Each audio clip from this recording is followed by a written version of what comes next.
dead stop to 60 miles an hour in less than a second. We're at 100 miles an hour in less than 2 seconds. So you can understand the importance of me having Pennzoil in my engine. The more demands that we make on our engine, the more demands we make on our motor oil. Pennzoil's never let us down in any way. I don't know that I could possibly think of any other motor oil other than Pennzoil that I'd want in the engine. And as a racer, I need that winning edge. Pennzoil, performance, protection, quality. That says it all. Oil. It's the lifeblood of your engine. That makes your oil filter your engine's most vital organ. That's why Fram keeps going the extra mile to make the best protection even better. The Fram Extra Guard oil filter. Unique glass fiber paper stops more dirt than any other filter for the best protection ever. Fram Extra Guard, American or import, it's an extra lease on life. Before winter hits hard, get to Sears, America's #1 tire store. For a limited time, all Goodyear tires and all Bridgestone road handlers are on sale at Sears. All weather Goodyear Arrivas, as low as $19.88, our lowest price ever. Backed by a 55,000-mile warranty. All Goodyear tires and all Bridgestone road handlers on sale. You can count on me. At America's #1 tire store, Sears. Hi, this is Charlie Chase coming up in the next funny business to get my old saddlebag buddy Sammy Kershaw here. This plays an important part in the stunt. I'm smelling good right about now, folks. He doesn't look it, but he does. We'll show you why Sammy's sweating bullets on the racetrack. Also, gentle giant Dan Seals gives new meaning to the phrase, I want to bop. We'll have a visit from comedian Jeff Dunham and his buddy Peanut. And Aaron Tippin is the cat's meow. Funny Business with Charlie Chase. Monday, 10 p.m. and 1 a.m. Eastern on TNN. Welcome back to Hueytown. And yes, folks, it actually does rain in Hueytown, Alabama. Now let's get down to business. Now you talk about a racing pioneer. Herschel McGriff ran his first race out in Portland, Oregon, just a few weeks after the end of World War II. Though people call him the Richard Petty of the West, his first big break came down south, way down south. It was the 1950 Carrera Pan American Road Race. In the beginning, young Herschel was a natural behind the wheel, but he had a lot of things to learn about preparation. We got down there a couple days before the race, and I thought, well, the first leg was only 230 miles, so I thought, well, I'll go run this course and see what it's like. Well, I got out of town. It was kind of flat, not many turns, and I got 8 or 10 miles. I thought, well, there's no use to do this. I turned around and came back. So we didn't go down there, you know, with a lot of preparation, but it was a new car. And we really didn't have to do anything to it other than we put the extra fuel tank in the back, which was allowed. We could take the back seat out, put safety belts in it. But, you know, the doors weren't tied. There was no roll bars or anything. We did wear a helmet. Of course, with them days, we didn't have uniforms yet. Whatever Herschel may have lacked in experience and equipment, he more than made up for in confidence. You know, we had the guys from Italy over there that were famous and, you know, had a lot of racing experience. Johnny Mance, you know, of course, was down there with the Lincoln. They'd been running the course, and so there was a lot of competition. But, you know, I looked at them just as I look at you, and they had 2 arms and 2 legs, and so did I. And I was physically in good shape, and I always thought that I had as good a chance as they did, even though they had a little more experience. As he and his partner Ray Elliott got near the end of the 2,000-mile race, they began to wish maybe they'd checked out the course a little more carefully. The race was supposed to celebrate the completion of the Pan American Highway, but the celebration was a little premature. Pretty soon the boys found themselves tearing across an uncharted dirt path covered with rocks, craters, and rattlesnakes. Ironic thing about it was a mile or 2 before the finish line, I did not know where the finish line was. I knew I had to really drive fast. I was 8 minutes behind, starting out the last day. So I felt if I just ran as fast as I could possibly go and still get the car there in one piece, that I could win the race. And of course, we made up the 8 minutes plus 76 seconds, and that was the margin. I was probably doing 100 mile an hour with the car. All it was doing was bouncing on this rock. And I remember I didn't get it up on the berm at this one point. It hit the bottom. It felt like it was going to tear the floorboards right out. But anyway, we kept going pretty quick. There was a finish line. What happened, it actually ripped the bottom of the pan open and the gas tank. So had the race been any further, or another mile or two, that would have been it, because when I went to move the car for inspection, the lifters and everything was rattled, and I shut it off quicker. There was no oil in it. Well, that's what auto racing's all about. And if Herschel McGriff wasn't hooked on the sport before, Mexico changed all that. A week earlier, he was just an unknown kid from the Northwest. Now he was racing's newest hero. The race was a big thing to the Mexican people. I mean, I was a hero. I was recognized on the street everywhere shortly after the race. It was one of the big events, you know, of the century. But nobody realized it for several years after I won it. And of course, I was only 22 years old, and I just thought that's what you were supposed to do. That's probably Herschel McGriff's secret right there. He figures out what he is supposed to do, and he goes out and does it, plain and simple. Over the next 40 years, he would be faced with some pretty tough decisions, but would always end up doing the right thing. I'll show you what I mean when we come back.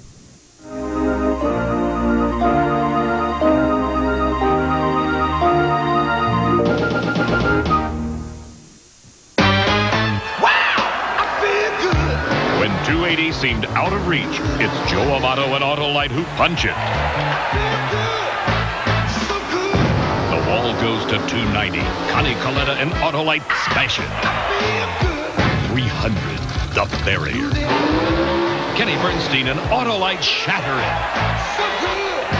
Autolite and the Record Breakers. Wow, I feel good. We feel pretty good about that.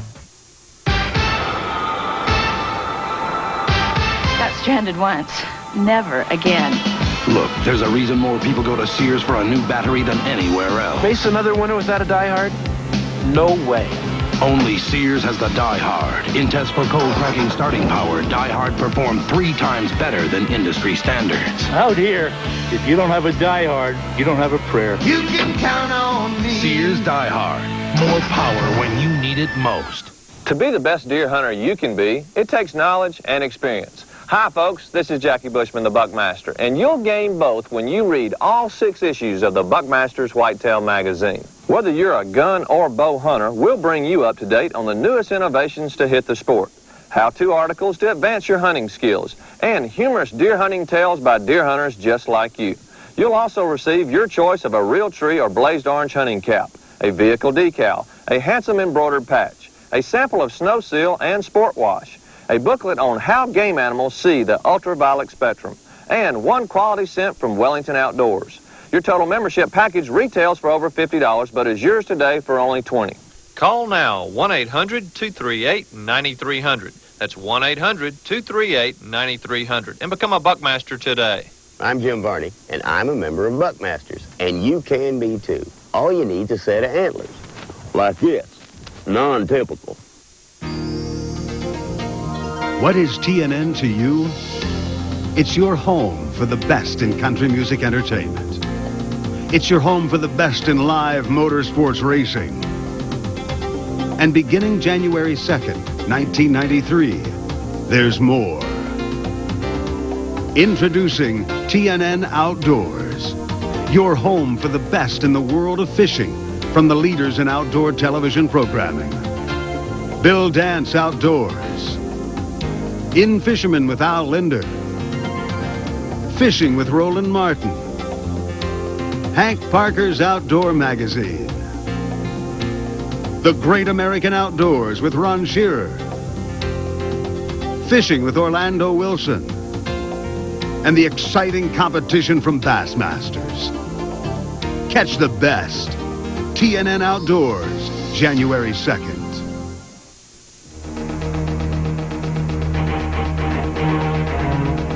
Herschel McGriff has a great perspective on the way auto racing has evolved. When he started driving, Herschel didn't start out in any go-karts or any quarter midgets.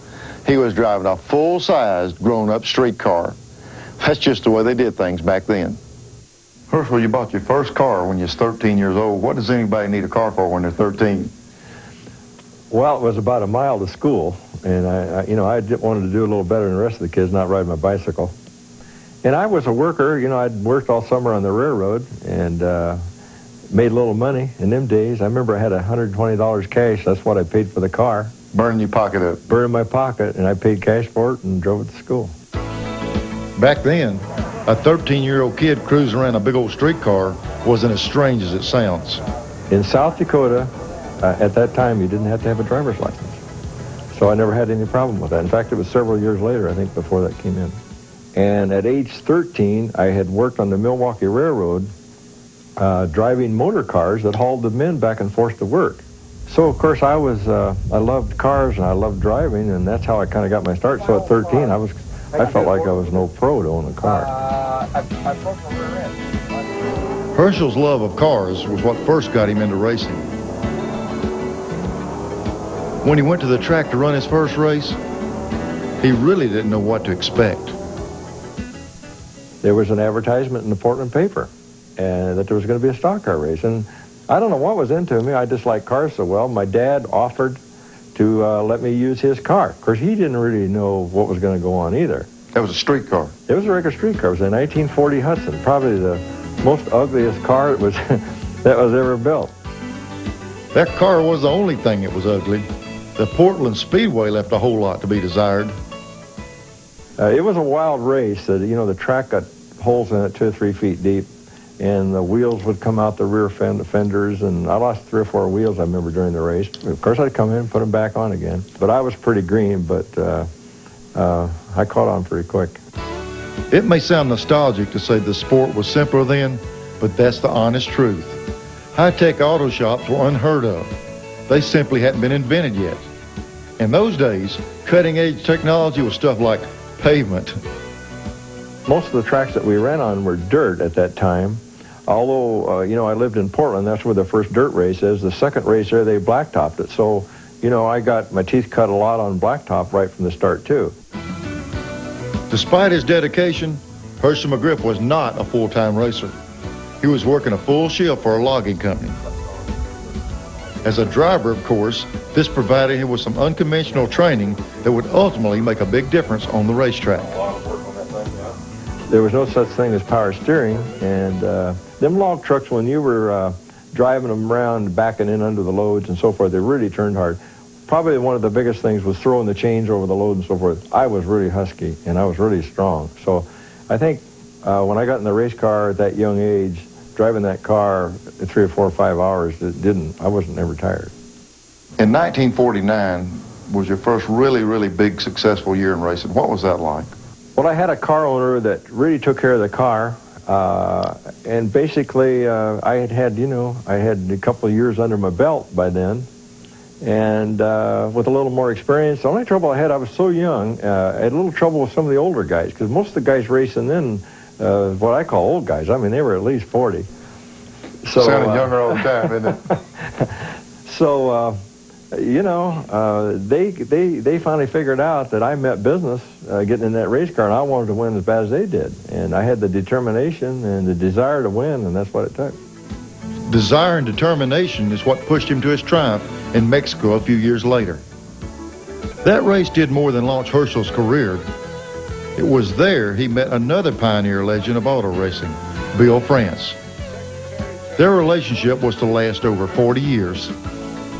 My experience with the France family goes back a long ways. I flew with Bill France Sr. in his airplane. This was in 1954. When I was back there running full-time for a short period, he would pick me up in his airplane, and the thing that was going on then, was the plans, for Daytona. So, I seen a lot of history way back before it ever happened. Herschel, he did the whole series back there for a couple of years, and he's a great driver. He was driving, winning races, running up front when Richard Petty was still in high school. He's a great competitor, and he's a class guy, and he's absolutely a gentleman and a class act. A bit of history that Herschel was a part of was the first Southern 500. I didn't know how big it was going to be, and it was the start of a real revolution as far as racing goes, being the first super speedway. Now, I had been running on half-mile tracks, mile dirt tracks on the Pacific coast, and so it was a new experience. A new experience that would last through the next 4 decades. At the 1991 Winston Cup Awards banquet in New York City, Herschel was given the NASCAR Award of Excellence, an award that finally recognized the enormous achievements of all those coast-to-coast racing trips. That sort of life can take its toll on a man, especially a family man with 5 children at home. So after 9 years on the leading edge of his profession, Herschel McGriff would have to face the hardest decision of his career. How could he continue to race all over the country and still be the kind of father he knew his family needed him to be?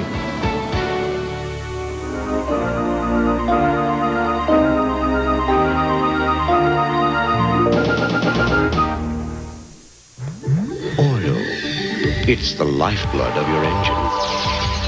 That makes your oil filter your engine's most vital organ.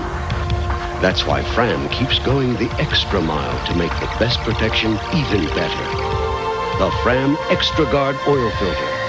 Unique glass fiber paper stops more dirt than any other filter for the best protection ever. Fram Extra Guard, American or import, it's an extra lease on life. Oh no, this ironing pad is ruined. But look, this iron is hot. Let's see what happens. Even after 2 hours, there's no burn and the pad's not even hot. Introducing Magic Pad, the ironing board cover with built-in moisture cells. Here's how it works. Spray Magic Pad, not the clothing, then iron as usual. The heat from your iron passes down through the fabric into Magic Pad. Instantly, thousands of moisture-laden cells burst back steam right through your garment. Magic Pad is fast and easy because you steam iron both sides at once, just like the professionals. Magic Pad's foam cells let buttons and zippers sink right in. Just spray the pad and you can iron the back and the front at the same time. Press creases instantly. Magic Pad saves you time. Remove stubborn hemlines. Ironing becomes easy. Stop the slip and slide of fabrics that won't stay put. Thousands of Magic Pad cells hold everything in place. It's like having an extra pair of hands. Even this iron stays put. You get the Magic Pad with built-in moisture cells, our certificate of authenticity, and an amazing lifetime guarantee. Order yours today. COD and credit card customers call 1-800-257-0800 or save COD fees by mailing $9.98 to Magic Pad, Box 10030, Stamford 06904. That's Magic Pad, Box 10030, Stamford, Connecticut 06904. Or call now 1-800-257-0800.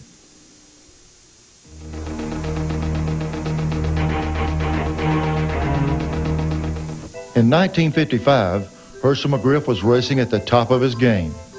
He was doing so well that he was offered a ride with a new Chrysler team, a ride that would have made him the dominant force in the world of NASCAR. Trouble was, NASCAR was rooted in the South, and Herschel's family had just moved back up to Oregon. Rather than uproot them all again, he turned down the ride and became a full-time father. That was the last anyone heard from Herschel for a long time. Dad just felt that he needed to get established. You know, he needed a business, he needed to be with his family, and doing it the way he was doing it on the East Coast, you know, my mom was at home with the kids and he was gone so much of the time that he decided he needed to get established and build a business first and think about racing later. It wasn't a real easy choice to make at the time because I liked to race, and I knew it was a good opportunity because Bill had given me the opportunity to race for Frank Christian, you know, the year before, and I knew the Chrysler thing was going to be something. But, you know, there's certain things that you have feelings for, and I just felt I should stay home. And I've never really regretted it. But then on the other hand, you look back, you think, well, maybe by this time I might have won more races than Richard Petty, because I had a 10-year head start on him. Of course, these days, spending time with the McGriff family isn't exactly a vacation from the racetrack. At one time, I had 4 relatives in the same race. My brother, my dad, my father-in-law, and my husband. My sister was involved through my dad running her husband's car one time, and they met. My brother raced alongside of my dad, and then my little brother started racing. And my sister Gina, she works for one of my dad's sponsors. So we've all been involved in racing in some way and been successful at it. Can you imagine what the conversation is like with these folks getting together for the holidays? To me, Herschel McGriff is a true winner. Racing is in his blood, and he just can't walk away from it. Sure enough, in 1967, 22 years after his first race, Herschel got a call that put him back on the racing circuit. I had an invitation to drive a car in 67, 68, belonged to Pollock Motors up in Portland, and it had an experienced driver, Bill Amick, driving it, and he got another ride, and so, I was single at the time and had a few dollars, and I got in there, and I really liked the feel of it. I drove it a few races up north. So I built me a sportsman car that I brought down to Riverside in 1969. And that was the days when we had the Permatex races, and I won that first race, and of course that lit me off, and been going at it steady ever since. The man who had left the sport to stay at home happily found he was still very much at home behind the wheel. Really, after being out that long, it really didn't feel that different. I felt like I just maybe got out the week before.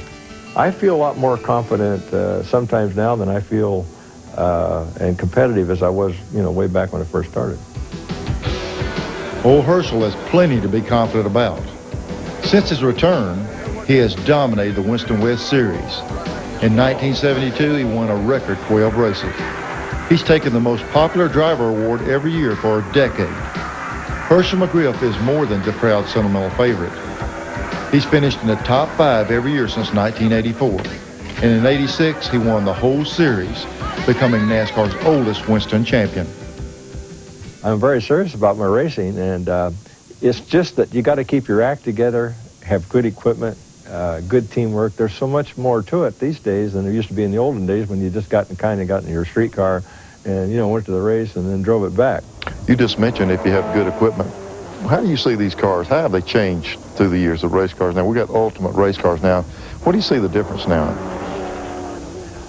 Well, if you took and lined up a 1940 Hudson against, a new Pontiac I drive, is just a world of difference. And, of course, no comparison in looks. It's amazing that we got them cars around as well as we did in them days. Actually, the new cars are much easier to drive, except, you got such higher speeds, and of course the super speedway now to run on with all the drafting and everything. It's just a different ball game. So it changes with time, and so the only thing you have to do as a driver is change with the times, and that's what I've tried to do. Herschel has gotten used to running against younger guys. Of course, they're all younger than him these days. But how do the other racers deal with a man 2 or 3 times their age? Now, I remember the first time we were at the Winston Washington 500 up there, the first 500-lap race out here, and we were talking about, if the old man could go the distance, and who was there. I won the thing, but who was on my tail, and, trying to get me at the end with Herschel. And, I got enormous amount of respect for him, and he's a great individual. Well, I'll tell you what, Herschel's one tough customer. They may say he's getting older, but it doesn't show in a race car. I enjoy all the drivers, the company. At this point, the young drivers look at me. A lot of them come up for advice. But see, they look at me now in a different light. They think, that guy's too old and he can't beat me. He's not supposed to do that. Not that they show me any respect, particularly on the racetrack, but they show me a lot of respect off the track. Well, any driver that doesn't start off respecting Herschel McGriff when they're taking the green flag has changed his mind by the time the checkered flag comes down. Folks, Herschel McGriff is amazing. He's had a great racing career. And you think he'd be slowing down a little bit, but he's not. This is a Southwest Tour car, and there's something else down there I want to show you. Come on. And here he is with his Winston Cup car. I like doing what I'm doing, and so, and I still feel competitive. When the time comes that I can't keep up with the boys, and there's a lot of young fast ones coming up, as you know, I guess maybe I'd move over. Is that incentive to win still there just as strong as ever? It really is, and I guess if I lost that incentive, well then I'd want to do something else. And I figure I have to keep racing, otherwise Gant might quit. and I think it's great that he's doing what he's doing at his age, and it goes to show you that if you got the will to get in there and you got the equipment, you can still win. I like racing, and I like my work, and I'm enjoying my family, and so what else is there? Now that's my idea of a real winner. It may have taken 50 years, but he seems to have found the perfect balance between racing and family. It's hard to imagine what this sport would be like with no Herschel McGriff. And for darn sure, there aren't too many of us who can remember it without Herschel. A lot of drivers out there grew up with auto racing, but auto racing grew up with Herschel McGriff. And I hope they both keep on growing. See you next time on Winners from Hueytown, Alabama, home of the Gopher Dome and other scenic spots. Winners has been brought to you by Autolite Spark Plugs and Wire and Cable Products. Autolite Spark Plugs, guaranteed for 2 years no matter how far you go. And Fram Filter Products. Fram, you can pay a little now or a lot later. Next week on Winners, Kyle Petty tells us about the impact his father had on his racing career and the dedication it takes to be a winner.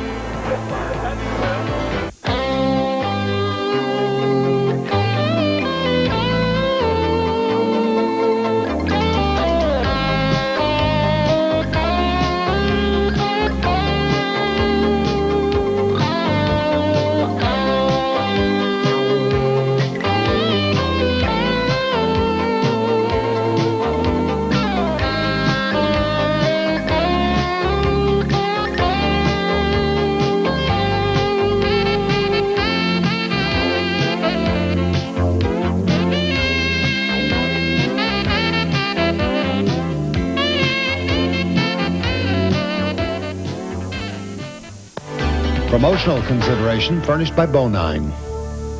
Get details and your reservation form for the exciting new Winners Collectible Truck Series. Send your name and address to Truck, P.O. Box 93220, Atlanta, Georgia, 30377. Reserve now.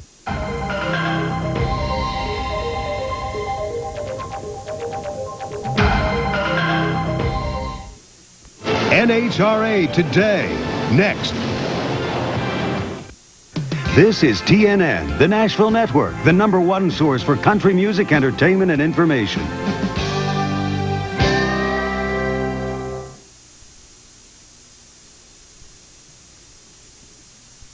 I cooked a pig in the ground, we got some beer on ice, and all my rowdy friends are coming over tonight. Hank Williams Jr., he was born to boogie. Get down on me, baby, 'cause I ain't no rookie. I was put in a part and I was born to boogie. Now available for the first time ever, Hank 22. 22 of Hank's biggest hits from his gold and platinum career. Family tradition, there's a tear in my beer, whiskey bent and hellbound. Hank 22 includes the Monday Night Football Boogie. If you don't agree that this is the ultimate Bocephus collection, just return it and you will get your money back. Plus, Hank will send the first 50,000 callers the words to these songs, free. Call toll-free 1-800-238-9300. That's 1-800-238-9300. Or send check or money order to Hank 22, P.O. Box 10030, Stamford, Connecticut. This week on NHRA Today. Spending time down on the farm with Top Fuel crew chief Ken Denny, the super gas racer who's also a lifesaver, trading a steering wheel for a rod and reel with Roger Prem. And Central Pennsylvania welcomes Mopar Mania. From the Super Cop Challenge in Las Vegas, Nevada. These stories and more on this edition of NHRA Today.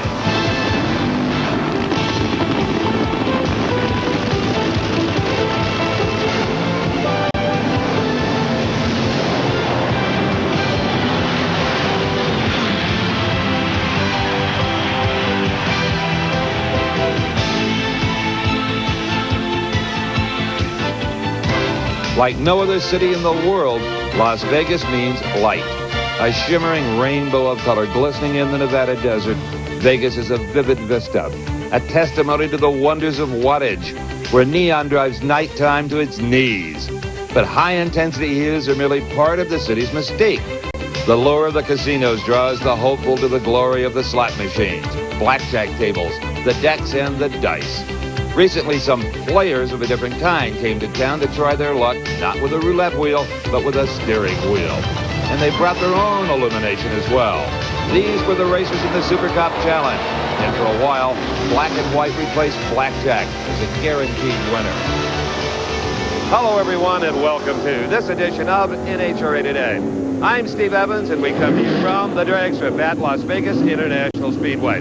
Now, once a year, drag racing policemen from all over the country take a break from chasing the bad guys to come here and chase each other. In the next half hour, you'll meet a bunch of these guys. You'll see some incredible cop car race cars. You'll also meet up close and personal Nevada alcohol dragster competitor Roger Prem, top fuel crew chief Ken Benny, you won't believe his hobby, and the Chrysler Gathering in Carlisle, Pennsylvania. Now here at Super Cup 3, over 34 law enforcement agencies from all over the country are represented. And their men have brought, well, a wide diversity of race cars. Let's have a look. I'm with Duncanville Police Department.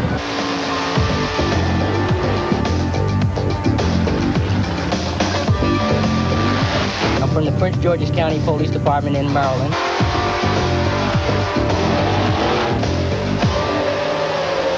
Meet Lieutenant Jack Snyder of the Nevada Highway Patrol, and he is the man behind Super Cop Challenge. How this thing has grown, Jack, in just 3 years. Tremendously. I started off with a 9-car field 2 years ago. We're up to last year 16 cars in. Now I've got 34 with several that are planning to increase next year. It's a lot of fun racing, a lot of camaraderie, but there's community service at work here as well. Exactly. Every one of these programs in their hometown and communities are involved with their schools and the cities as far as educating the kids on various topics of highway safety, drugs, gangs, alcohol, driving, the whole works. You're doing a great job, and have a good weekend. Well, thank you very much. Okay, as promised, here is Dave McClellan with a profile of a Nevada racer whose family is definitely on the right side of the gaming tables.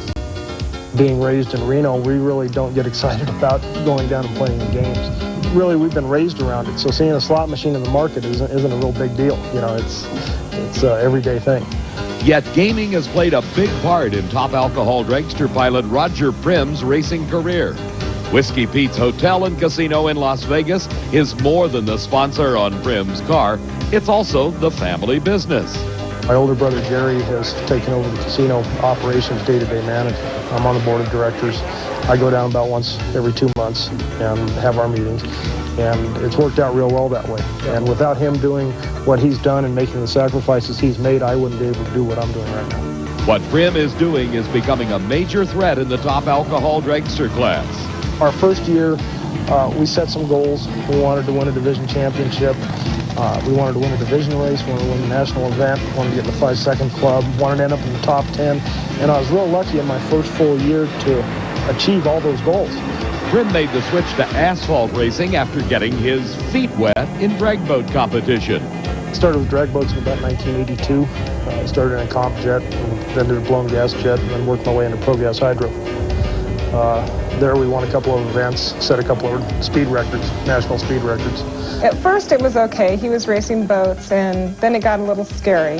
I was really happy to see him start racing cars. Made me feel a lot better knowing he was safe.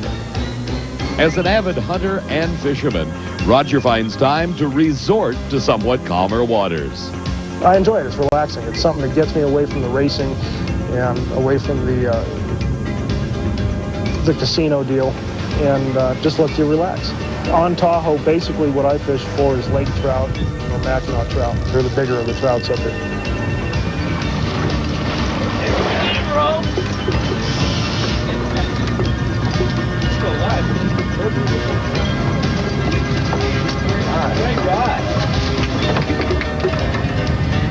And despite the successes Prim has already experienced, he still has bigger fish to fry. Number one precedent in your life is to take care of your family, wife, and, you know, brothers, sisters, parents. We are planning on starting a family soon, so that should fulfill our lives, I think. Then comes, you know, finances after that, basically. Retirement, thinking about the future. You can't just live for today, I don't think. You have to look ahead a little bit. And right now, you know, the next thing in line after that is to become a national champion. Top alcohol dragster drivers, take note. Between now and next season, you may want to find some lady luck of your own.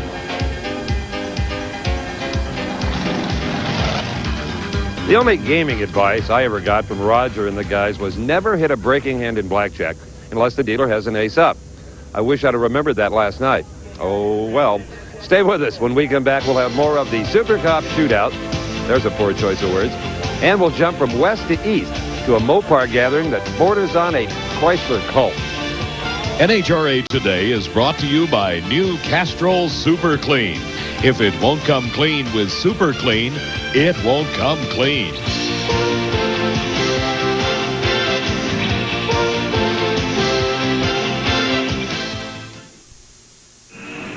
One of these engines was filled with Castrol Syntec, a new synthetic oil. The rest with conventional oils. They were then drained and started without oil to prove a point. You see, Syntec's unique molecular structure bonds to engine parts. Lab tests show it leaves a layer of protection far stronger than conventional oil. And if Syntec protects this well now, imagine if you leave it in. Castrol Syntec protects in ways other oils can't. At Oldsmobile, we know the difference between designing a race car to be fast and designing a race car to be a winner. The new Achieva SCX has an engine that just doesn't know when to quit. Anti-lock brakes that help make cornering a breeze. And the difference between this winner and the winner you can buy is a wash. The Achieva SCX from Oldsmobile. The power of intelligent engineering.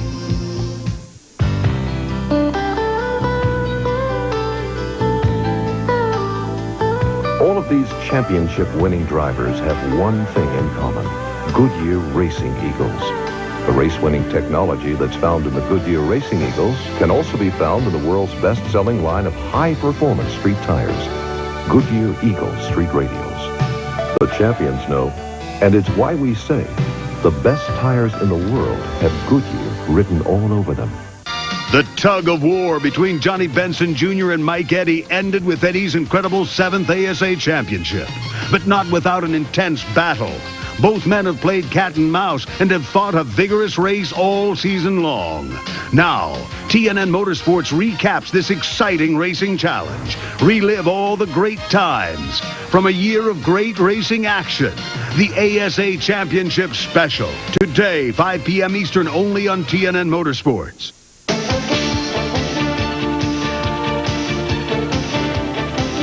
Welcome back to Vegas, everyone.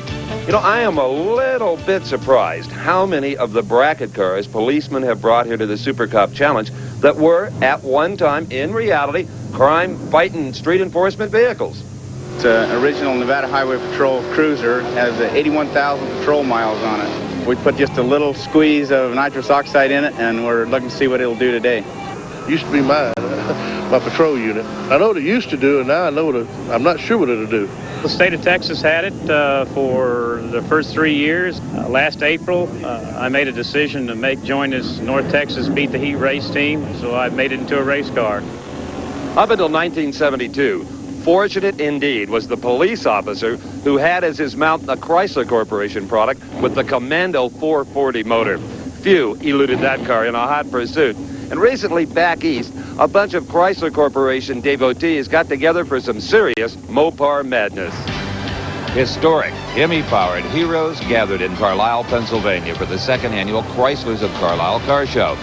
A variety of legendary vehicles were on display. The Goldenrod, whose 4 NASCAR 426 Hemi set the land speed record. Dick Landy's Dodge, Bill Flynn's Yankee Peddler, and many more. It's Pennsylvania, so it's green, and it's really pretty. And this is really a laid-back, I think, show. I mean, there's not a lot of hustle and bustle, and they've given you a lot of room, and the quality of cars is phenomenal. I was only about 30 feet in the door, and to be honest with you, the hair went up on my arms. I haven't seen these cars. I didn't realize this amount of these cars existed. It's almost like a time warp. There must be a fortune out here of these cars. It's just unbelievable. It just kind of reminds me of when I was back there 20-some years ago running these cars. It's just fabulous for me. It's just like I was younger again. One of the original developers of the Chrysler Ramcharger program was on hand to offer technical advice and to reminisce with old friends. The faithful would remember easily that the Cross Ram wedge cars simply took over Superstock drag racing in late 1962, And in 1963, it wasn't an issue. It was only a matter of which of the cross-ram wedge cars was going to win the race. Response to this year's event impressed even its organizers. Chrysler to Carlisle attendance in 1992 is probably going to exceed 20,000 people. Just in our one building, we have 37 cars that were all from the 60s of the super stock cars. There's 19,200 horsepower in that building. We've watched shows grow, we've cultivated them, we've manicured them, and we're very, very proud of what we do. Normally it takes quite a while to bring a show to this level, and we enjoy the people that come here. And that's really what this is all about. It's not all about cars, it's about us getting together, having a good time, relating, and creating friendships. Next year's Chryslers at Carlisle will be held July 16th through the 18th. If you love Chryslers, you don't want to miss it. It's rather ironic. There's two programs that work here in Las Vegas that mesh together perfectly. Meet Ken Pyle, NHRA's Director of Youth and Education Services. What these officers are up to with their cars, you're up to with your programs. That's correct, Steve. It's youth, education, and community. That's what the program is all about, and that's who we're trying to reach. The students who we may not reach otherwise, they're able to come out to an event like this. They're able to talk to the officers, look at the cars, touch the cars, find out the importance of education in youth and drag racing. Well, right here behind us is a perfect example. Absolutely. This is a community-owned car from Boise City, Idaho. That's a perfect example of what we're talking about. Keep up the great work. Thank you very much. Castrol presents the GTX Pipeline, the latest news from the world of drag racing. Recently, a delegation of NHRA drag racers and officials took part in the second international competition between the United States and Japan. This year's USA Drag Festival featured top alcohol funny car and pro stock bike action, plus jet car and top fuel exhibition runs. Now, the event was more than just racing, as the Americans were treated to the sights of Japan, and friendships were made that will last a lifetime. We'll have an in-depth report on the Japan trip in an upcoming edition of NHRA Today.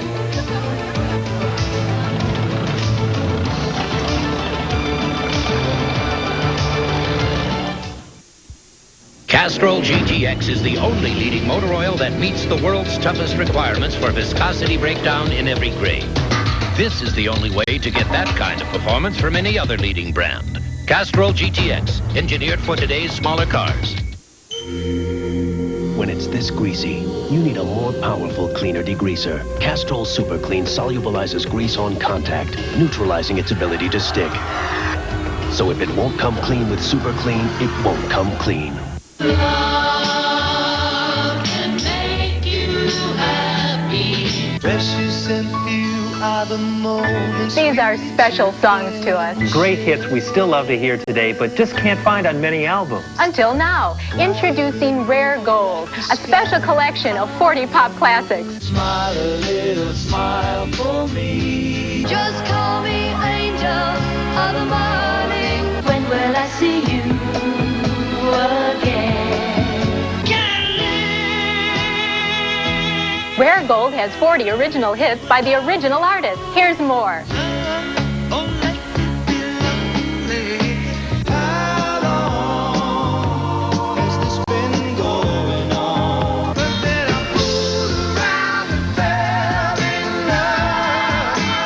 We had joy, we had fun, we had seasons in the sun.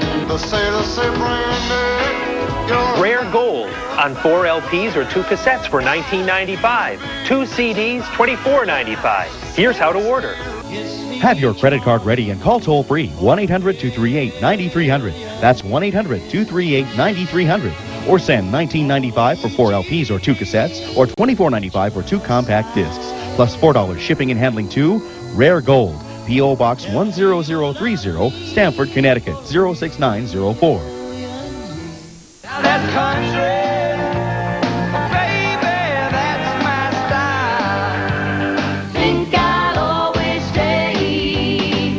Oh, just watch me walk away. You shudder at the music of a hoot out in the pines.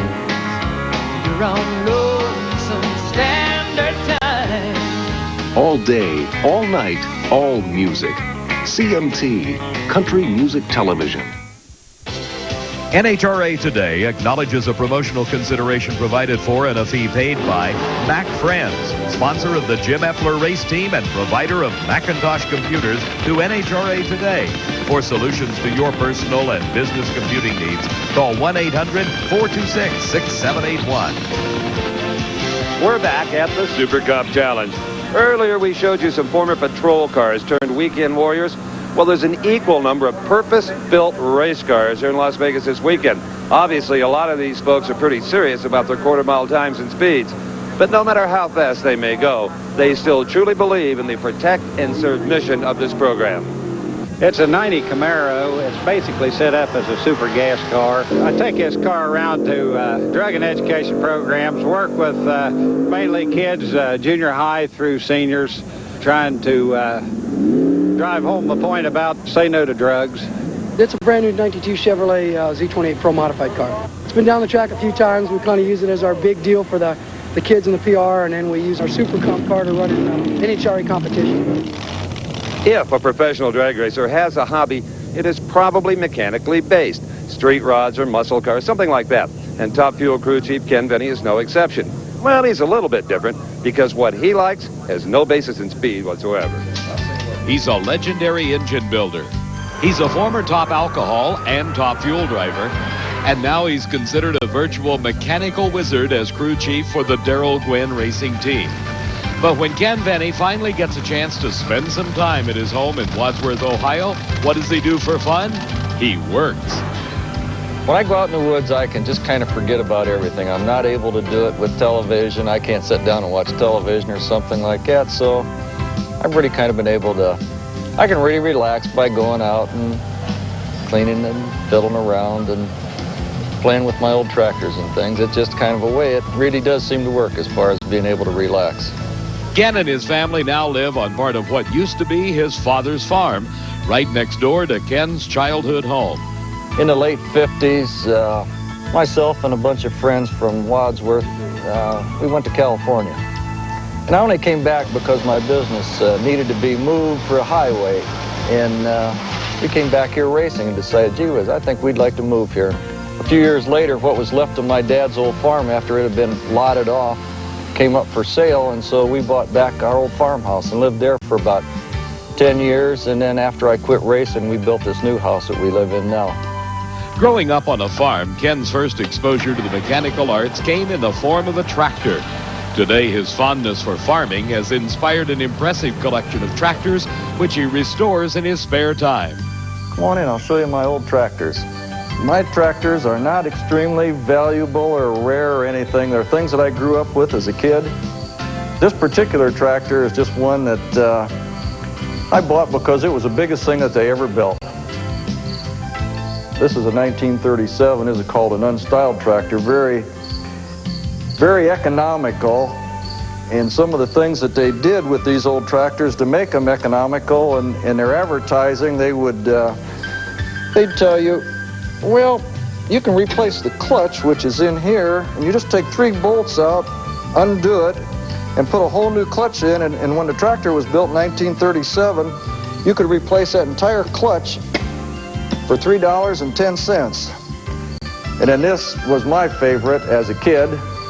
I haven't used this tractor in about 10 years, but I've owned this one a long time. It's what was my favorite all-time tractor as a little boy, so I had to have one of those. And then over here would be, this is an Oliver, 57 Oliver.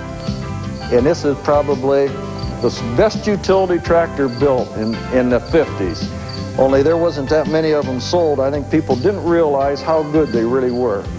Whether a 40-year-old tractor or a brand new top fuel dragster, when Ken Venny's turning the wrenches, you can bank on maximum performance. So the next time Darrell Gwynn's racing team graces the winner's circle, maybe some of the credit should be given to John Deere.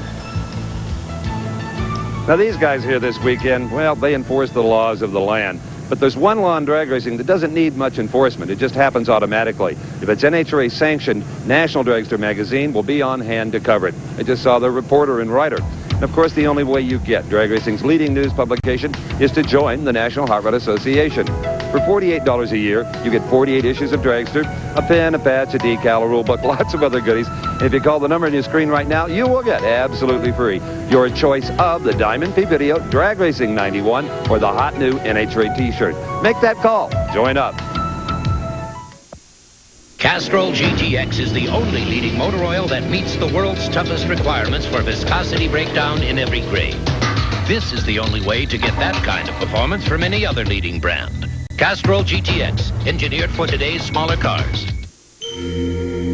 When it's this greasy, you need a more powerful cleaner degreaser. Castrol Super Clean solubilizes grease on contact, neutralizing its ability to stick. So if it won't come clean with Super Clean, it won't come clean. Hurry up! We're gonna be late! Buckle up! Your family's safety always comes first, but sometimes it's the little things that get overlooked, like worn-out windshield wiper blades.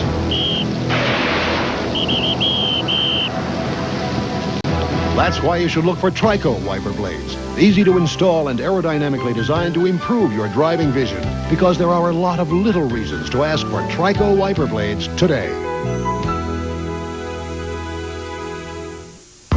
Today, performance cars come in a variety of designs, sizes, and even prices. So do Goodyear Eagles, the world's most successful line of performance tires. There are all-season Goodyear Eagles, new ultra-performance Goodyear Eagles. There are Goodyear Eagles for the classic and for the contemporary. No matter what performance car you own, there's a Goodyear Eagle priced for you. It's another reason we say the best tires in the world have Goodyear written all over them. You know what time it is. I love this place! Come here. Right here is Dinner Basket Central. What are my options? What would you like in it? French fry or potato? Baked potato. Coleslaw or salad? Salad. I think you have a seat. We'll bring it right up to you. Dinner baskets? It's about that time. Chicken, steak, Whopper, shrimp. Just coming in with the basket. All right. Does that work for you? Works for me. It's good. It's your way, right away. I love this place. Well, howdy, y'all, from Atlanta, Georgia, in the Georgia Dome. Gary Beatty and Kathy Martindale from Video PM. And I declare, that's a guest of ours Monday. No, you know who's going to be here Monday? Who? L.M. Jones. All right. Lewis Marshall, better known as Grandpa Jones. Join us Monday.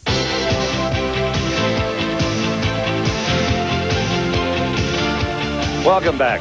Every officer involved in the Super Cop Challenge wanted a little gold to go along with the shield they already possessed. And let me tell you, when the action started, it was a combination of Smokey and the Bandit, Bullet, and the French Connection. Code 3, all the way. The teams were split into two groups, and the winner of the Quick 8 class was the Arvada County Police Department. The winner of the Bracket Division was the Aurora County Police Department. And they also prevailed to capture the Governor's Cup as the elite of the heat. Well, as far as I'm concerned, you guys are all a classy bunch of cops. You know, the flashing lights today were all part of a whole lot of fun. But normally, of course, they're deadly serious on police cars or emergency medical vehicles. And there's one EMT in Nashville, Tennessee, who's not only a superb racer, but who also gives back a lot to his community.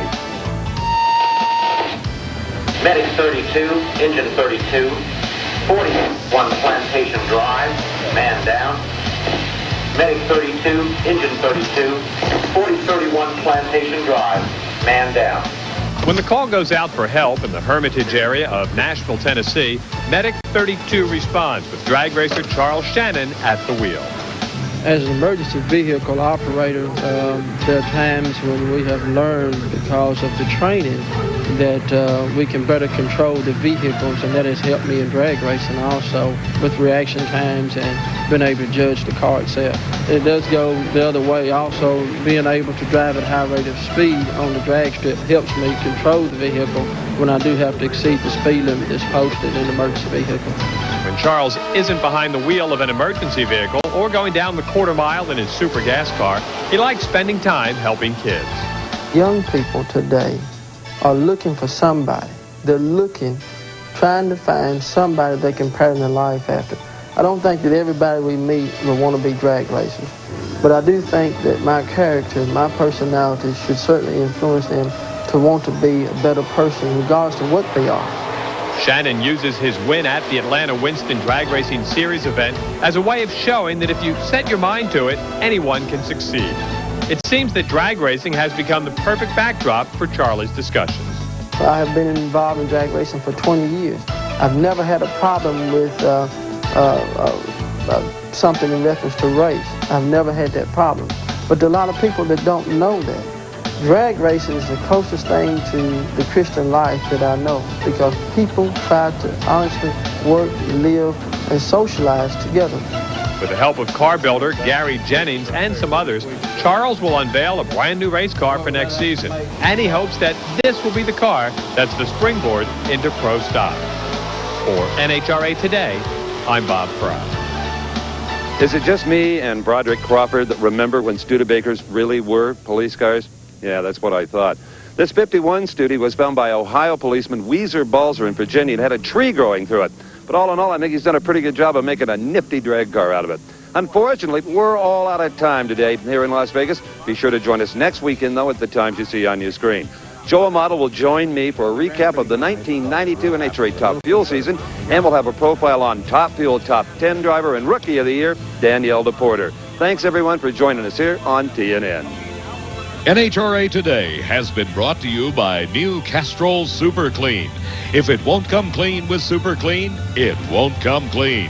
Promotional consideration provided for and a fee paid by this special offer from Diamond P. The year 1992 in NHRA drag racing will long be remembered for one thing: 300 miles an hour. But Kenny Bernstein's record run is only part of the red-hot action. And Drag Racing 92 brings you all the excitement, drama, and intensity of this record-shattering year in one dynamic video. Bernstein, Eddie Hill, and Don Prudhomme chase Joe Amato's 3-year-long Top Fuel title. John Forrest fights off the advances on his funny car title by Cruz Pedregon and Al Hoffman. And in Pro Stock, Jerry Ekman and Warren Johnson wage a seesaw battle for the crown. Call 1-800-532-8989 to put your phone order in. Reserve now and receive a free Diamond P Sports hat for a limited time. Reserve now, 1-800-532-8989. NHRA Today is a presentation of Diamond P Sports. Inside Winston Cup Racing, next. Hi, we're the Statler Brothers, and our new season starts Saturday night, November 21st at 9 Eastern, 8 Central, 7 Mountain, and 6 Pacific. Also, 12 Eastern, 11 Central, 10 Mountain, and 9 Pacific. So the bottom line is, wherever you are on Saturday nights from 6 to 12, you stand a good chance of seeing us, because wherever you are, I'll be right here. Starting November 21st, Saturday nights at 9 Eastern. Statler Brothers season premiere, Saturday, 9 Eastern on TNN.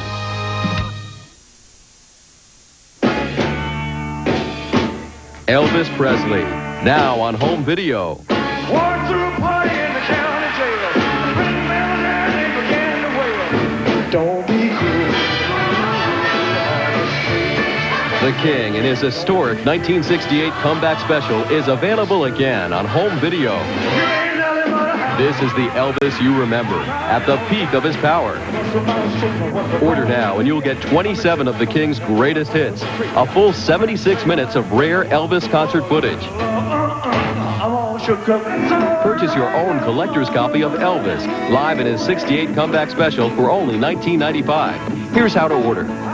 Use your credit card and call 1-800-238-9300 to get your collector's copy of the Elvis 68 Comeback Special video, only $19.95 plus shipping. This is a special TV offer for Elvis fans only. Call 1-800-238-9300. Order now.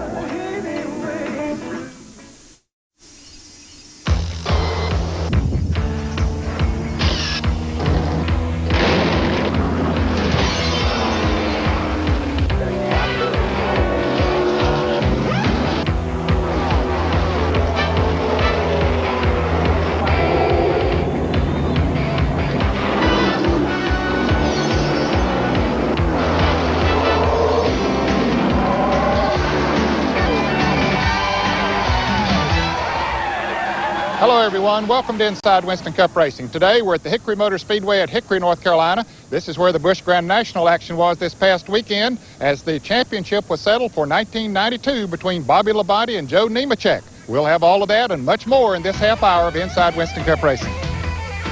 It was a typical wild Sunday at Hickory Motor Speedway. Bobby Labonte ran well and took home the win, but Joe Nemechek did what he had to do, a top 6 finish and the 1992 Busch Grand National Championship.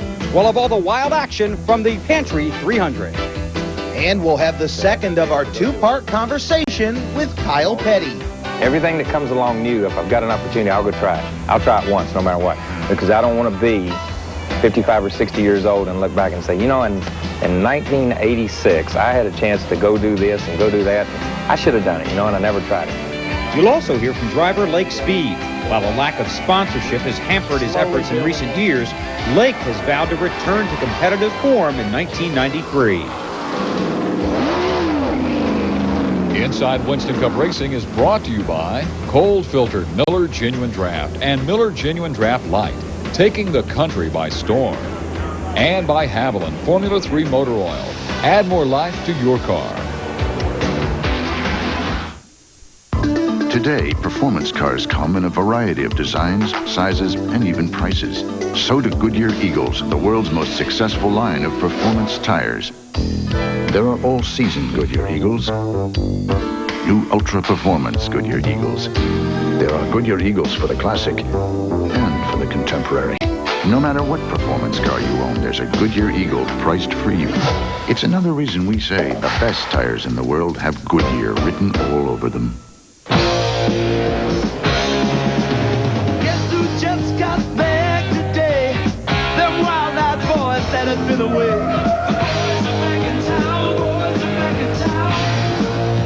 The Miller Genuine Draft Rusty Wallace stock car is back in town. So you better hold on. Spread the word around. Guess who's back in town? Last year, Davey Allison added something new to his car. It wasn't wider tires or a slicker shape. It was the same Haviland Formula 3 motor oil you can buy, straight off the shelf, to add more life to your car with complete protection against heat stress, starting friction, and engine dirt. Now, we're not saying it was Haviland Formula 3 that gave Davey the energy to lead more major NASCAR races than anyone last year and win this year's Daytona 500. But we're not saying it wasn't. Welcome to BKTV. It's new. It's dinner baskets. You gotta check it out. Dinner at Burger King. Chicken, shrimp, steak, Whopper. Only at Burger King. Only 4 to 8 where you get the table service. It's your way, right away. I love this place. The great Willie Nelson. All the loving I miss, I'll be getting it soon. When I'm dancing with sugar, neath that old sugar hole. Nashville Now, Thursday on TNN.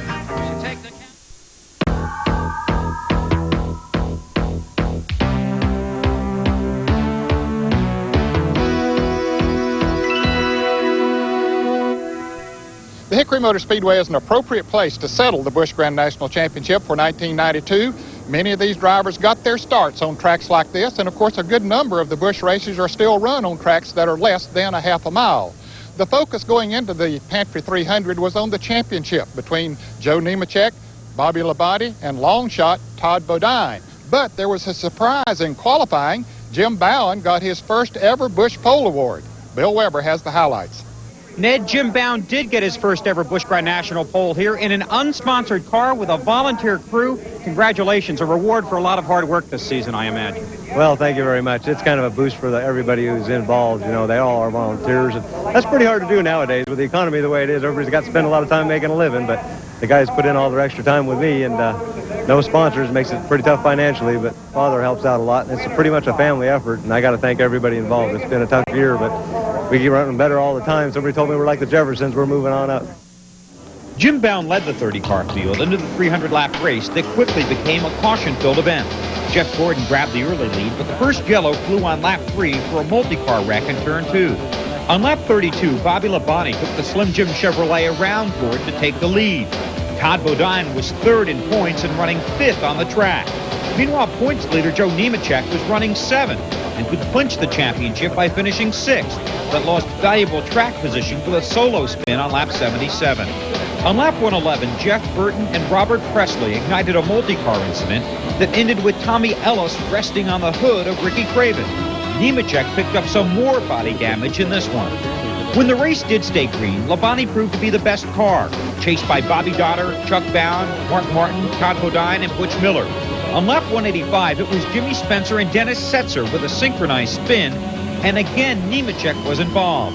Under the caution, this run-in between Spencer and Nemechek got Jimmy a 5-lap penalty. Then this wreck on lap 205 resulted in Spencer getting parked for the rest of the day and pushed Nemechek deep in the field.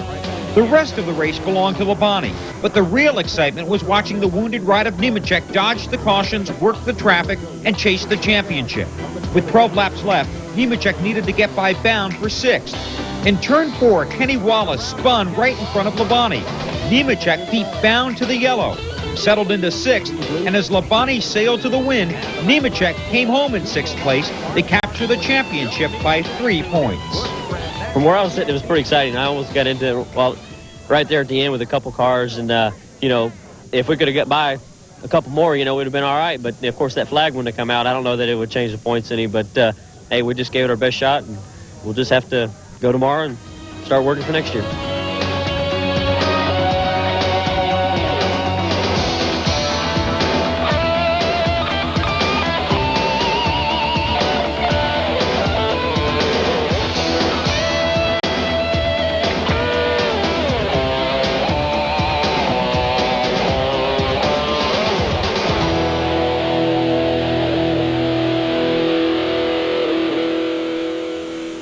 With Joe Nemechek, the 1992 Busch Grand National champion. Congratulations. How's it feel, Joe? Oh, it feels great. You know, it's going to take a while for this one to sink in. And it was uphill battle all day. You know, we started out and I spun out by myself and I was like, man, you can't do this, especially with Bobby leading. And just kept digging, you know. We flat spotted a bunch of tires today and just kept working on the car. At the end of the race, the car was so bent up, I mean, you'd have to turn about 3/4 of a turn to get it thing to go around the corner. And in the race come around, we had a real good car. I'm happy to be here. You know, my crew, Texas Pete, Lazito's Pharmacy, just unbelievable. I mean, a championship like this for Texas Pete, 2 wins, a pole, and now the championship in 6 years, it's unbelievable. Our congratulations to Joe Nemechek for winning the Busch Grand National Championship this year. I don't think we could have got a bad champion out of the lot because all of them were deserving, and either of those that finished even in the top 5 would have made super Grand National champions. We need to take a short break. Still to come is part 2 of our interview with Kyle Petty. We'll also talk with Lake Speed. As we leave you for this break, here's the balance of the finishing order for the Pantry 300.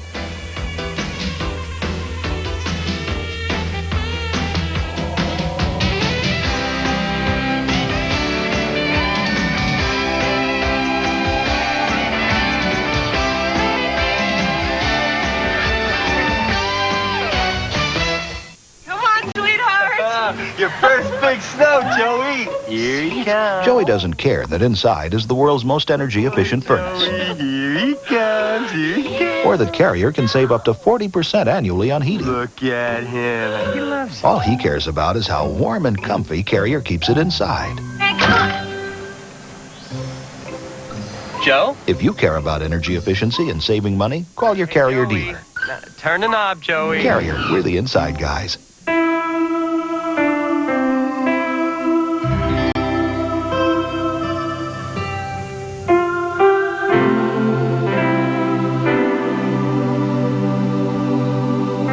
She says she waits by the truck because she can't stand to see me get hurt. That makes 2 of us. Here's to rodeo cowboys, the women who love them, and cowboy cut jeans. Wrangler. Attention racing fans. Richard Petty, who has made history for over 3 decades of professional racing, is now bidding all his fans farewell. To honor a lifetime of racing excellence, CPC Environment, the premier minters of sports and entertainment medallions, has been licensed to mint a limited edition of 15,000 pure silver commemorative medallions and 200 gold medallions. Each 1 troy ounce pure silver medallion is individually numbered and features Petty's likeness on the front, with the official 1992 Fan Appreciation Tour logo on the reverse. Each medallion comes in its own crushed suede display case, complete with historical booklet, and retails for $39.95. Environment is also offering a 2-piece silver and gold limited edition set. Only 200 will be minted. For more information on the sets or to order an individual medallion, call 1-800-765-0123. Visa and MasterCard accepted. 30-day money-back guarantee. 1-800-765-0123. Hi, I'm Rob Crosby.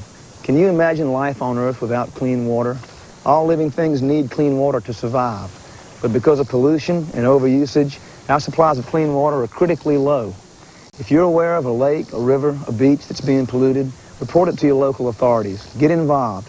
Join TNN, the Nashville Network, in the Water Conservation Project. Pure water, pure country.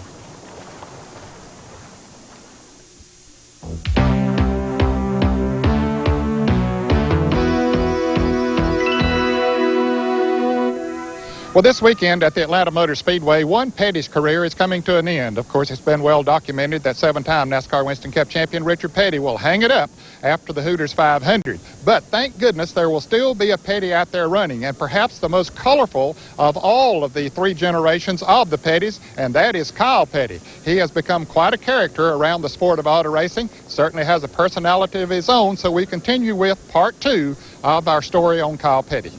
When you were in high school and everything, I know you've been asked this question before, did you always want to be a race car driver? But you played sports. I know you played football. You had a few scholarship offers, didn't you, Matt? Yeah, but, you know, I played football.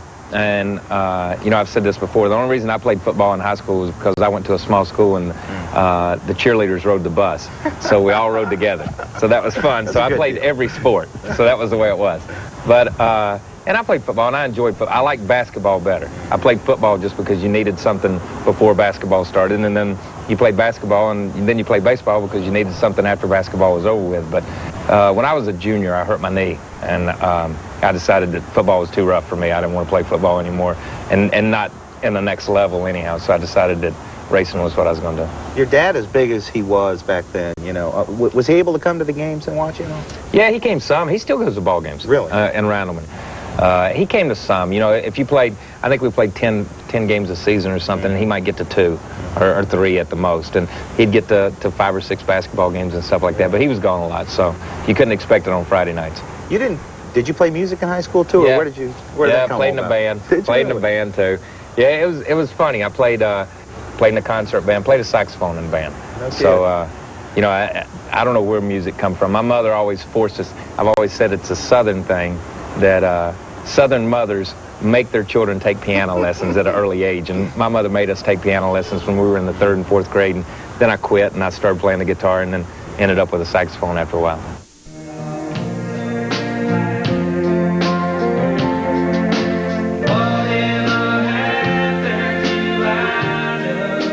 You did have the feelings that maybe you wanted to be in country music, or at least in music. Why did you want to do that? No, I tell you what, the main reason I wanted to do it was because the opportunity presented itself to be able to go do it. Mm-hmm. And I've always, everything that comes along new, if I've got an opportunity, I'll go try it. I'll try it once, no matter what. Mm-hmm. Because I don't want to be 55 or 60 years old and look back and say, you know, in 1986, I had a chance to go do this and go do that, and I should have done it, you know, and I never tried it. And, you know, it's the same way I am with a race car. If somebody offers you a race car to go drive, you go drive it, just to say that you drove it, you know, and you had a chance to drive it. So that's kind of the way I've always looked at it, and that's basically how the music deal come about. It was something that I always did, something I always enjoyed doing.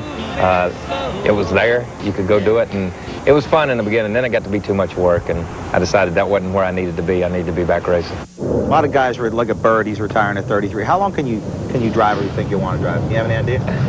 No, I don't. I don't have any idea how long that I'll drive. You know, I think when my father started, then you take guys like Junior and Ned and those guys, they retired early because that's what baseball players did. You know, and when you ask them, you say, why'd you retire early? Well, that just seemed to be when most professional athletes were retiring at 32, 33, 34. So they retired. But if you look at race car driving, it seems to be the guys that have their greatest years come between 30 and 40 years old. Yeah. You know, Earnhardt's greatest years have come from the time he was 30 until he's 40 years old. My father's best years were between 30 and 40 years old. Darrell Waltrip's best years were between 30 and 40.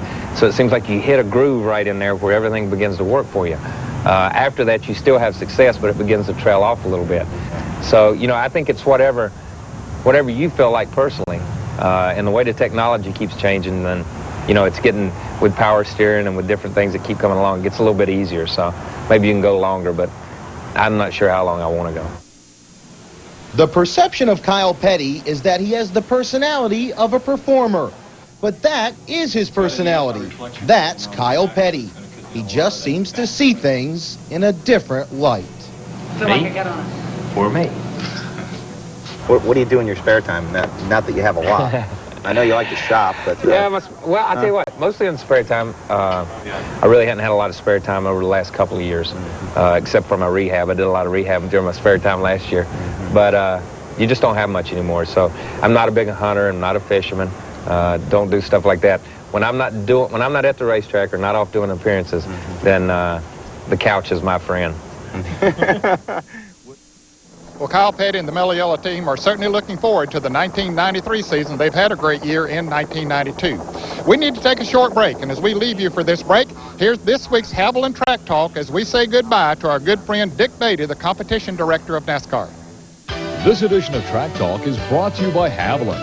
Add more life to your car. The Hooters 500 in Atlanta marks the retirement of longtime NASCAR official Dick Beatty. Mr. Beatty's trademarks are his passion for fairness, his ever-present rule book, and his sincere approach to ensure the success of his sport. But the most fitting tribute to salute the retiring Winston Cup director is that most racing veterans know, hidden behind Dick Beatty's iron fist is his gentle heart. Dick's just been a real consistent performer for us. We could always rely on him to make good calls, good decisions, and kind of like the statesman of the whole crowd. It just his manners and the way he handled the competitors, his relationship with us. He was always a friend, but also he was an authority, and that's hard to be both. He's sort of like a good captain in the Army, but he's really been good and worked hard, and I hate to see him retire, but still it's glad to see him retire because he's made it to retirement. My father passed away before he got the time to retire, so now he can relax and enjoy his life with May and have a great time. He's still going to be a great friend, and I know he's going to come around to the races once in a while and see us, and I know May will want to come get an autograph. And any of you that cannot be quiet during this meeting, I would ask you to excuse yourself at this time.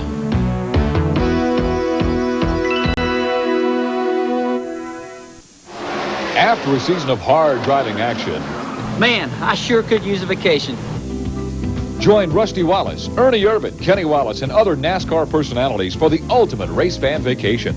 Enter the 1992 Miller Genuine Draft Racing Cruise Sweepstakes and win a week-long all-expense-paid cruise for two to the Caribbean, where you'll sail in luxury aboard the SS Norway of Norwegian Cruise Lines.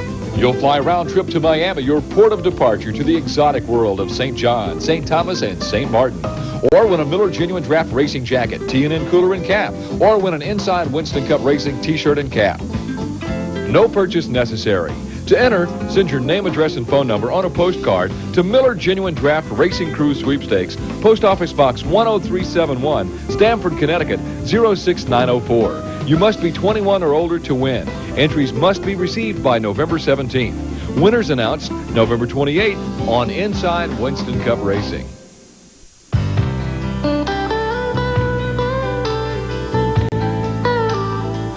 All of these championship-winning drivers have one thing in common: Goodyear Racing Eagles.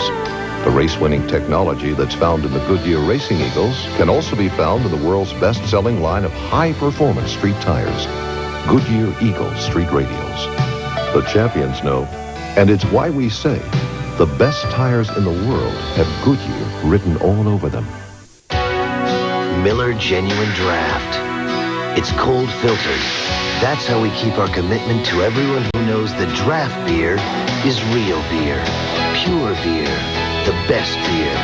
It's why so many people can enjoy a beer whose taste hasn't been changed by heat pasteurization, and why so many people are making a change of their own to the genuine draft. Get out of the old, get into the cold.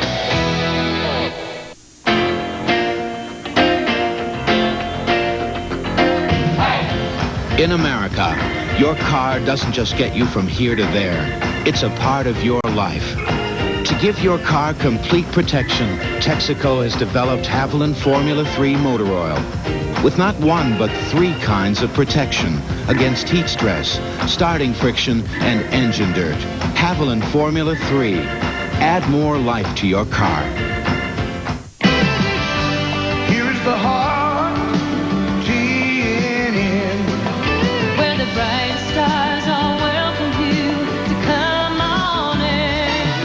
We're the music of America, and you are a part. Deep in the heart, TNN. Here is the heart of country.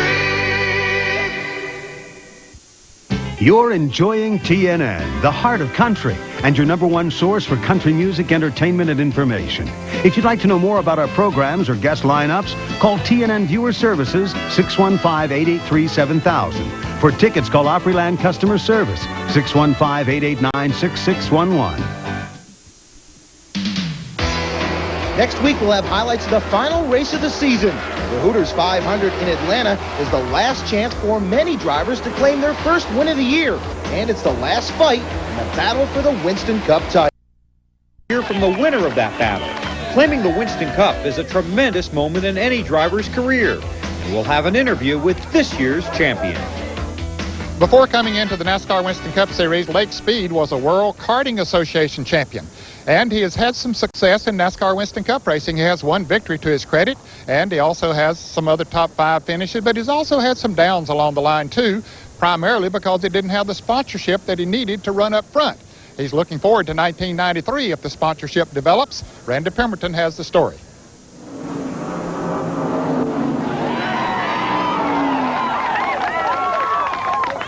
Wins and Kmart and Delco Battery came along with the money so we can do this. And, you know, it's the whole thing. I couldn't do it without their support. And these people came along when nobody else was interested in us and everybody else thought we were down and out, but they believed. That was 1988, and Lake Speed was on top of the world. But since that time, Speed has found the waters of Winston Cup racing a bit rougher. After a few years of trying to field his own team, the tide's turned, and Lake has been trying to stay afloat without a sponsor in the stormy waters of Winston Cup racing. When you won Darlington, it seemed like, of course, you're on top of the world. What happened? What was the falling out there? What happened? I really think, in my mind, I fell victim to the belief that if you go out and run fast, that sponsorship will come to you. And we worked real hard all of '88 and ran real fast, almost won several races. We did win the one race. And coming towards the end of the year, I really was just waiting for the guys to come knock on the door and decide which one I was going to take. And boy, did I ever get a big surprise when they came around in November and they weren't there knocking on the doors. And so we started scrambling then to try to come up with something, and we didn't get enough money to race with the next year and try to do it anyway. And all we did was take a real strong organization and bleed it to death. Since '88, Speed has had the tough task of placing a tourniquet on his team and nursing it back to health with the help of the limited sponsorship of Purex. The rehabilitation of his race team hasn't been easy, but he's now slowly getting back up to speed. You know, the Purex Ford has run limited schedule this year, and it's looking like we'll probably wind up before it's all said and done, maybe with 10 races out of 92 rather. But we're slowly building the team back up and getting back up to where we can come back at full strength, I hope. Not only has Lake had to shore up the sponsorship end of the equation, but he's also had to rebuild his base of crew members as well. Really, it's a bunch of guys that came together over the winter, and throughout the year we've picked up additional people as we come along. Most of them, really all of them, people I never worked with before, but you know, with the economy being the way it has been the last year or so, there's a lot of teams that have been shut down, and there was guys without work that really wanted to race, and they started coming around. And you know, I couldn't make any long-term promises, but I said, you know, we'll go into such and such a race, and let's work hard, put the car together, and go. And that's kind of what it's been. We've sort of picked up people as we've gone along, and we've built up a pretty good team right now, and put it this way, we got the skeleton crew for a really good team. Lake Speed knows what it's like to struggle, but he also knows what it's like to win. And next year, he plans on heading into the season full bore, and with one philosophy in mind: winners never quit, and quitters never win. I vowed to myself then that I wasn't going to go back and race again unless we had the kind of dollars that it took to be competitive, because I don't care anything about just going out there riding around. If I don't feel like that I either have a chance of winning that race or I'm building to get to the place that I can win that race, I'd rather watch it. Today's mailbox is brought to you by Miller Genuine Draft. And our question today is from Bob Leffel of Springfield, Ohio, who writes, if a crew is working on a car behind the wall under green flag racing, then the red flag comes out, do they have to stop working on the car? Well, Bob, for that answer, we'll go to Robin Pemberton, who's the crew chief on the Mellow Yellow Pontiacs, which Kyle Petty drives. Yeah, that's a good question, Bob. That doesn't usually happen. It's happened on occasion at Talladega a few years ago when they had a red flag situation. All activity must stop on pit road. If you're even in your own pit stall and the red flag comes out at that time, you must cease all work on all the cars. Thanks for writing in. If you have any race questions, write to us at Inside Winston Cup Racing, Box 240417, Charlotte 28224. If we use your question on the air, you'll receive this embroidered Miller Genuine Draft jacket. You'll also receive a copy of NASCAR videos, A Week in the Life of a Race Team, the latest volume in the exciting series, bringing the NASCAR lifestyle roaring into your living room. Well, our time's up for today. Hope you enjoyed the show, and you be sure to be with us here next week when we'll have highlights of the big championship that's being settled this weekend at the Atlanta Motor Speedway, the 1992 NASCAR Winston Cup Championship. We'll see you right here on TNN. Inside Winston Cup Racing has been brought to you by cold-filtered Miller Genuine Draft and Miller Genuine Draft Light, taking the country by storm, and by Haviland Formula 3 Motor Oil. Add more life to your car. Transportation for the Inside Winston Cup Racing crew provided by Fleetwood Enterprises, makers of a full line of excellent recreational vehicles. Clothing for the Inside Winston Cup Racing crew provided by Simpson Race Products, where innovation never stops. Promotional consideration and a fee paid for by NASCAR Video, taking you behind the scenes to meet the top drivers and personalities in the sport. Get your first volume featuring a week in the life of a race team. Order today.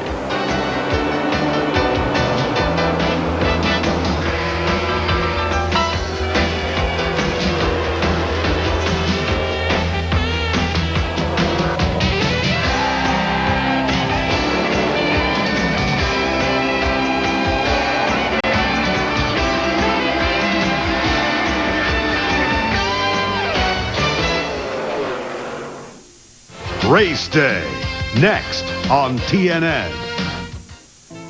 This is TNN, the Nashville Network, the #1 source for country music, entertainment, and information.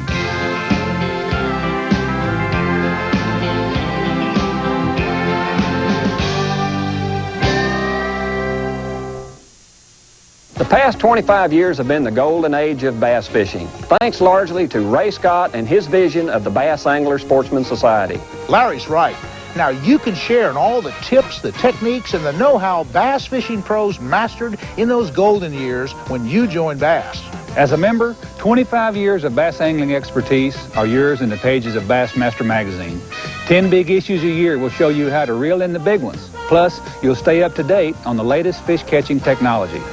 And don't forget the Boat Theft Reward Protection, Fishing Information Service, and other member benefits, Ken. So, if you're serious about bass fishing, and we know you are, you belong in BASS. So just do it. Join now. Call 1-800-842-4444 to join Bass and get your free 25th anniversary tackle pack with Berkeley's Power Lizard, Bill Norman's Deep Baby, and Berkeley's Ultra Thin Line, and a Bass spinnerbait. With your $15 paid membership, you'll also receive 10 issues of Bassmaster magazine in your membership pack. That's 1-800-842-4444. The King names his heir. It's a hot day for the hot boats. And the King of the Outlaws is out for revenge tonight. That's all next on Race Day.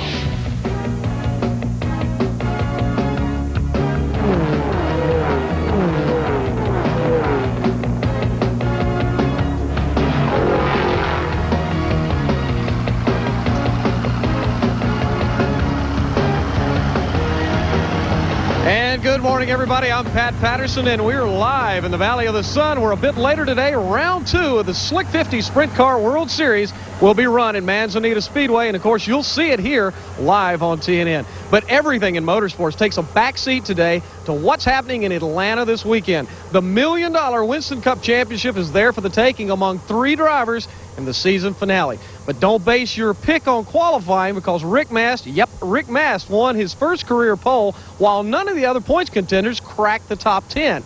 Bill Elliott, who's number 3 in the points, is the best, sitting 11th. Alan Kowicki is 14th, but because Sterling Marlin didn't win the pole, the Hooters driver wins the $30,000 for capturing the most poles of the year. Meanwhile, points leader Davey Allison is 17th, and I got to tell you, this one looks like it may go down to the very last lap. Richard Petty qualified 39th. Now, 1992 has not been particularly kind to the King, as these figures show, but this is not what people are going to remember Petty for. Of course, we send our very best wishes for a great finale to someone whose contribution to racing is far beyond measure. Meanwhile, Thursday, Petty made the long-awaited announcement about who will take his place next year. Now, here with that and another major announcement from Atlanta is Mark Allen. Thanks, Bill, for that. The 1991 and almost 1992 Grand National Champion will step up in class next year along with Bill Davis, best known as Jeff Gordon's car owner. Next year is going to be a tough year with the Rookie of the Year program, because Jeff Gordon and Kenny Wallace are racing. But I also feel like this team can do it because of the Maxwell House and because of Bill Davis. I feel very confident with them, and I feel lucky that they chose me, because without them, it just takes more than one person, and this whole group right here, I know will do it. So I feel real good about this. Maxwell House will sponsor the Ford team with a deal that's good for 5 years. Labonte's BGN seat goes to crew member and sometimes driver David Green. After months of searching, the King has reached into Florida for the man who will drive the Petty Enterprises Pontiacs next year. And that man? Rick Wilson, driver of the Petty Enterprise car in 1993 and owned forever, I hope. It's a dream of my life. You know, ever since I got involved in stock car racing, you know, Richard Petty was always there and an idol of mine. And once I, got the word that I might be involved in getting in his car, then I was excited, very excited. And, I'll never be able to fill his shoes, but I'm just very grateful that I can fill a seat for next year. Wilson has been largely inactive this season and got the call after the King talked with several other candidates. It's a one-year deal with a new car number, 44. And today we say farewell to a man without peer in Winston Cup racing, Richard Petty. Although this season hasn't had much joy on the track, there's been much love last night in a special concert in the Georgia Dome. The King was saluted before tens of thousands of adoring fans in an evening seen live right here on TNN. It was an entrance fit for a king and a night to remember, as 55,000 people said farewell. I'm probably glad for myself in a way, but I'm sad for Richard, because he's given up something that he really loves. Besides Petty, the stars of the evening were country music superstars Alabama, who had their own special way of saluting the King. The end of the evening was classic Petty. Without the fans, I wouldn't be here. Nobody'd be here, okay?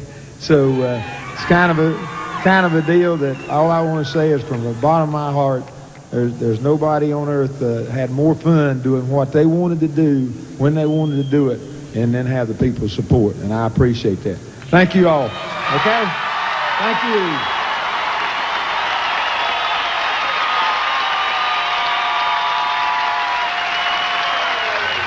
All right, next up, you'll hear from the country's best sprint car driver. But first, here's the rest of the grid for today's final Winston Cup Race of the Year. Stick around.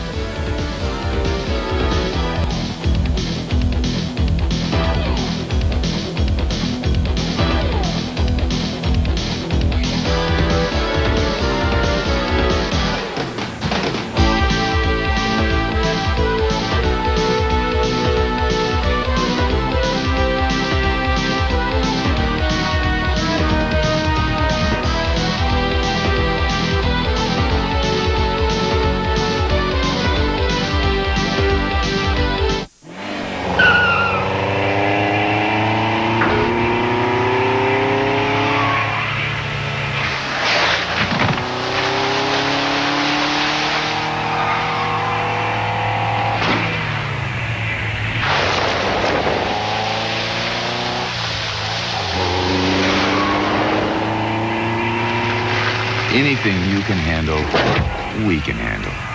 Yokohama High Performance Tires. The word is out. It's Gum Out.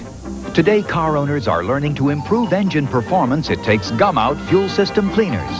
Gum Out's tough ingredients help eliminate hard starts, hesitations, and stalls. And there's Pennzoil quality in every product, which is why so many people know they can trust Gum Out. To improve engine performance, it takes Gum Out fuel system cleaners. Gum Out, solutions to engine problems from the people at Pennzoil. One of these engines was filled with Castrol Syntec, a new synthetic oil. The rest with conventional oils. They were then drained and started without oil to prove a point. You see, Syntec's unique molecular structure bonds to engine parts. Lab tests show it leaves a layer of protection far stronger than conventional oil. And if Syntec protects this well now, imagine if you leave it in. Castrol Syntec protects in ways other oils can't. Welcome to BKTV. It's new. It's dinner baskets. You gotta check it out. Dinner at Burger King. Chicken, shrimp, steak, Whopper. Only at Burger King. Only 4 to 8 where you get the table service. It's your way, right away. I love this place. Hi, everybody. It's Katie and Al having a big party here at Richard Petty Weekend in Atlanta, Georgia. But come Monday, we'll be back on the job. Yeah, we're going to have a big show Monday. Boy, howdy, will join us in the studio. Plus, we will have a world premiere video from Martina McBride. Be here for it on TNN. Raceday is brought to you in part by Castrol Syntec, the new synthetic oil that protects in ways other oils can't. And welcome back live to Phoenix, everybody. Last Sunday, history was made right here at Manzanita Speedway when Wing Sprint Car Racing was shown live on network television for the very first time right here on TNN. In case you couldn't be here, here's what you missed. The feature was 30 laps with Sammy Swindell and Stevie Smith fronting a field of starters from 12 states. And the question was, what group would be the fastest? The heat races had been in daylight, the feature at night, so the track was considerably different. On the green, Stevie Smith got the jump while everyone else avoided each other nicely. Within 5 laps, Smith was already lapping cars, but up way too high in turn 4, he did a wheel stand, and Swindell shot into the lead. Moments later, a lapped car and Jerry Stone tangled a bit, and the result was the first red flag of the series. That was on lap 6. Back under green, Swindell was leading, but Steve Kinzer was on the charge. He jumped from 4th to 2nd in 2 seconds, and that created all sorts of problems for Rod Henderson and Leland McSpadden for a caution. Back at speed, it was the 2 best in the business these days running at the front. Swindell had a 12-car edge with the King of the Outlaws in fierce pursuit. Kinzer and Howdenchild came together with 9 laps to go, and the 22 car got the worst of that confrontation. 2 laps later, Jerry McCarl got tapped, and while he was airborne, Smith hooked the cushion, and it was a spectacular reason to throw the red flag. There were 6 laps left when the green waved again. Kinzer had lapped cars to pass before he could take any shot at Swindell. But Sammy Swindell was clearly hooked up, and the win was all the better because of a motor problem the #1 driver had before the feature. Kinzer was 2nd, Howdenchild was 3rd, Dave Blaney 4th, and Mark Kinzer 5th. And joining me now is someone who wants to improve on his 2nd place last Sunday, but who has his big sights set on perhaps a stock car opportunity in the next few weeks. Steve Kinzer, are we giving up the open wheel, buddy? Are we ready to jump into them big NASCAR stock cars and become the new king of that deal, maybe? Well, I don't know about that right now. I've got the opportunity to go down and do a little testing in December, and looking forward to it. I think I've sort of want to know what the field is going to be like in one of them. I'm going to have the chance to do it, and looking forward to doing it. Well, you know, a lot of people said over the years, boy, that Kinzer could drive a bathtub if he had to at the Daytona 500 or anywhere else for that matter. Do you really want to pursue some other racing efforts after, 12-time champion of the Outlaws? I know sprint cars your love, but have you got it in your head that you want to go do some other things sometime? Well, I think any driver would like the opportunities to run a different type of race cars at some period of their career, and I'm in a situation I think it'd be a good opportunity to do it right now. And I want to go ahead and do it, and right now we just sort of want to go down and do a little testing and just mostly looking at testing right now, and we'll see what happens with it. All right, well, we'll wait and see how all that comes out, but let's talk a little bit about sprint cars. Second place last week wasn't bad, but you had a kind of a handling problem with the car. You think you got that straightened out this week? Well, we've been playing with the car, and I think it's going to be a lot better. It looks like we're going to have a lot more cars here and a lot tougher field, and I look for this race here to get nothing but tougher every week. All right, I want you to give a secret away now. I want you to give the secret away. How is it you get through traffic so well all the time? Well, I look at it. I think there's a lot of reasons. I think a biggest part of it is I grew up around racing. As a second-generation driver, I think you get to watch your father go through programs, and I think if you look down through racing, you'll see a lot of success in second-generation drivers, whether it be Dale Earnhardt, Al Unser Jr., Davey Allison, who it may be. I think those people are like me. They get to watch their fathers coming up too. They watch them handle lap traffic, and I think that's a lot of my success right there. Want to wish you well. He'll be out here in his Valvoline machine going after him tonight. Good luck to you. Hope it's a good race for you. Oh, thank you. All right, Steve Kinzer. Now, it's a strong field of drivers here in Phoenix for round 2 of the Slick 50 Sprint Car World Series, which goes off tonight live at 7 o'clock p.m. Eastern right here on TNN. Can Sammy Swindell make it 2 in a row, or can Steve Kinzer turn the tide? Tune in and find out. We'll be right back, everybody.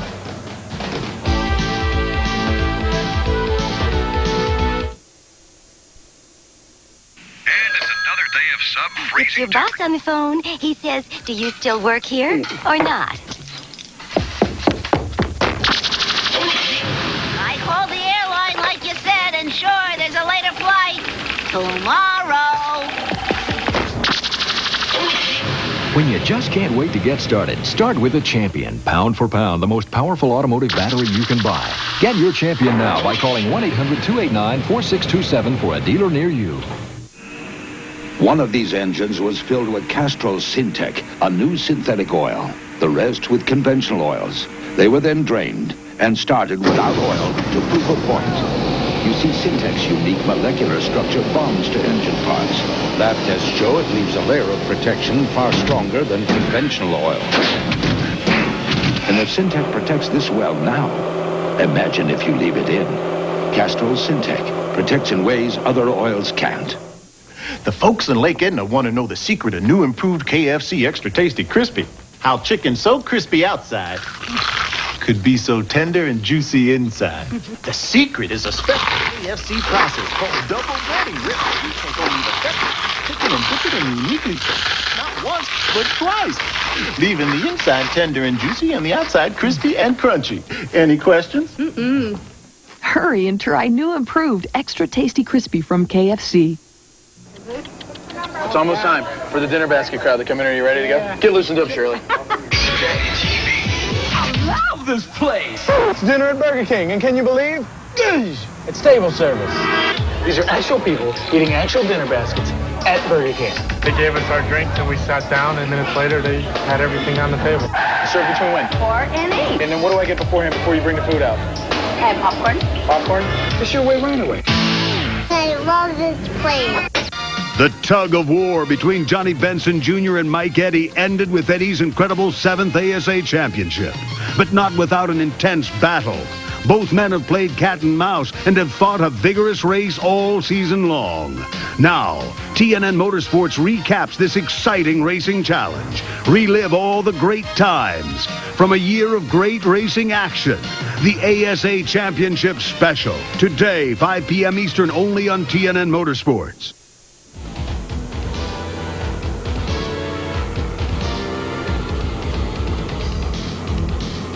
And welcome back to Phoenix, everybody. Now, in open wheel news, Arie Luyendyk has found a seat for 1993. He'll take over Chip Ganassi's Target Lola, vacated by Eddie Cheever. Luyendyk ran a few of the ovals for Ganassi this year and comes in with one Indianapolis 500 victory on his resume. Bobby Rahal also has one IndyCar victory, but he has 3 IndyCar titles, including this year's crown. Rather than resting on his laurels, the Miller driver is changing chassis for next year and began testing this past week at Phoenix International Raceway, as Neil Kassabaum reports. This past IndyCar season saw Bobby Rahal enter the racing arena with a lot of questions to be answered. The biggest one was, how would he fare as not only a driver, but also as the owner of his own team? As Darrell Waltrip can probably tell you, or Alan Kulwicki, when your name's on the team, you got an obligation to people. You better get with the program and fast. And I think it was better for me. And so just we worked hard, and not that you ever race you race to win. And the prize money comes along with that. But I think more than anything is I just felt a big obligation to my crew to give 100%, and I think that was the difference. Now the Ohio resident plans to top his performance of this past season by winning the 93 title in a car built by his team. So far, the car's shown to be very good. In fact, better in some cases than my Lolo. We've back-to-backed it on a number of occasions, and it's shown better. So I think that there's a risk, but if you went out and bought a Lola, who's to say that that's going to be the best car out there? I think for the amount of money that you put into either case, you might as well do your own thing. So the testing continues from now right up until spring of next year, when the signal of "Gentlemen, start your engines" marks the beginning of another IndyCar season. I'm Neil Kassabaum reporting for Raceday. All right, meanwhile, IMSA's GTP series has suffered another serious loss. Nissan, which dominated prototype racing in recent years until dethroned by Toyota, pulled out of the series in favor of IndyCar racing. The move, which was announced Monday, was bad news for the 150 employees who were pink-slipped, and Nissan did not reveal when it will make its IndyCar debut. Now, as you know, Nissan had won numerous manufacturers' titles, and their departure closely follows Mazda. Now, another big race today is across town here in Phoenix. The World Finals of the International Hot Boat Association will start shortly at Firebird Raceway. We're talking 200-mile-per-hour drag boats on water. And yesterday, the Mission Foods shootout for the best in the Top Fuel Hydro was run. Clinton Anderson and Ron Bramaska, I didn't get the name right, staged, and Clinton had a sensational 219-mile-per-hour pass, but red-lighted on the start, handing the four-time world champ the win at 199 miles per hour and $5,000 in prize money. Joining us now is the man in charge of making things run smoothly out at Firebird today. Craig Hosell is welcome. Now, go ahead and correct my pronunciation of our champ's name there, because I know I messed that up. It's Ron Braxma. Braxma. Okay, well, that's great. You guys had a great weekend out there so far. I know you're looking for some great action this afternoon as well. Oh, we've had some incredible racing, and the boats are just pushing everything to the limit this weekend. We also had a kind of a surprise in blown alcohol hydro, where Tim Capaldi beat the 200-mile-an-hour mark and put himself in the record book there. So many of our fans love boat racing and love watching the drag boats run, but we need to know a little bit more about the organization. IHBA has been around how long? We've been around for 10 years, and in fact, we're celebrating our 10th anniversary this year. And a real dedicated association to safety and keeping the sport of professional drag boat And you've racing. done some new innovative things as far as safety is concerned over the past couple of years, haven't you? No question. The the driver safety capsule is probably the number one safety improvement for the sport. It's saving lives. It's working. It's bringing a whole new resurgence back into the sport, and we're real excited. I was going to ask you, do you see more people coming out to compete at the different levels that your organization offers? No question. In fact, we get phone calls weekly from retired drag boat racers saying it's okay to get back in now. My wife's going to let me with the safety capsule. So. Got to take care of that racing wife, right? No question about it. How about the crowd out there at Firebird? I know that you had a good crowd yesterday. Looking for a good one again today? Had a record crowd yesterday, and today with the weather the way it is and no wind and no rain, we're gonna have standing room only out at the track. Any big news for 1993? Expanding the schedule, doing anything different, or do you know where you're at for 1993? Right now we're extending the schedule by a couple of races, but national TV exposure, your shows have definitely helped the sport of professional drag boat racing. A lot of new things are happening. Sponsors are taking a hard look at the sport, and that's encouraging for everybody, from the association right on down to the boat racer. Well, have some fun out there today. Yeah. I know I was flying in the other day, and I saw them doing practice runs, and it looked great, and I wish you the best. Hope it's a great event for you this afternoon. Thank you very much, Ben. All right. Up next, a special report on what's happened to the beating and banging in NASCAR. Stick around.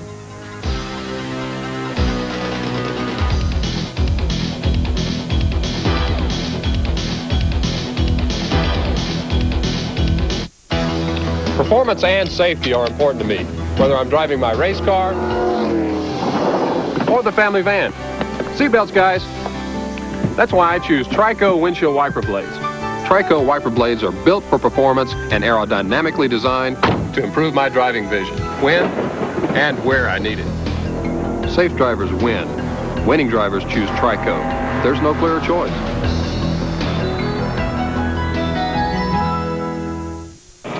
Over the years, I've made a lot of trips back and forth to Vegas. So how's it going this trip, George? The odometer was broken for over 50,000 miles, so I say we've got 300,000 miles on this car. Hi, George. I've had a longer relationship with this car than I've had with any woman. Hi, George. How are you? This beauty's a living example of what can be done with proper maintenance and AC Delco. Hi, George. AC Delco parts. It's like buying time. One of these engines was filled with Castrol Syntec, a new synthetic oil. The rest with conventional oils. They were then drained and started without oil to prove a point.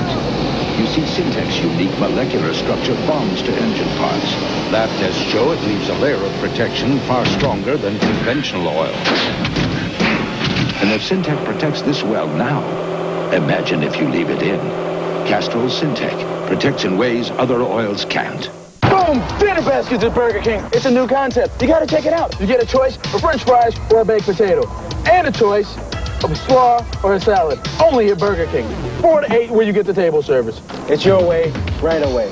I love this place. Next week on Miller & Company, we go one-on-one with Willie Nelson. We'll meet Roger's son, Dean Miller, plus Indigo Girls, Mario Martin, and the dastardly duo Pinkard and Bowden. Miller & Company, weeknights at midnight, 11 Central on TNN.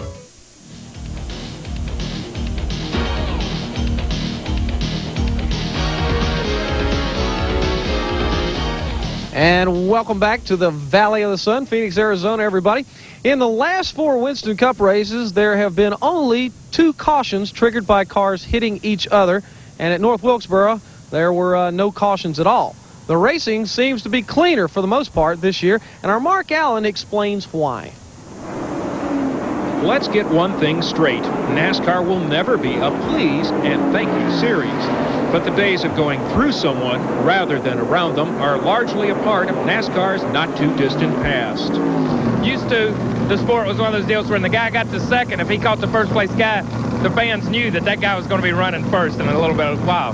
He was going to make a move, and he was going to bump somebody. Now, that's not to say that body men are an endangered species, but it's clear the sport's bill payers, the sponsors, want their name easily readable, not crumpled or missing altogether. Whoever might initiate contact with another car winds up being spun out themselves. They wind up being caught up in a tangle. And I think between their car owners and their sponsors and so forth, they've realized that it didn't really help them out at all. The message has been passed around from the sponsors and from the officials here with NASCAR and from our car owners that this isn't just Saturday night racing anymore. This is big business, and we've got to conduct ourselves professionally out on the racetrack and try to create a good image. It's a thing that you just don't want to do, you know, because you put your ride in jeopardy if you crash too many times, and you know, you don't make no money or nothing. So it's everybody wants to finish. Many credit NASCAR officials in keeping the competitors from getting, shall we say, over-enthusiastic. If NASCAR lets it, it could get out of control. But they got to pull the reins in when it starts to, and they've done a good job of that. And, you know, most everybody's minding their manners better than they did maybe a year ago. The cost of repairing automobiles has certainly grown tremendously.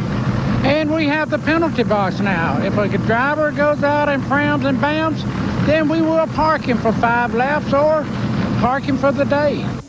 Part of the improvement can be traced to technology. You got bigger spoilers on the car, a little camber in the rear ends. I think the Goodyear tires are better than they used to be, so the cars actually handle better. If you watch 2 or 3 particular cars, the cars are still sideways, they're still right on the edge. It's not that isn't happening, but what's really causing the cars to be able to be caught and the driver to gain control back is the aerodynamics, and of course, again, the radial tire is a much better race tire.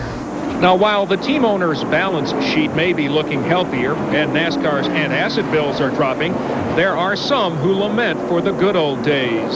Well, it's definitely not like it used to be. They won't let us drive the way we want to drive. We got to go out there and take it easy and be real cautious and everything. And plus, a lot of the fans didn't like the rough drive, and they wanted to see everybody pass each other, what they call fair and square and clean and all that. But, I mean, I like to drive harder. I can drive harder. I can be more aggressive like I was in 88 and 89, but NASCAR won't go for it. They want everything to be real smooth and real calculated, and hey, if that's what they want, and that's as long as everybody else is doing it, that's fine. But most echo this sentiment. I think I'd prefer to race cleaner, longer, and less yellows. I don't really like everybody running in everybody else. I'd rather run clean and just race hard. What many fail to consider is television's role in the sport's growth and how it has fostered change. When you've got guys sitting in California or Washington State that never see a race, and all of a sudden they turn on their TV and we're running all over each other and beating and thrashing, and they think it's roller derby, man. And, you know, they think it's a put-on. It's that type of sport. But when you come out here and you see guys run clean and you see them drive as hard as they can drive, then it becomes more of an art for them almost. And I say, man, that guy really can do something with a car. He can handle it when it gets out of shape. He can do this. He can do that. He doesn't have to run over somebody. And I think what TV's done with the fan letters you get and the letters that are in the papers and the way people say, well, you know, this guy did this or this guy did that. Nobody wants to read those letters about themselves in the paper. So I think TV's been the biggest thing to help the sport grow and clean itself up. If racing is a form of entertainment, as many claim it is, then NASCAR has further refined the theory that you can't have a good show without the stars. Rubbing fenders once in a while is fine, but everybody finishing is great. And when you win a race that everybody finished, you know, all the good cars were out there still running, it makes you feel a whole lot better. $1 million on the line this afternoon. We'll see if there's any framming and bamming down in Atlanta. That's it for now, but don't forget live sprint car racing tonight at 7 o'clock right here on TNN. It's round number 2 of the Slick 50 Sprint Car World Series. Then at 8:30 on race day, we'll have highlights of the Midget World Challenge here at Manzanita, along with the action from the Baja 1000, and of course, the final Winston Cup race in 1992. I'm Pat Patterson. Enjoy your racing day right here on TNN.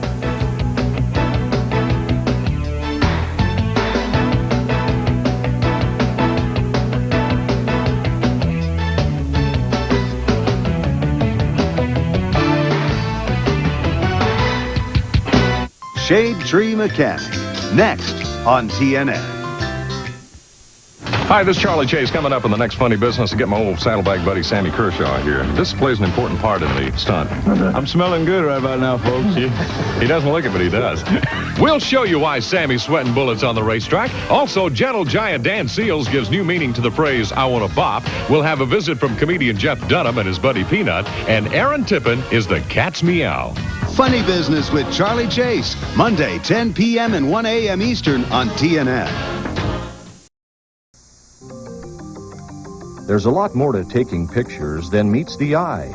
And whether you're discovering the wonders of black and white photography or deciding what camera, lens, and equipment to buy, Popular Photography is the magazine for you. Each month, Popular Photography is packed with tips like how to stop motion, how to take better portraits, how to capture the drama of nature at its peak, and best of all, you get the most up-to-date buyer's guide anywhere. Yes, Popular Photography covers the photo world from every angle. And right now, as a special TV offer, you can get a full year's subscription of Popular Photography for only $8.97. That's right, just $8.97. That's one half the full subscription price. So develop your interest in Popular Photography today and save 50%. Here's how you do it. Call 1-800-238-9300. That's 1-800-238-9300. Call now, 1-800-238-9300.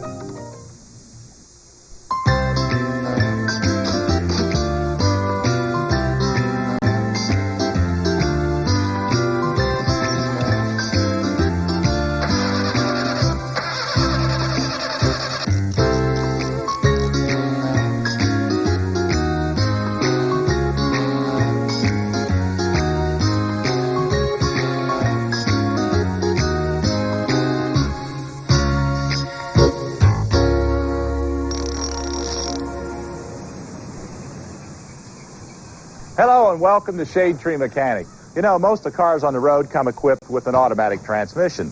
This is a transaxle. This is what you'll find in front-wheel drive cars. The problem is most people pay very little attention to their transmission until something goes wrong. And that's what we're going to talk about today, how to keep your transmission shifting smoothly. Well, I've driven this car this morning and got it warmed so I can get an accurate check on the transmission. When it was cold, it shifted kind of erratically, and then as it warmed up, I felt it sliding through the shifts. Indicates maybe this transmission needs service. Because also, I picked up a small vibration about 35 miles an hour with my foot on the gas, which indicates we might have a worn universal joint. We'll check those also. Well, the first thing you want to do is check the transmission fluid, the level of it. And you want to do that when the engine and transmission are hot. The reason for that is because transmission fluid expands. If you check it when it's cold, you may not get an accurate reading. What do you have, Sam? Well, what I've got here is a reading on this transmission dipstick. We're down about a pint. And the transmission's warm, and it indicates right here on the dipstick that we should check the transmission in park with hot engine idling on a level surface. On this dipstick, it even indicates the type of fluid that's required in this transmission. A lot of information on this dipstick. And when you look for your dipstick, it's located down the back here on a rear-wheel drive car, right in the area where the transmission and engine come together. On front-wheel drive cars, it'll be located in a different area. Okay, Dave. Well, now, the way a transmission works is it transfers energy from the engine down to the drive wheels, and it does it through this torque converter. This is mounted directly to the end of the crankshaft. As it turns, it creates a coupling, which then transfers the power down to our transmission, into the shaft, then to our wheels. Isn't that right? That's right. And what we've got here is a cutaway of an automatic transmission used in a front-wheel drive car. And although it's a little different configuration than what we're going to work on today, it's pretty much the same. We start at the torque converter, and the torque converter does just as its name implies. We splash fluid from one set of vanes to another and multiply the engine torque. We drive that power through to a pump, a hydraulic pump, which makes our hydraulic pressure. Here we have a valve body, which is nothing but a box with little spool valves in it that are very similar to a spool of thread. And as the valves move, it directs the hydraulic fluid pressure to the proper clutches and bands at the right time to give us our right gears. And then we have a chain that comes down and drives this input shaft. Inside the transmission, we've got a band, which is nothing but a clamping device that clamps around a drum. It's done by being pushed by a pushing device called a servo. When the servo pushes down on the band, it locks it on the drum, and the power transmits down here through the transmission. We also have clutches, and you can see we have friction material, steel plates, friction material, and so on. They're stacked up in a row. When those hydraulic clutches are squeezed together, again, we'll transfer the power down through the transmission into the planetary gear set, which is a sun gear, a ring gear, and little planetary gears to give us our different gear ratios, and of course our reverse. The power then flows through the differential, because this is a transaxle, and out to the wheels. It's a very intricate and very expensive unit. If you were to take this down to your local transmission shop to have it overhauled, you'd be probably looking at $1,200 to $1,500. That's why it's a wise investment to spend $40 to $60 on a transmission service on a regular basis to keep this running good. How much fluid does this transmission hold? On a refill, about 7 quarts total with the converter, probably somewhere around 10 or 12 quarts. The fluid is one of the most critical elements of any transmission. And the reason for that is that it's what makes everything in here really work. Heat is the #1 enemy of a transmission, so that's why it's important to change the fluid and the filter at least once a year. In some cases, they say every 25,000 miles, but most people do a lot of city stop-and-go driving. If you do that type of driving, change it once a year. And when you do, make sure you use the right type of transmission fluid. There's the Type F, which is generally used for Ford transmissions, and then there's Dexron, which is used for General Motors transmissions. Now, there's a lot of different types on the market now. You want to make sure you check your owner's manual and find out exactly what type of transmission fluid that goes in your car. If you get them mixed up, it could damage your transmission and cause you a big bill. Well, we're going to take a short break. We're going to put the car up on the lift, and when we come back, we're going to show you how to change your transmission fluid and filter, and we'll talk a little bit more about the different types of fluid. So you ready? I'm ready. Stay with us. We'll be right back. Installation of an auxiliary cooler for the transmission is recommended if you intend to do trailer towing. Brought to you by Prestone. It stops the rust that stops your car. And by Wrangler, country music's favorite label. Rust. What it can do to the outside of your car. Weak, neglected antifreeze can do to the inside. You need the tough anti-corrosion formula of Prestone. Use fresh Prestone every year to give your radiator and cooling system heavy-duty rust and corrosion protection. No matter what happens to the outside, Prestone protects the inside. Prestone stops the rust that stops your car. He could hear a song on the radio once and knew it word for word. That's one thing for sure. All he could think of was guitar and music. Ladies and gentlemen, I'm here tonight to introduce a real good friend. To quiet the herd at night, a cowboy often sings a song. Of course, it doesn't always work.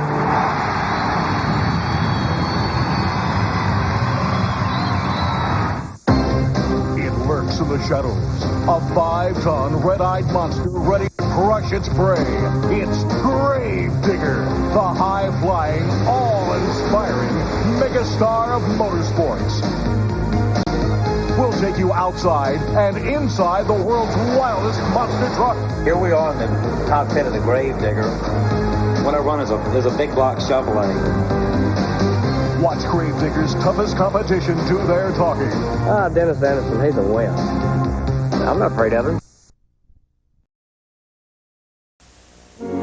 It's McDonald's Holiday Film Festival, now featuring the American epic Dances with Wolves. The original full-length video, unbelievably priced at just $7.99 when you buy any large sandwich. So hurry in and pick up Dances with Wolves. Also available, the family favorite, Babes in Toyland, and the hilarious Dirty Rotten Scoundrels. These films just $5.99 each when you buy any large sandwich. What you want is what you get at McDonald's today.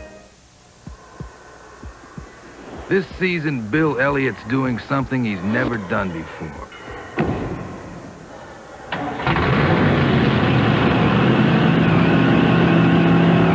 Driving the 670 horsepower Budweiser Thunderbird. But only after Junior says it's okay.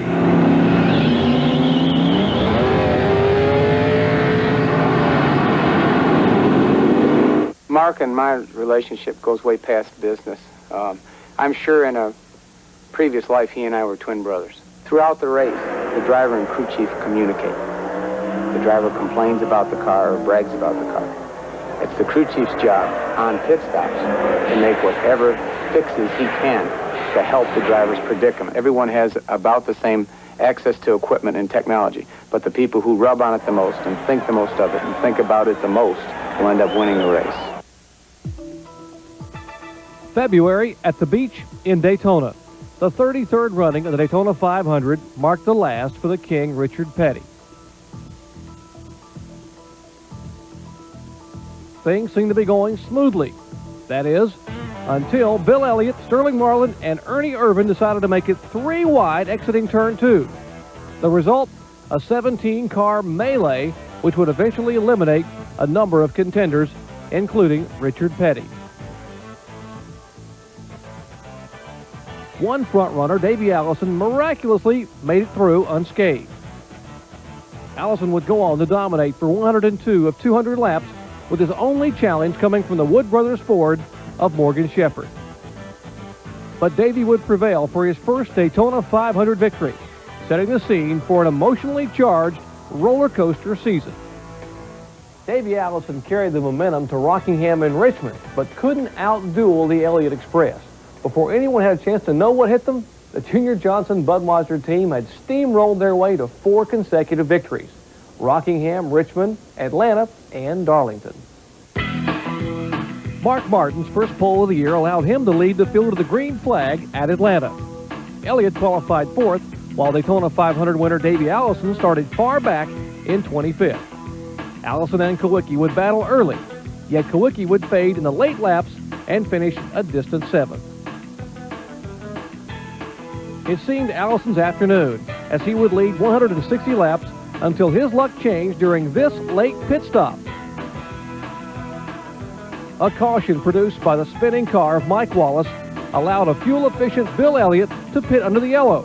Along the lead lap, Elliott would coast to consecutive win number 3. I'll tell you what, when I wanted the checkered flag, I was just amazed. I mean, I couldn't, you know, I was sitting there in the car, and I still had to call back, did I really win this race, you know?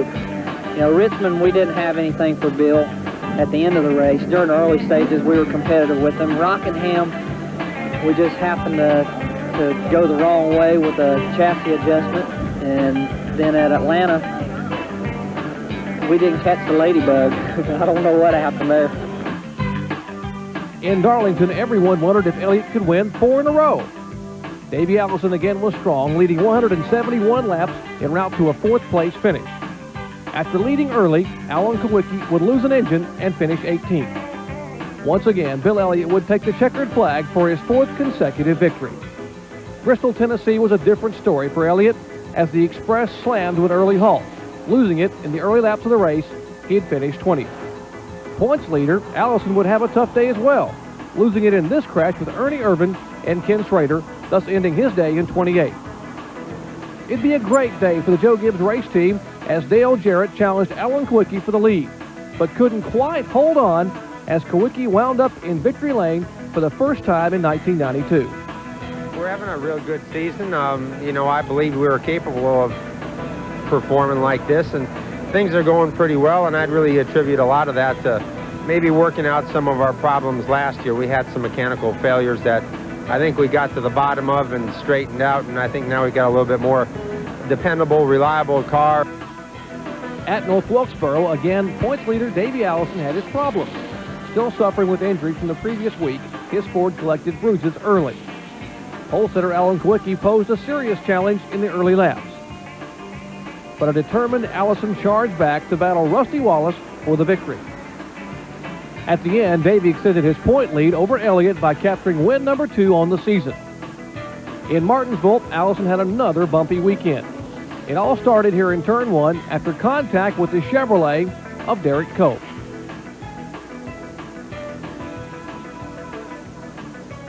Once again, Alan Kawicki would dominate the early laps. That is, until an axle problem would put him behind the wall, relegated to a 16th place finish. On lap 383, point leader Allison would contact the concrete and end his day in 26th spot. Kyle Petty had a frightening moment on lap 450, but escaped without harm. As the laps wound down, crew chief Steve Meal watched as Mark Martin hung on to take the checkered flag for his first victory in 1992.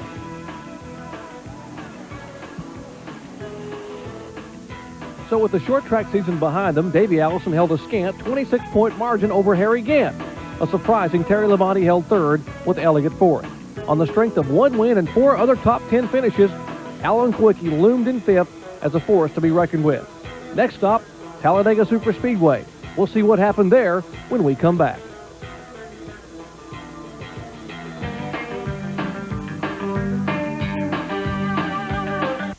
New Eckerd Jewelers in downtown Jeanette is going out of business. After 100 years, we must close our doors forever. Our loss is your gain. We're in the final stages of our going out of business sale. This is your opportunity to save up to 75% on diamonds, rings, 14-karat gold jewelry, watches, wedding bands, giftware, and fine gemstone jewelry. Hurry to New Eckerd Jewelers, downtown Jeanette. This is a lifetime opportunity to save. New Eckerd's is open Monday to Thursday 10 to 5, Friday 10 to 8, Saturday 10 to 4. All sales are final. We're still taking cash, checks, and major credit cards. New Eckerd's, downtown Jeanette. Our loss is your gain. This is Neil Spence. Winter's here and traffic will be a mess. When I fly over it, I'll say to myself, there goes a Subaru passing everything in sight. Right, Mr. Ham? That's right, Neil. We've got a Ham Good Subaru deal ready for you now. And plenty of Ham Good service after the sale. Don't spin your wheels when you can win the battle with Old Man Winter in a new Hamilton Subaru. Hamilton Subaru. We're your easy-to-get-to, easy-to-deal-with leader. At Talladega, there was absolutely no doubt who had the dominant car. Crew chief Larry McReynolds guided Davey Allison to win number 3 as he led 110 of 188 laps, setting himself up for a chance at the Winston Million.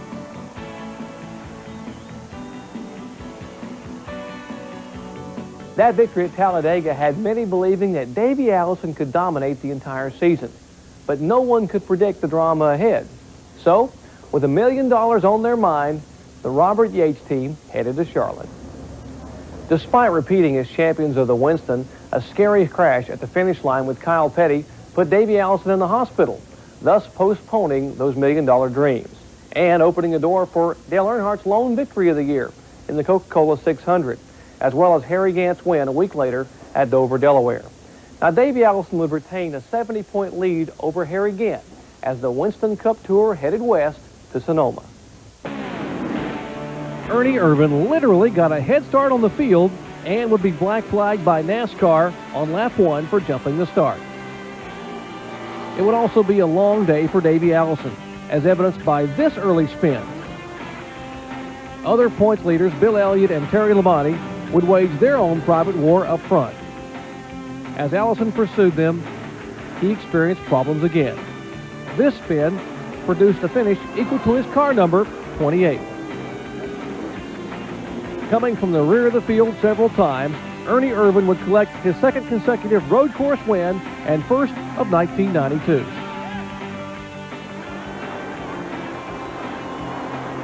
In June at Pocono, Ken Schrader would lead the field for the green flag, but Kawiki crew chief Paul Andrews would watch his driver pull to a seemingly comfortable early lead. Eventually, Davey Allison would challenge. But it was deja vu in 92, an all-Ford show at the front.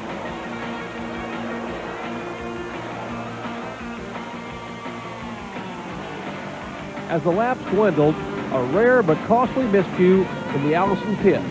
The car fell from the jack, costing Davey valuable time and giving Kawiki the lead. The Wisconsin native would hold off all others for his second win of the season. We just continually work on our weaknesses and try to improve them. And I think right now their team does not have a lot of weaknesses. They probably have less weaknesses than anyone else. Their engines are good. Larry's got the cars handling good week in and week out, and Davey's a good driver. So I'd say just, improve your weaknesses and you'll be a good team. That's what they've done. The Allison crew wouldn't be down for long as they roared back with a vengeance. In their most dominating race of the season, they would lead 158 of 200 laps on the high banks of Michigan en route to win number 4 for the Yates Racing team, thus increasing their point lead to 67 over Elliott. Gentlemen, start your engines. Richard Petty's finale at Daytona came with some patriotic flavor as President George Bush came to say farewell to the king. On the racetrack, Ernie Irvan took the early lead from Davey Allison. But some July 4th fireworks erupted in Turn 2. Alan Kawicki, third in the Winston Cup points, was victimized by this Morgan Shepherd spin, thus putting an end to his hopes for a strong finish.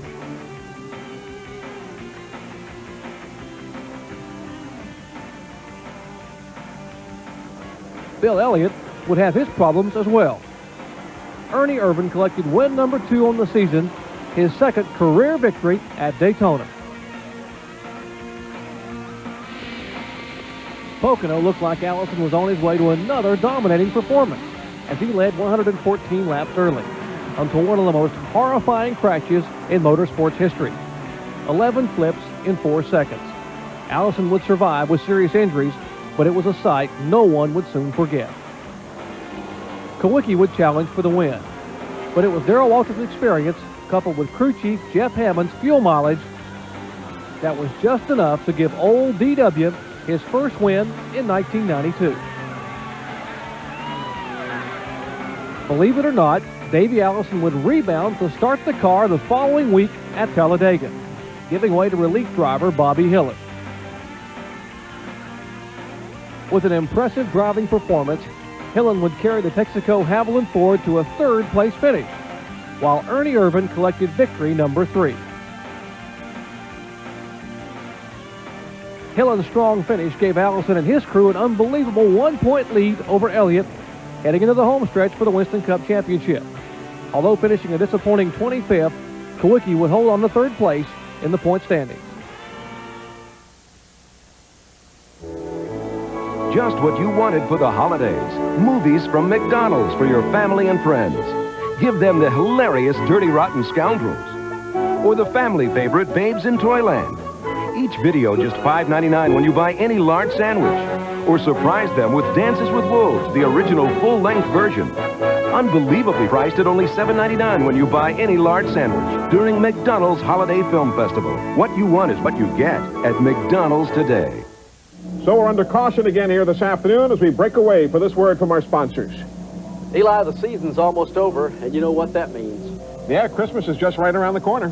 You know, I wish I had a great gift for all my racing buddies this year. That's easy, Barney. It's NASCAR Winston Cup 92. It's the same hardcover book that covers the entire racing season, and they're really hard to find. As a matter of fact, they sell out every year. Here's mine from last year, so be careful with it, would you? Wow, look at the color in that thing. Can you believe that? This year's book includes a special section on Richard Petty's career, so it's sure to sell out, but you can order them only from the publisher. Every edition becomes a collector's item because the Winston Cup book is never reprinted. You know, this is the perfect gift. How do I order? It's very simple. Just call toll-free 1-800-234-9287. Give them your credit card number. The publisher guarantees delivery by Christmas time, and I'll tell you, you're going to love this NASCAR Winston Cup book, or they'll refund your money. Tell you what, I think that's going to solve all my Christmas gift problems this year. Sure will. Now let's get back to work. They're about to throw the green flag again. Inclement weather threatened the Budweiser at the Glen as points leader Davey Allison welcomed relief from former Trans Am champ Dorsey Schrader.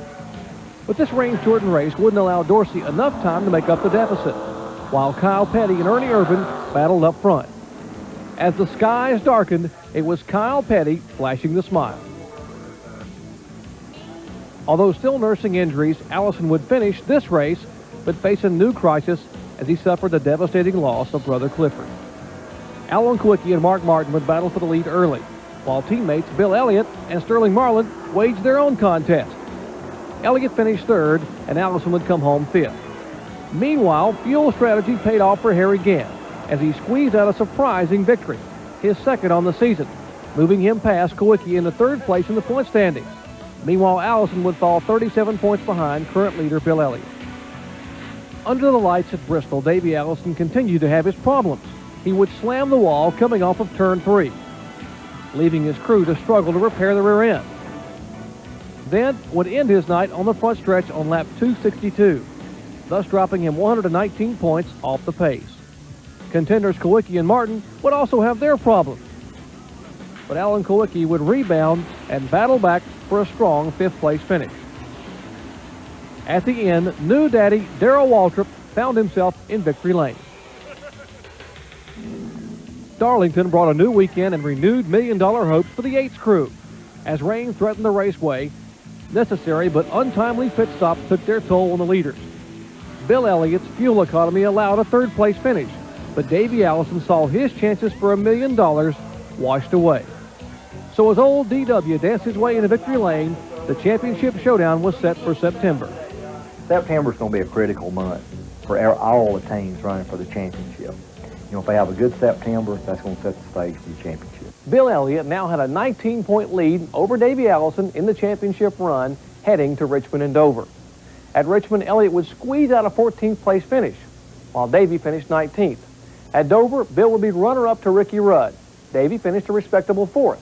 So some quick calculations will tell you that Awesome Bill had a 154-point lead over Davey as they both headed to Martinsville.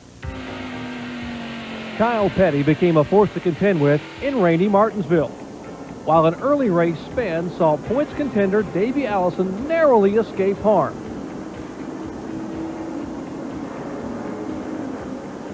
Elliott and Allison would battle each other trying to avoid trouble.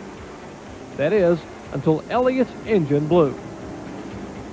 Allison, trying to seize the opportunity, ran in the top 5 until this tangle with Rusty Wallace relegated him to a 16th place finish. Kulwicki and Martin would have their problems too. The Bodine brothers, Brett and Jeff, made their way to the front, with Jeff ending up in victory lane for the first time in '92. North Wilkesboro saw more rain and another Monday start as Alan Kulwicki held the pole. Allison and Elliott continued to have bouts with bad luck mired in the middle of the pack, while Kulwicki and Kyle Petty seemed to pick up steam. This close racing would produce one of the tightest point battles in Winston Cup history, with as many as 6 different drivers involved. In the end, Mr. Monday would not be denied as Jeff Bodine picked up his second win in a row. Even though he had cut his points deficit to 70, the next two races at Charlotte and Rockingham took their toll on Allison and his crew, as they would retain a scant 15-point lead over a rapidly emerging Alan Kawicki in third. Well, Phoenix would fix all that, as the 28 team would get their first win in 4 months. It was the break the Yates team was looking for, as they led the 6 title contenders to Atlanta for the Winston Cup Championship showdown. This season, Bill Elliott's doing something he's never done before.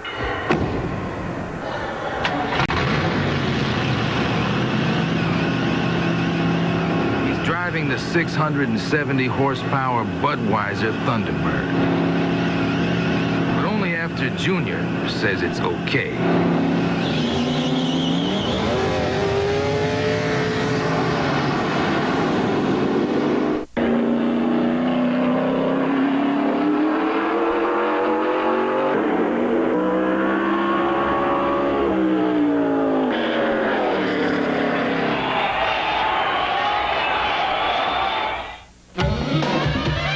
Something pure about a real sports coupe. It's 1 part power, 1 part control, and 1 stunningly simple piece of sculpture. And at a time when most sports coupes have sold their soul for a few gadgets, isn't it time for a car like this? The all-new 24-valve Ford Probe GT. Have you driven a Ford lately? Professional service, a friendly face. That's your Big A Pro. Big A, the sign that keeps your car running right. Richard Petty, the only driver ever to win 200 Winston Cup races, all on champion spark plugs. Sure, your help out here really does make a difference in the way I run. Well, Richard, this is our testing ground. It makes a difference in the way we build our spark plugs, too. They work for me in both my cars, whether I'm racing or going home. I depend on Champion spark plugs. Champion, no matter what you drive.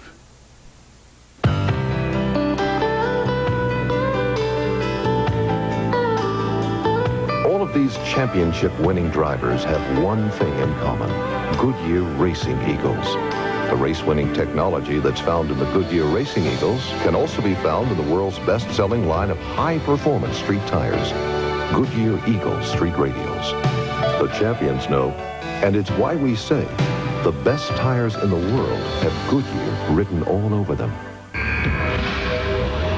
The available anti-lock brakes on the new Geo Prism can help you negotiate driving hazards during hard braking. And every new Prism comes with a driver's side airbag, which we'd also be happy to demonstrate. But you've seen all that before. Besides, why ruin such a beautiful car? Get to know the newest Geo Prism, at your Chevrolet Geo dealer. Ball was born this week. William Pudge Hefflinger was paid $500 to play for the Allegheny Athletic Association against the Pittsburgh Athletic Club, November 12, 1892. Took 80 years to verify when the Pro Football Hall of Fame received an expense accounting sheet showing a game performance bonus was paid to the Pudgemeister. Oh, by the way, Pudge and Allegheny won the game if you're scoring at home. I know we're only a half hour today. Every other game day will be the full hour. Prime time is the full hour at 7 Eastern time. Giants and Broncos, good game from Mile High. Stay with us all day. That game is at 8 Eastern time. And that does it for this edition of Game Day. Richard Petty's final race next. Thanks for watching.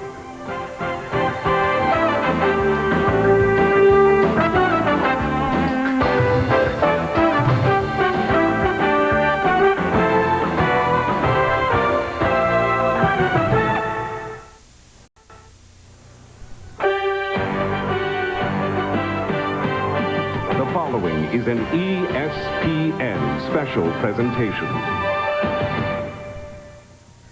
1,185 starts in a 35-year career. 200 wins, nearly twice as many as any other driver. But today, the king of stock car racing, Richard Petty, will end his illustrious career. The largest crowd ever to watch a sporting event in the state of Georgia is gathered here to not only see the King's last ride, but to witness the crowning of a champion. It's a huge media spectacle. Davey Allison leads the points going into this event, but 5 others are mathematically eligible. Never have so many been so close this late.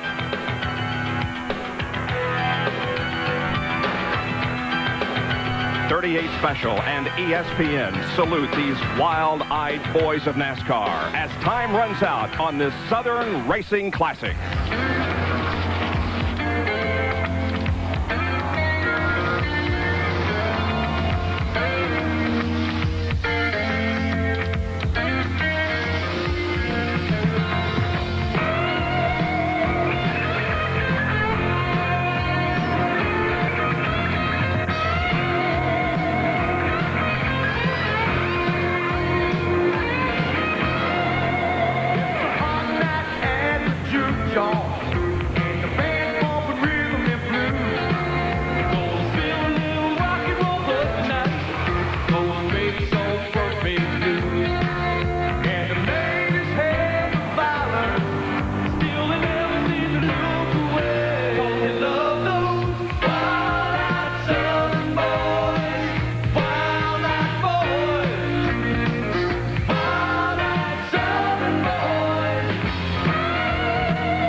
The world's leader in motorsports coverage presents Speed World.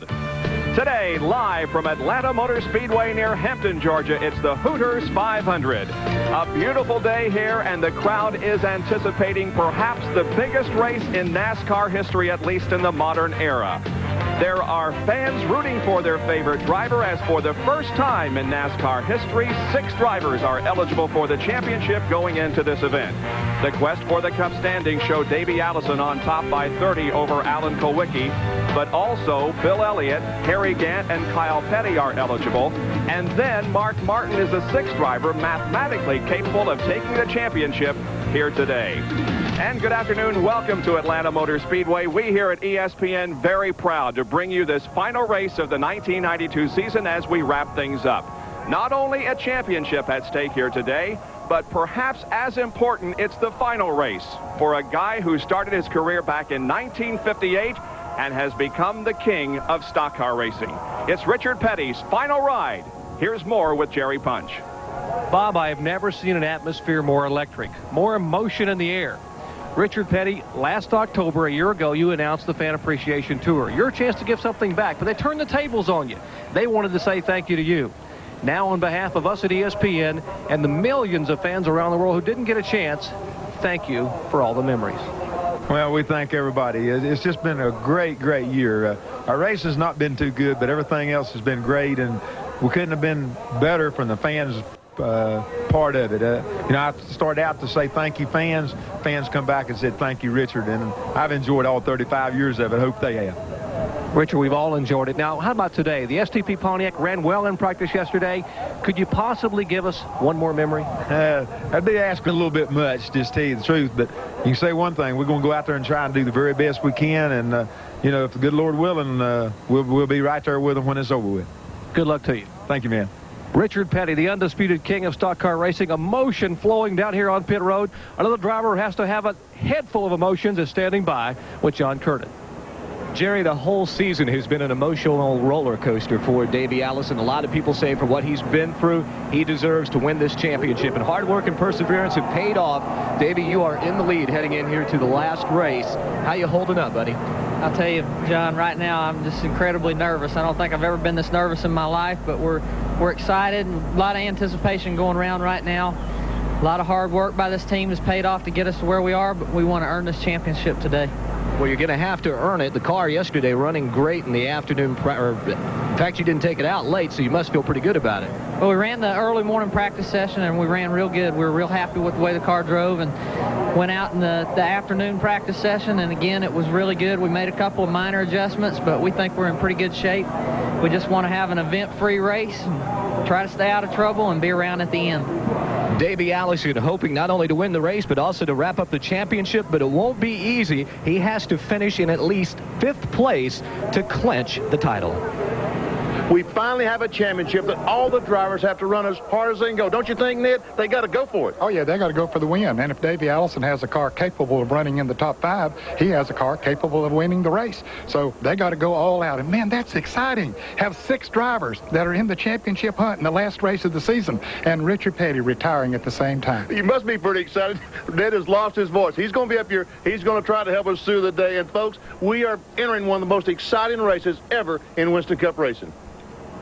We've tried to tell ourselves that it's just another race, but it isn't. A lot of pre-race activity has gone on and is going on right now. As you can see, the American flag being brought down by a parachutist. Now, Alabama about ready to sing the national anthem. And you see by the dawn's early light what so proudly we held at the twilight's last gleaming, whose broad stripes and bright stars through the perilous fight o'er the ramparts we watched were so gallantly streaming, and the rocket's red glare, the bombs bursting in air, gave proof through the night that our flag was still there. Oh, say does that star-spangled banner yet wave o'er the land of the free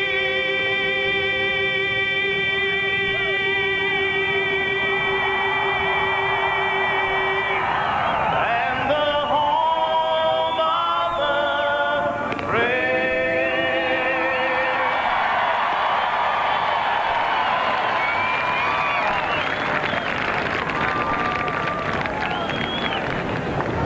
And now, ladies and gentlemen, again, I must ask you to clear the wheel fence. We're only moments away. We'll be going back down trackside for the spectacular words you've been waiting on for the running of the Hooters 500. Everyone, please take a seat in the grandstands. Let's clear pit road. Let's clear pit road, please. 10-4, Betty. Betty, start your engine. That's just a bit of rehearsal going on down there. From Kyle. Well, there will be 2 gentlemen start your engines given here today. The Petty children have already told Daddy to start his engine. I'm not so sure that he heard the command because he seems to be sitting patiently in his race car. But the other 40 now competitors await the command for them to start their engine as we get set to wrap things up in the 1992 season. Richard says his only quiet time and time of being alone is when he's strapped down in that race car, and that's exactly where he's at this very moment as we get close to the command. We must clear pit road. A quick reminder.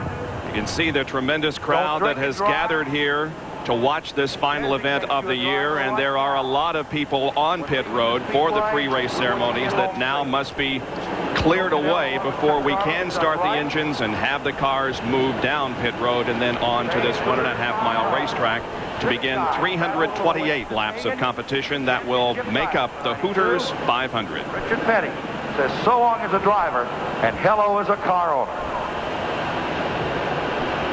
A final interview going on now as Richard Petty has already got the helmet on, awaiting the were to move out and begin a warm-up lap.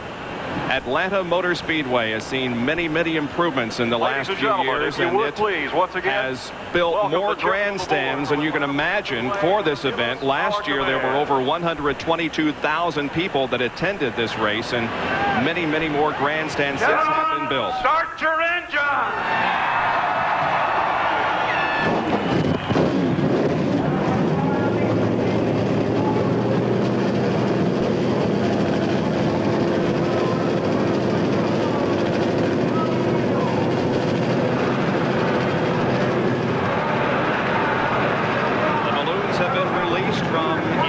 The pit area, flying over the main grandstand here on the straightaway, and there are some Apache helicopters that will do a flyover in recognition of this race here today. Richard Petty's final ride and the championship decided. The entire eyes of the sports world are focused here today on Atlanta Motor Speedway. And we're glad that you could be part of our ESPN Speed World coverage. Brought to you by Hooters Restaurants, always delightfully tacky yet unrefined. By Valvoline, people who know use Valvoline. And by Ford and your Ford dealer. Have you driven a Ford lately?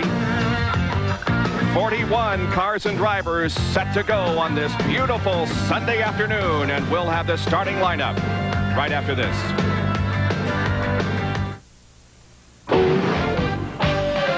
Before winter hits hard, get to Sears, America's #1 tire store. For a limited time, all Goodyear tires and all Bridgestone road handlers are on sale at Sears.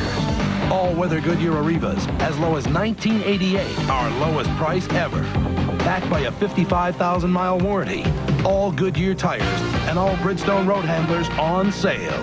You can count on me. At America's #1 tire store, Sears. 4 Apache helicopters hover over Atlanta Motor Speedway as we get set for the Hooters 500. The command to start engines has already been given. The cars are warming up on pit lane, and in just a moment we'll be moving out onto the racetrack for about 3 warm-up laps. Now, here is the die-hard starting lineup on the pole for this event. For the first time in his career, and the first driver to crack 180 miles an hour on this facility, Rick Mast in the Flash Food Skoal Classic Racing. Car number 1. Outside the front row will be Brett Bodine in the number 26 Quaker State Ford. The second row, the defending Winston Cup champion Dale Earnhardt in the GM Goodwrench Chevrolet, car number 3. And then the first of those eligible for the championship here today in the Valvoline Ford, car number 6, Mark Martin. Row number 3, it's Ernie Irvin in the Kodak Film Chevrolet, car number 4. And then the Sunoco Chevrolet, car number 94, driven by Terry Labonte. Dick Trickle will start in 7th position. He drives number 8, the Snickers Ford. Jeff Bodine flanks him in the 4th row, and number 15, Motorcraft Ford. Morgan Shepherd starts 9th in the Citgo Ford, car 21, and then the Purolator Chevrolet, car number 10, driven by Derek Cope. Bill Elliott starts 11th in the Budweiser Ford, car number 11, looking for his 2nd Winston Cup championship. Alongside him will be his teammate Sterling Marlin in the Maxwell House Coffee Ford, car number 22. The 7th row, Lake Speed in the Purex Detergent Ford, car number 83, and 2nd in points, Alan Kulwicki in the Hooters Ford, car number 7. The 8th row, it's Rusty Wallace in the Miller Genuine Draft Pontiac, and Ricky Rudd in the Tide Chevrolet. Davey Allison will start inside of row number 9 in the Texaco Haviland Ford number 28, and then Jimmy Spencer in the Rebestos Ford, car number 12. The 10th row, Hut Strickland, who's driving today the Kellogg's Ford number 41, and then Kyle Petty in the Mellow Yellow Pontiac. And as you look at the rest of the starting lineup, note that Jeff Gordon, who will be making his first Winston Cup start here today, will go from inside row number 11. And Jeff Gordon has been one of the fastest cars in practice. They were down here last week practicing. Jeff Gordon was fast. He's been fast Friday and Saturday. So maybe we could see something out of the 21-year-old. And I think it's fantastic that Jeff Gordon is running his first race when Richard Petty is running his last race. Yeah, as a matter of fact, in the testing that they had down here last week, Jeff Gordon did achieve a lap over 181 miles an hour, but he had a few problems in his original qualifying, took the second day qualifying and became the fastest second day qualifier. We have a true oval that we're racing on here this afternoon, kind of unlike most other tracks on the NASCAR Winston Cup circuit of this size, at least. It's 1.5 miles in length. The pole speed is 180.183, a time of 30.409 seconds. We'll go 328 laps this afternoon, and the field is separated by just about 0.8 of a second. The problem with the racetrack, the corners are so long. Each turn is a half mile. Each straightaway a quarter mile. And there we see pit road, only one pit road on the front straightaway at the start-finish line. There's turns 1 and 2. Once again, a half mile long bank, 24 degrees. Same thing for 3 and 4. So the drivers, we can see the banking at 24 degrees. The straightaways are banked 5 degrees.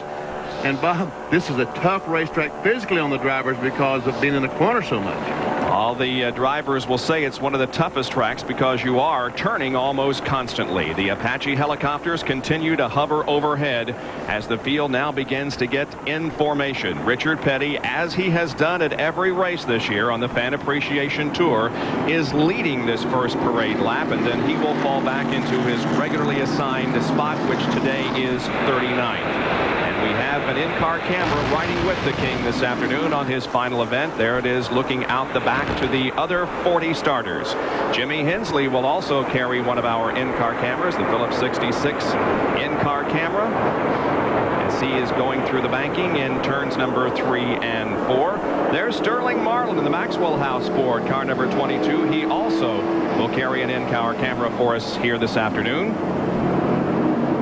Yeah, I got you. There's Mark Martin's car number 6, Bob Lane Ford, with an in-car camera. Morgan Shepherd will have the roof cam. That ought to be fun. Ought to be fantastic. And what a crowd we have. Look at the fans.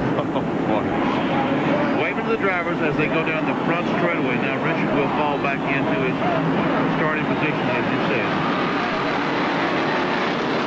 The Apache helicopters now end their hover and begin to chase the field as it goes around this 1.5 mile oval. I expect the race cars to win this race.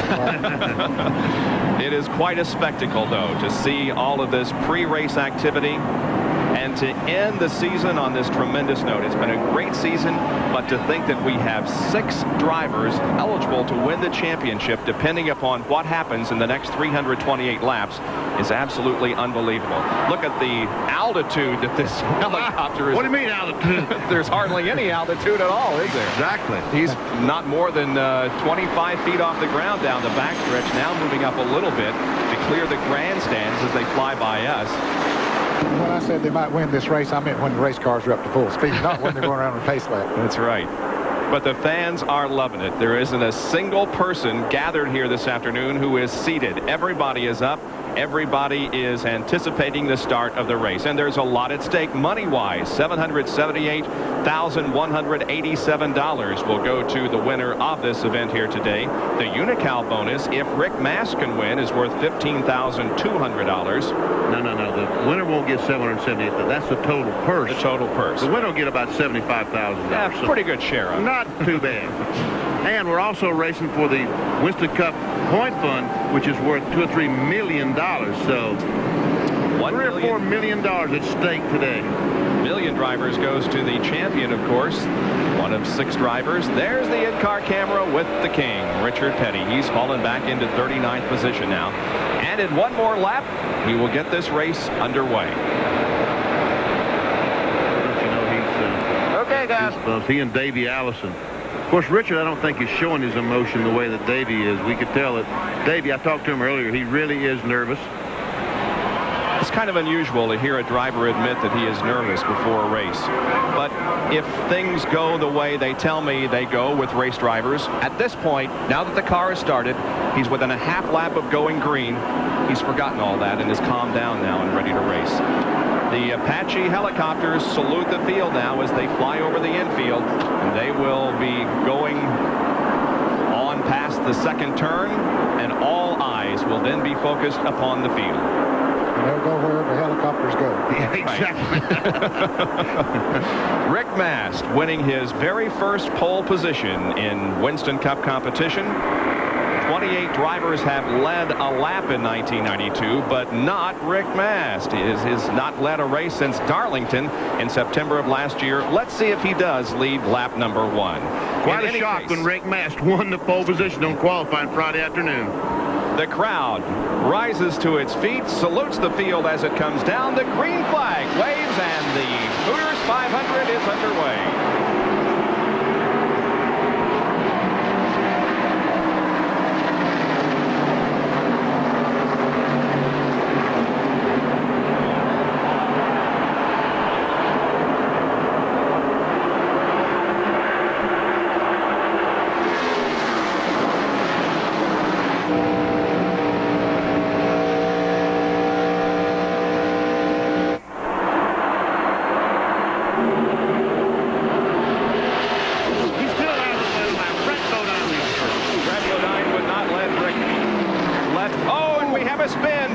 Is in the fence, so is Rick Mast.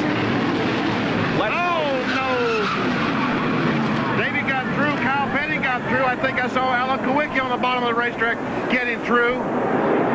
There are 4 or 5 cars that are heavily damaged. The caution flag is Bill Elliott got through. Then they're racing back to the line. They're racing back to the line, trying to lead a lap. Here they come. Mark Martin trying desperately to lead a lap, get 5 bonus points. Dale Earnhardt won't let it. Rick Mast, the pole sitter, is heavily damaged in the right front and in the right rear of the car. The accident occurred as the cars went into turn number 1 after they had completed just 1 lap. Here's what happened. Bodine was in the lead as they crossed the stripe, but Rick Mast was right there on the outside, and then Brett's car got out from under him. Got out from under him. Rick Mast spins, and we see all the cars going by on the inside. And Mark Martin, what a great job he's doing saving that automobile. Kowicki turned the car left. Now here comes, who is that yellow car? Is that 41? I believe it. Is that Hut Strickland in the Kellogg's Cornflakes car? We see Kyle Petty going right through the middle of that. Here's another angle. What happens is that Rick Mast on the outside of Brett Bodine takes all the cushion away, and he's not able to get any air.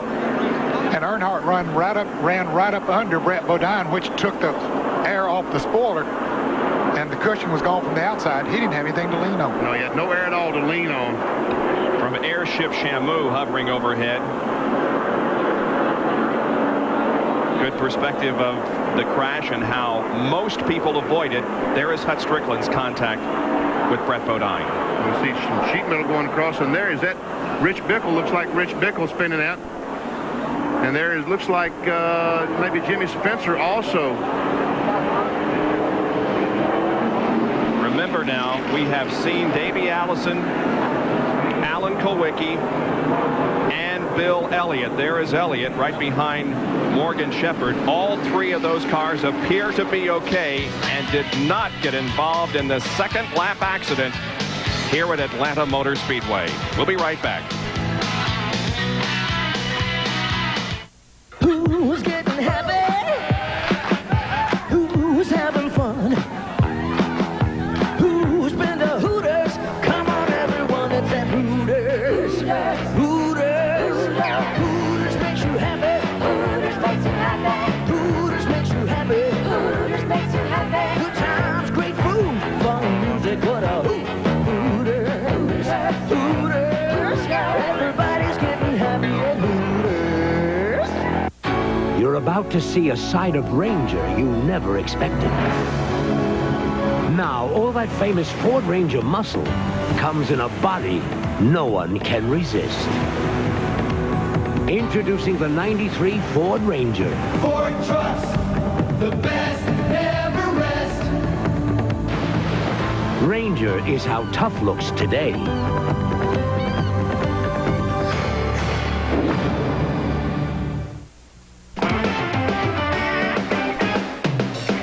Wall to wall.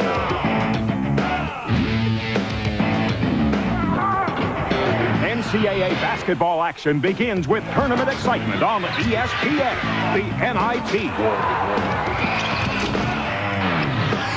Tournament action tips off with Murray State against Indiana. the NIT, Wednesday night at 7:30 Eastern, live.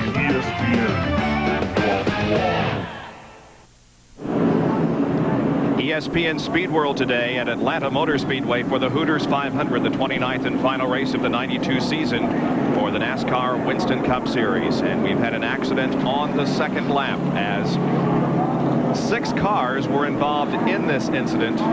Wally Dallenbach Jr. and Rich Bickle spun. 4 others have received some damage. They are Brett, Rick, Hutt, and Jimmy Spencer. Now, the exciting Gillette Halfway Challenge is coming up in today's race. The driver leading at the halfway lap will win $10,000, and you, a fan at home, will have a chance to win a beautiful Chevrolet Lumina Z34. If you've entered the contest for this race and your entry is selected and you are called at home, you must name the driver who wins the Gillette Halfway Challenge $10,000 award to be eligible to win the Chevrolet Lumina Z34.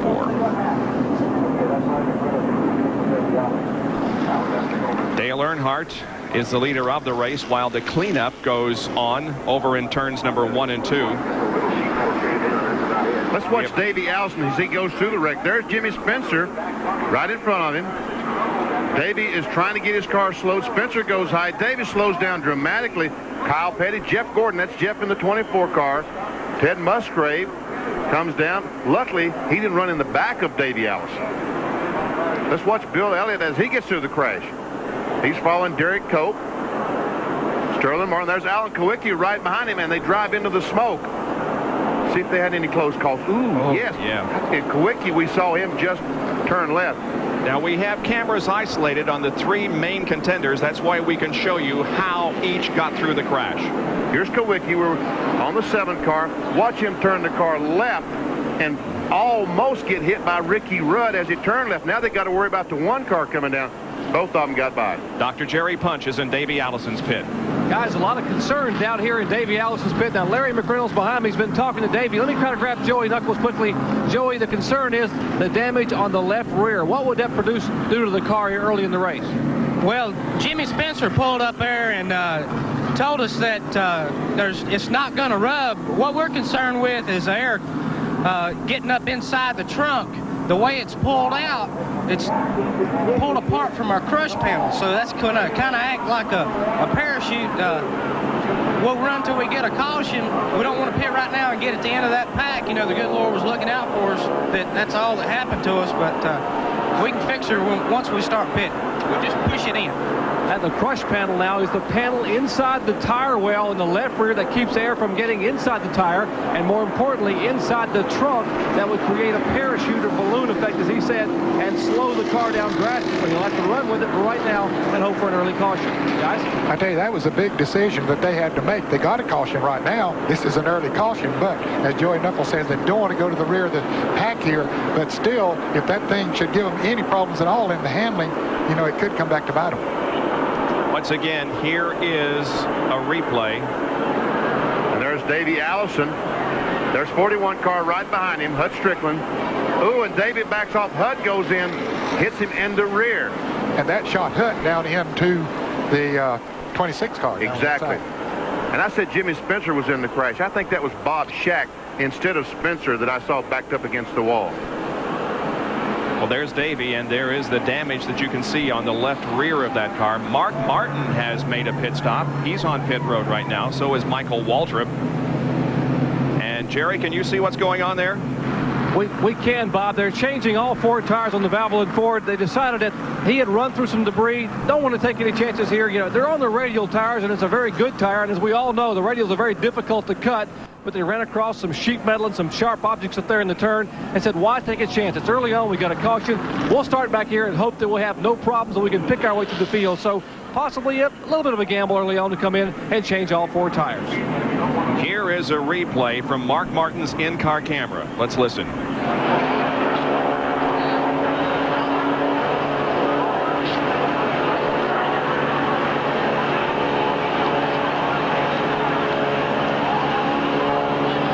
I tell you what, folks, that looked like a small wiggle, but that was no small wiggle. That was tough. Mark Martin makes it through, but makes a pit stop here in the early going. Well, Dale Earnhardt is the leader of the race as we remain under caution here in the Hooters 500 at Atlanta Motor Speedway.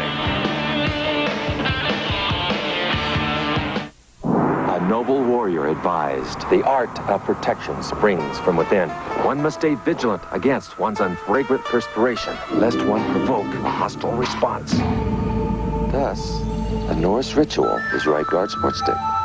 An aromatic array of the freshest scents and maximum protection against disarming wetness. Confirming the wisdom, the best defense is not to offend. Right Guard Sport Stick. Anything less would be uncivilized.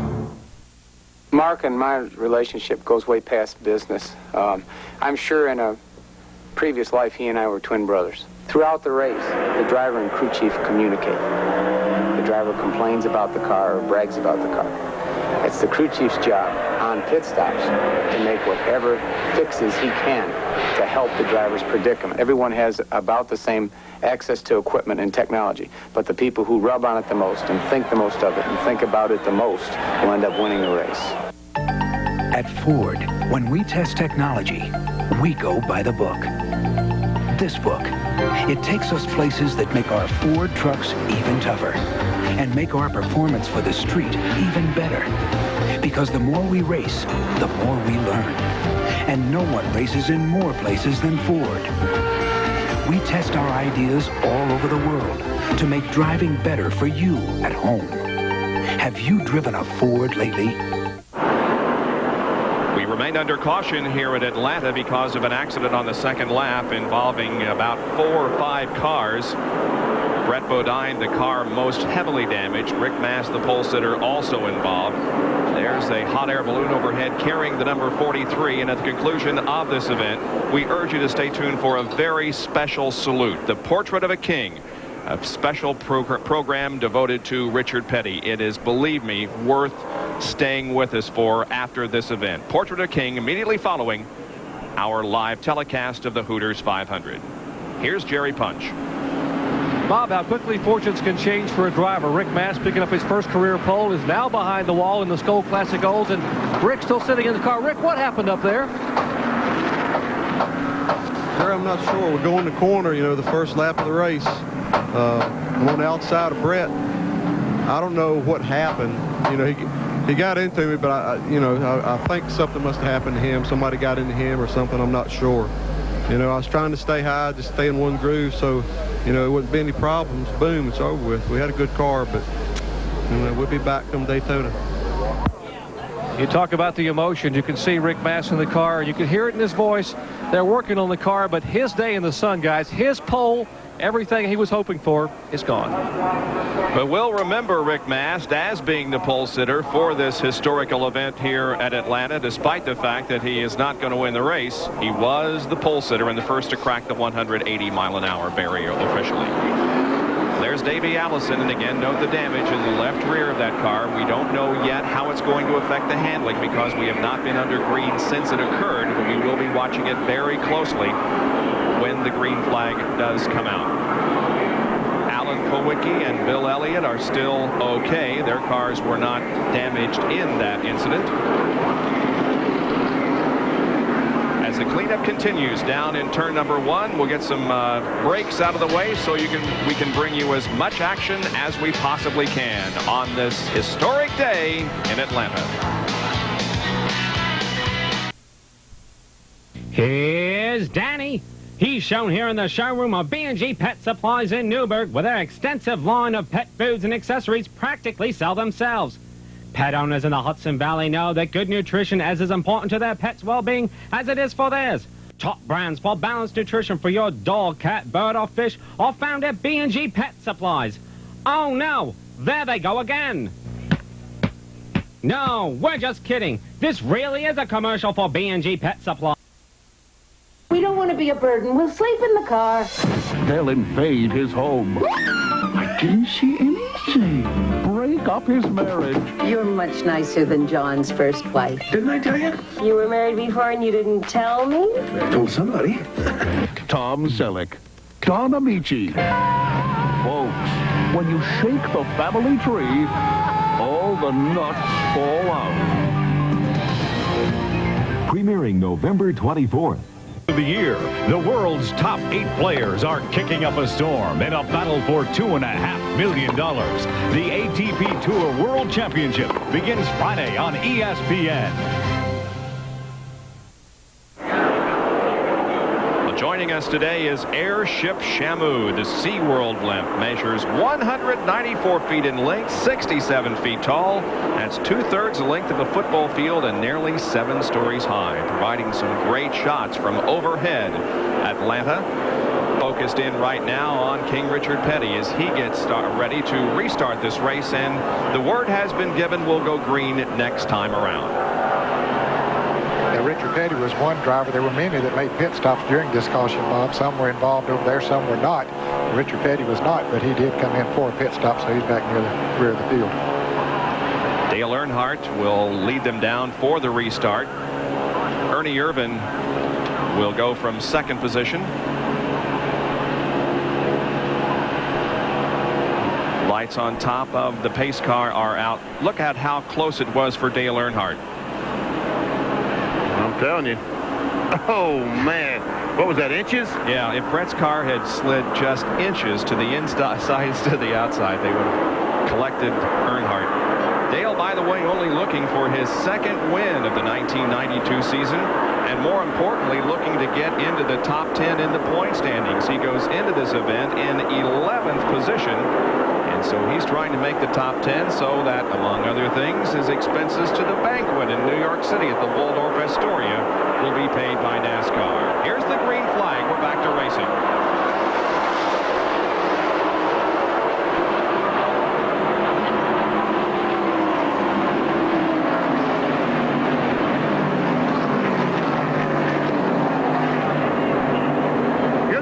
Abreast coming off the second corner. Quickie drove up on the outside of Elliott, made it 3 abreast. Meanwhile, Rusty Wallace trying to get by Quickie. He was on the inside of Bill Elliott.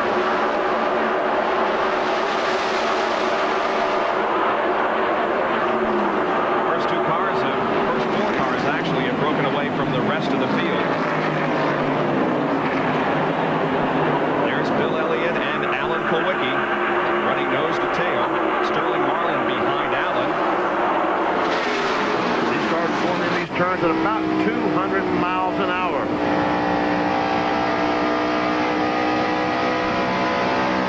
This is from Sterling Marlin's viewpoint as he's right behind Alan Kulwicki coming down the main straightaway into turn number 1 again. Eric Cope and Morgan Shepherd are nearly side by side. Car slides up the racetrack a little, and Alan Kulwicki moves to the inside. Eric Cope got a good run going, so does Morgan Shepherd. Here's Kulwicki on the inside of Elliott. 2 of the 3 competitors trying to win the win. Actually, 2 of the 6 that have a mathematical shot, but realistically, only about 3 have a shot at winning the title here. Allison, Elliott, and Kulwicki. Yeah, those 3 would just about have to fall out of the race for any of the other 3 to have a shot. John Kernan has a report on Hut Strickland. Bob, they've just put Hut into an ambulance. They're going to take him to a nearby hospital to check him out further. Hut is able to stand up. He's alert, but his neck is very stiff. He's complaining of a stiff neck, so they're taking him by ambulance to a local hospital, mostly as a precautionary measure. Now, Brett Modine is still in the infield medical center. They are checking out him, and we'll update you on Brett's condition as soon as we know more. So Hut Strickland ends his 1992 season on a very sour note, but he has great hopes for 1993 as he'll be involved with the Junior Johnson team and McDonald's sponsorship for the 93 season. Look at this, Morgan Shepherd. Ooh, he almost collects Elliott. He had to get all the way out of the gas. And here's a lead change. Ernie Irvan, Kodak Film Chevrolet, has taken the lead from Earnhardt. Earnhardt's crew chief, Kirk Shelmerdine, has announced his retirement. This will be his final race as crew chief for the Richard Childress team and Dale Earnhardt.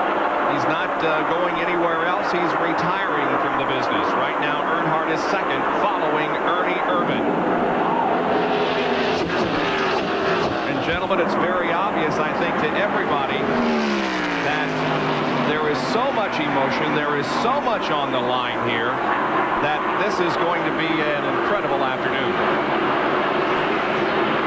And here's evidence of that as Morgan Shepherd got a little sideways. Same kind of a situation as Brett Bodine and Rick Mast. They go in the corner and there's no air to lean on, no cushion for Morgan Shepherd. That car's on the outside. He loses control, almost loses control, and Elliott had to say, man, and here's the lead change, a replay of the lead change just a moment ago as Ernie Irvin down the front straightaway, position on Earnhardt, takes a spot away.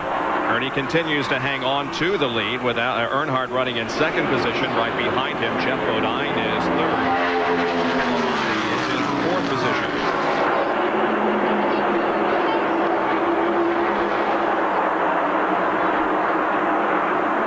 Ernie Irvin is 10th in the point standings, so there's Earnhardt once. Tell you what, that red car, Jeff Bodine is gaining on the front too.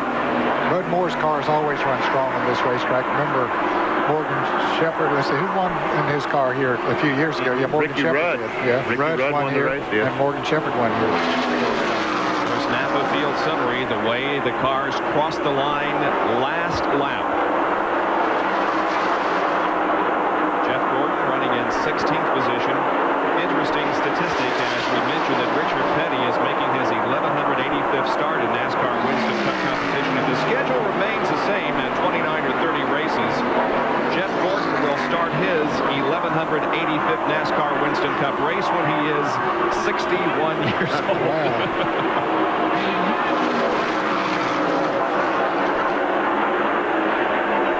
Now, Bill Elliott is side by side with his teammate, Sterling Marlin, in the battle for 6th position.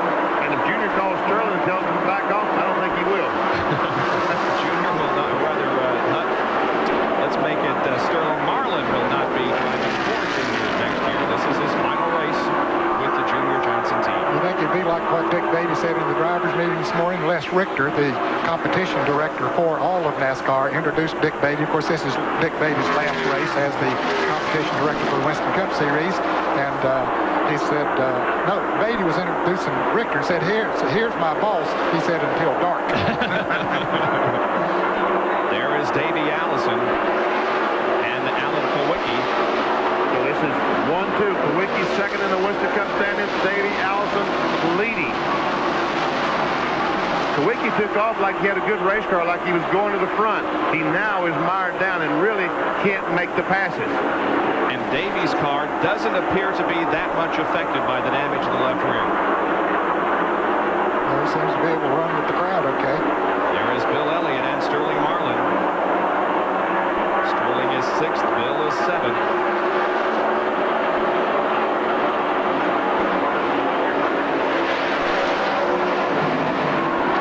And Kowicki, we saw Kowicki, he was able to get by Ricky Rudd, so he moved up one spot. 5th is Rusty Wallace. 4th is Terry Labonte. 3rd is Jeff Bodine. 2nd is Earnhardt, and the leader is Ernie Irvin.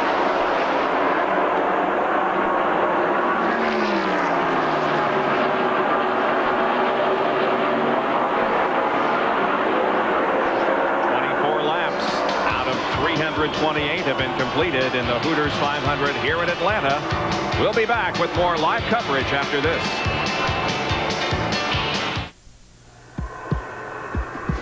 This season, Bill Elliott's doing something he's never done before.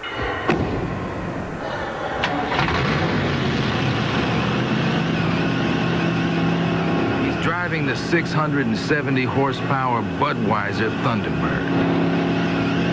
But only after Junior says it's okay.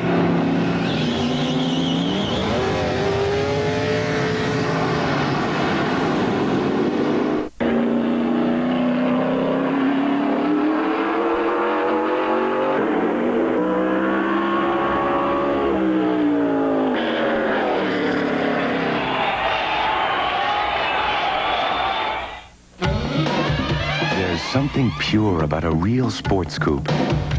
It's 1 part power, 1 part control, one stunningly simple piece of sculpture.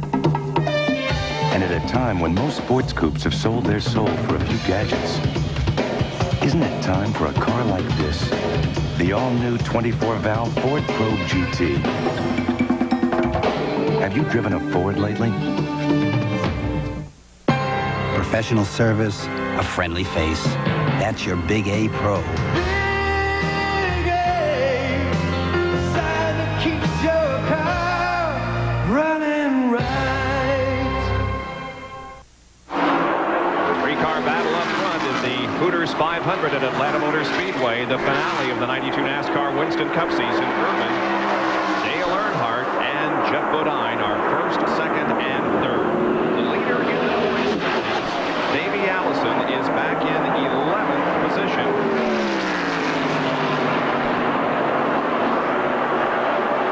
And if points were awarded right now, Allison would emerge as the champion by 20 over Elliott.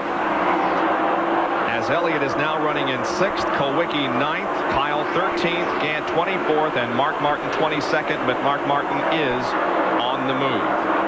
Yeah, he made a pit stop during that caution flag and was behind a lot of equipment, but he is definitely on the move. Now we're riding with Mark Martin as he has chased down this pack. He started 40th. He's now up to 17th. That's 16th directly in front of him. Let's watch the telemetry as we go down the corner. He's accelerating off the corner, 171. Let's just see what kind of miles per hour he'll run at the end of the straightaway. Mile-and-a-half racetrack, 100 and telemetry's not quite right.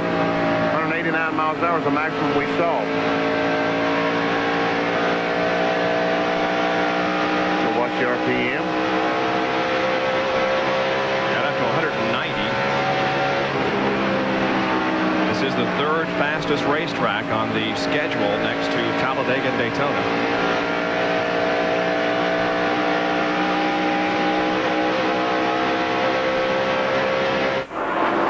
And now Jeff Bodine looks to the inside of Dale Earnhardt. Coming off the fourth turn.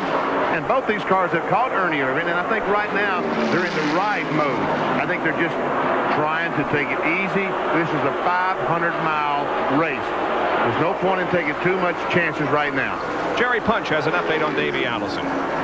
Following the damage on Davey's car, the crew just shared with me moments ago, Bob, that Davey said he's got a slight push just coming off the corner. Otherwise, Davey said, hey, guys, we might have gotten very, very lucky. Let's check in down with John Kernan at the hospital. John? Well, Jerry, some good news for Brett Bodine. Kenny Bernstein, his car owner, just told me moments ago that he is okay, but they will take him to the hospital to check out his head. Kenny said that Brett took a pretty hard hit on his head. They think he's okay. They just want him to go to the hospital just to make sure. So some really encouraging news from the Infield Medical Center. Two drivers that we had medical concern about, Hut Strickland and Brett Bodine, are apparently not seriously injured, although both will be taken to a local hospital. That because of the accident that occurred in turn number 1 at the beginning of lap number 2. We see that Mark Martin has been able to get by Morgan Shepherd, and Davey Allison, not that many cars in front of him. Maybe trying to get by Jerry Cope and Pure Leader Chevrolet. Now here comes Kyle Petty.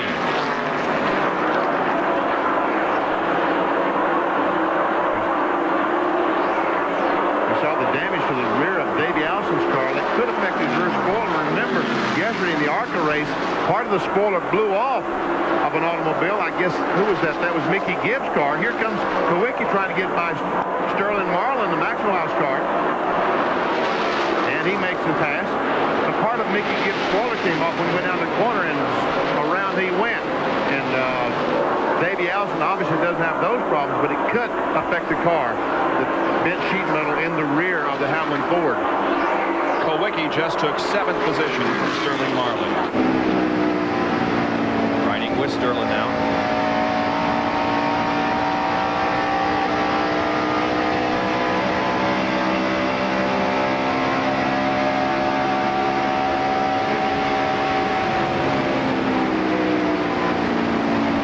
All this fellow's riding up the center to the top of the racetrack.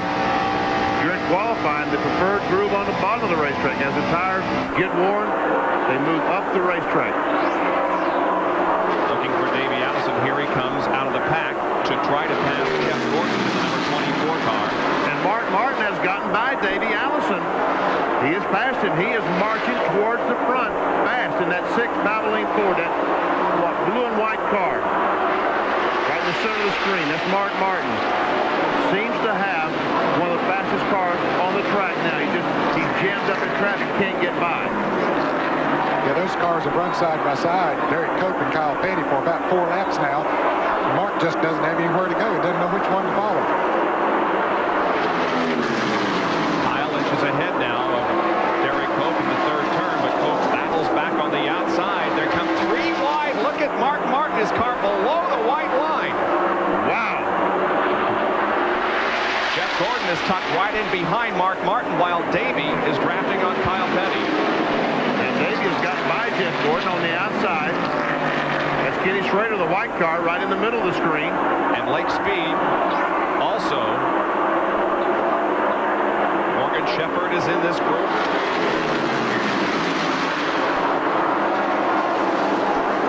Davey tries to go by on the outside of Kyle Petty. One thing about Atlanta, it's a mile and a half, and there's a lot of corner, but the turns are wide enough so you can ride 2 and 3 and sometimes even 4 wrestling here. Yes, you can. And here goes Mark Martin.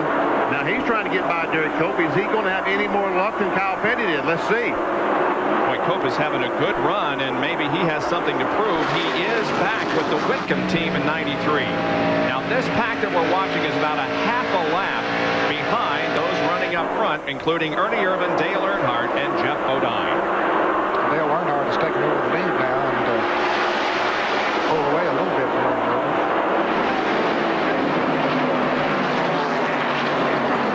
Here's Martin once again trying. He's clear of him now.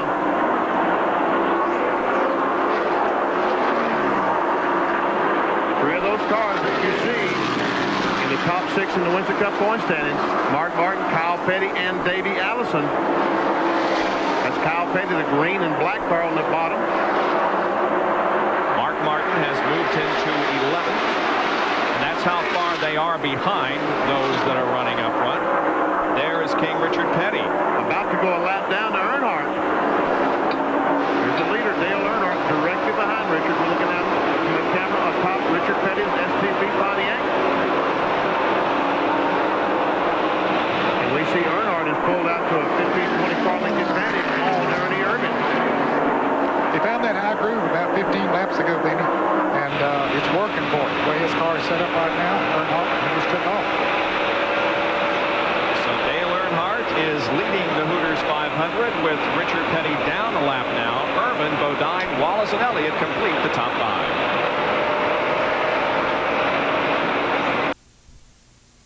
Here's Danny. He's shown here in the showroom of B&G Pet Supplies in Newburgh, where their extensive line of pet foods and accessories practically sell themselves. Pet owners in the Hudson Valley know that good nutrition is as important to their pets' well-being as it is for theirs. Top brands for balanced nutrition for your dog, cat, bird, or fish are found at B&G Pet Supplies. Oh no, there they go again. No, we're just kidding. This really is a commercial for B&G Pet Supplies. We don't want to be a burden. We'll sleep in the car. They'll invade his home. I didn't see anything. Break up his marriage. You're much nicer than John's first wife. Didn't I tell you? You were married before and you didn't tell me? I told somebody. Tom Selleck. Don Amici. Folks, when you shake the family tree, all the nuts fall out. Premiering November 24th. The Bronco explode on Sunday night. In your face. Bob Goulding. Where can I see shocking Raiders? In your face. ESPN Sunday Night NFL. Every week, it's where the best go face to face. In your face. In your face. When the moon comes out, ESPN is in your face. ESPN Sunday Night NFL. We have cameras everywhere at Atlanta Motor Speedway as we televise this final Winston Cup race of the year, watching the suspension on Mark Martin's car.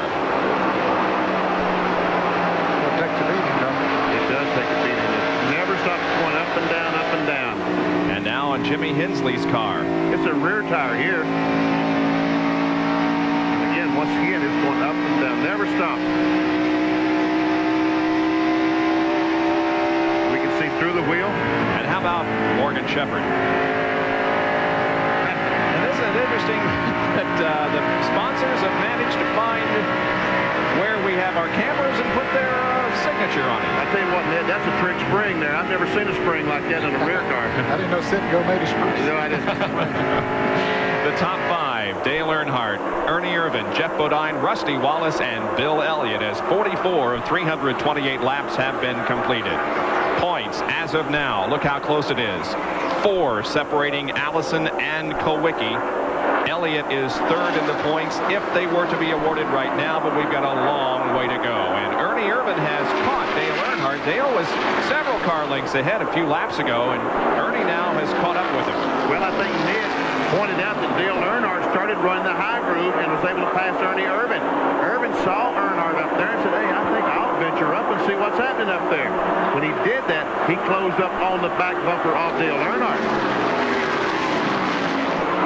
Jeff Bodine has been running on the bottom of the racetrack. He's ventured up to the top of the racetrack, and he seems to be getting a little closer. Well, we see him on the bottom right there, but he's closed up on the back bumper of Irvin, or almost on the back bumper. Jimmy Means goes a lap down in the Hurley Limo car. Sponsorship on that this week. That's the black car there at the bottom of the racetrack. There's Rich Bickle on the black and green car that Earnhardt's going by. There goes Rusty Wallace. There's Bill Elliott. Got a good run going in the same straightaway. So certainly among those eligible for the championship, Bill is furthest up in the standings right now and having the best run, but I think Kulwicki just one position behind Bill. Yes, that's correct. We don't see him in the picture, but he is the next car behind Bill Elliott. So right now Kulwicki is in front of Elliott as far as points are concerned.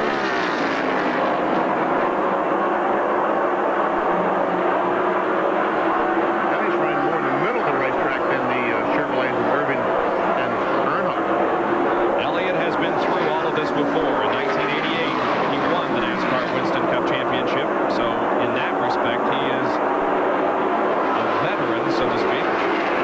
And there is Alan Kulwicki.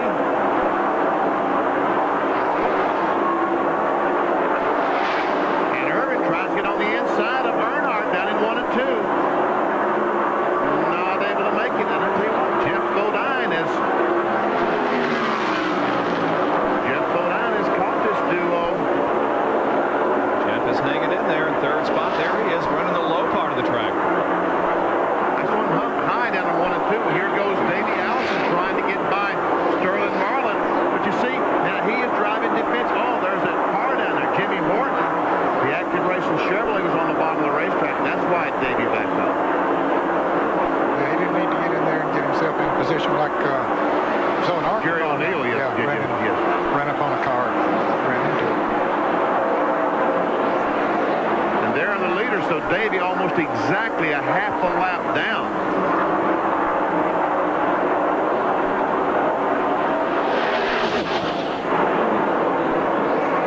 Here's Irvin once again. Jim still, now he is back on the bottom of the racetrack. Here he comes on the bottom. Especially in turns 1 and 2, the bottom groove is working for some drivers, Benny. But the cars on the outside have the momentum once they come off of that turn and shoot down that backstretch in a hurry. Jeff pulls alongside Ernie in the third turn and passes him. Let's see if he can make it stick. Yeah, he will be able to. Bodine takes over second spot, dropping Ernie Irvan to third. Davey Allison picks up another position, or at least is trying desperately to. And of course, is Sterling Marlin on the outside. Oh, that's close, close, close. Davey did clear him. Yep. Ken Schrader also there in the battle with now Sterling Marlin. Started pretty far back in the field and is moving on up through there. He started in 23rd position, now in 14th. And Schrader passes Sterling Marlin. You got a shot there as Davey was close to Sterling Marlin of the damage that was sustained by the Texaco Havoline Ford in that second lap crash. Now, Jeff Bodine would like to lead this race. Drops to the inside, but cannot have the momentum to pass.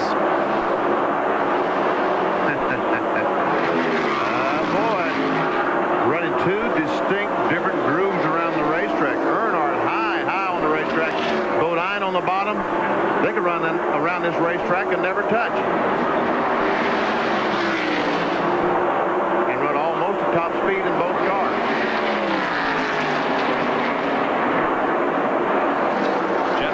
Is trying to lead his 5th race of 1992. He has not led since he won 2 races in a row at Martinsville and North Wilkesboro.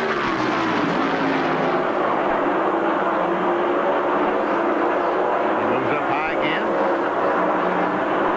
It just looks like right now these 3 cars evenly matched. From Earnhardt in the black number 3, Jeff Bodine, the red 15, Ernie Irvin, the yellow number 4. Jerry Punch has a comment on Dale Earnhardt. Guys, Richard Childress just told me a minute ago that Earnhardt radioed the crew that he thinks he may have broken a valve spring. The car is beginning to flutter a little bit, not running as strong as it was early on. He's running awfully well, but since the car is starting to flutter a little more, you won't know when they make their first pit stop, which should be in about 6 or 7 laps. Well, I could believe that because what Earnhardt has done when he's moved up high on the racetrack, he's made it a larger racetrack, so the RPMs are going to be excessive, which the first thing on high RPMs, the first thing you break is a valve spring. We'll watch the situation very closely regarding the driver who now leads the Hooters 500, Dale Earnhardt. We'll be back with more in just a moment at Atlanta.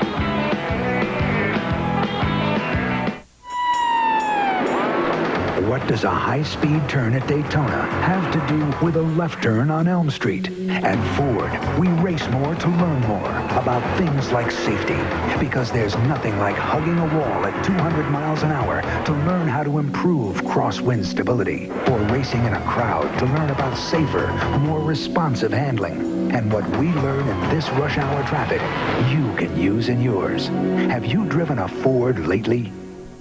When Darrell Waltrip needs a part, he needs the right part, and he needs it fast. And when you need parts, see the parts team at Western Auto. We've got top name brands and thousands of parts in stock. Right, guys? Right, DW. And we've got the right price, backed by our low price guarantee, right? Right, DW. And pick up a Whistler 680 tri-band radar detector or 525 auto security system for just $79.99. Western Auto, the official auto parts and service store of NASCAR. Right, guys? Right, DW. Al Unser Jr. knows what it's like to win the Indianapolis 500 with 0.04 of a second to spare. Mark Martin knows if he lets someone cross his wake at 200 miles per hour, his car may be doing the lambada. And Joe Amato knows that at 296 miles per hour, he must pull his chute at precisely the right moment to keep from becoming an astronaut. Apparently, it is what you know. Saturday, teams explode in a rivalry weekend. Penn State tries to tear up Pitt, and USC visits UCLA. College football on ESPN in a class by itself. Welcome back to Atlanta Motor Speedway. Dale Earnhardt and Rusty Wallace almost contact on pit road. Earnhardt has run out of fuel. He radioed the crew just a moment ago, said the fuel pressure gauge has fluctuated. Guys, I got to come in now. And Rusty Wallace is pushing him, trying to get him in assistance down pit road. They are running very, very slowly, and Earnhardt is totally out of fuel. The car number 3 is not running. He is coasting down pit road. Richard Childress and the crew standing here with a bottle of ether to try to get the car refired. And now it quietly, can you believe the luck that Dale Earnhardt has had in 1992? The Goodrich crew goes to work. They will change all 4 tires down here. And Kyle Petty is making entrance on the pit road. Let's go to John Kernan. Jerry, they've already done right side tires, left side. What's going on? Kyle gets down and away. A pretty fast pit stop for the Mellow Yellow crew. Back down pit road to Jerry Punch. Work going on the right side and left side. Let's go back to Bill Chevrolet for Ernie Irvin, who would have been the lead car. They put right side tires on. The crew scampering around. They are pushing Dale Earnhardt's car. Why? Instead, that car fired, and now Earnhardt's car does refire as the Purelator car goes by. And the car number 4 going out. Here is Jeff Bodine leaving pit road. And should be seeing caution here at Atlanta. We do see caution. Doyle Ford is waving the caution flag because of Michael Waltrip's spin. Unbelievable. All these guys ran out of fuel, and before some of the cars could make their pit stop, the caution comes out as Michael Waltrip, the Pennzoil Pontiac, comes off the corner, and around he goes. No contact with any other driver. The car just broke loose at the top of the racetrack in turn 2, and then he backed it into the wall on the back stretch, and then may have made contact. Don't think he did, but you can see the left front tire blow there. But boy, these points leaders, did they get Bill Elliott, Davey Allison, Alan Kawicki had not made their pit stops. These fellas have got several of good cars a lap down now. Man, Elliott is leading the race. That's 5 bonus points. That helps him close the gap. Trying to win his second Winston Cup championship. There he is, Bill Elliott leading the race. Second is Alan Kawicki. Now then, when they make their pit stop, will Davey stay on the racetrack, lead the race, and get 5 bonus points? Will Kawicki? What do you think? Well, I don't know. They're going to be giving up a lot of track position. I know they are. Let's see how this plays out. And boy, don't you know these radios are going back and forth. What do we do? What do we do? Hey, guys, make that call. I'm not going. Here comes Bill. Here comes Alan. Let's see what Davey does. Davey's to the inside. Yeah, he's coming in. Mark Martin is in. Ricky Rudd and others. Very slowly down pit road.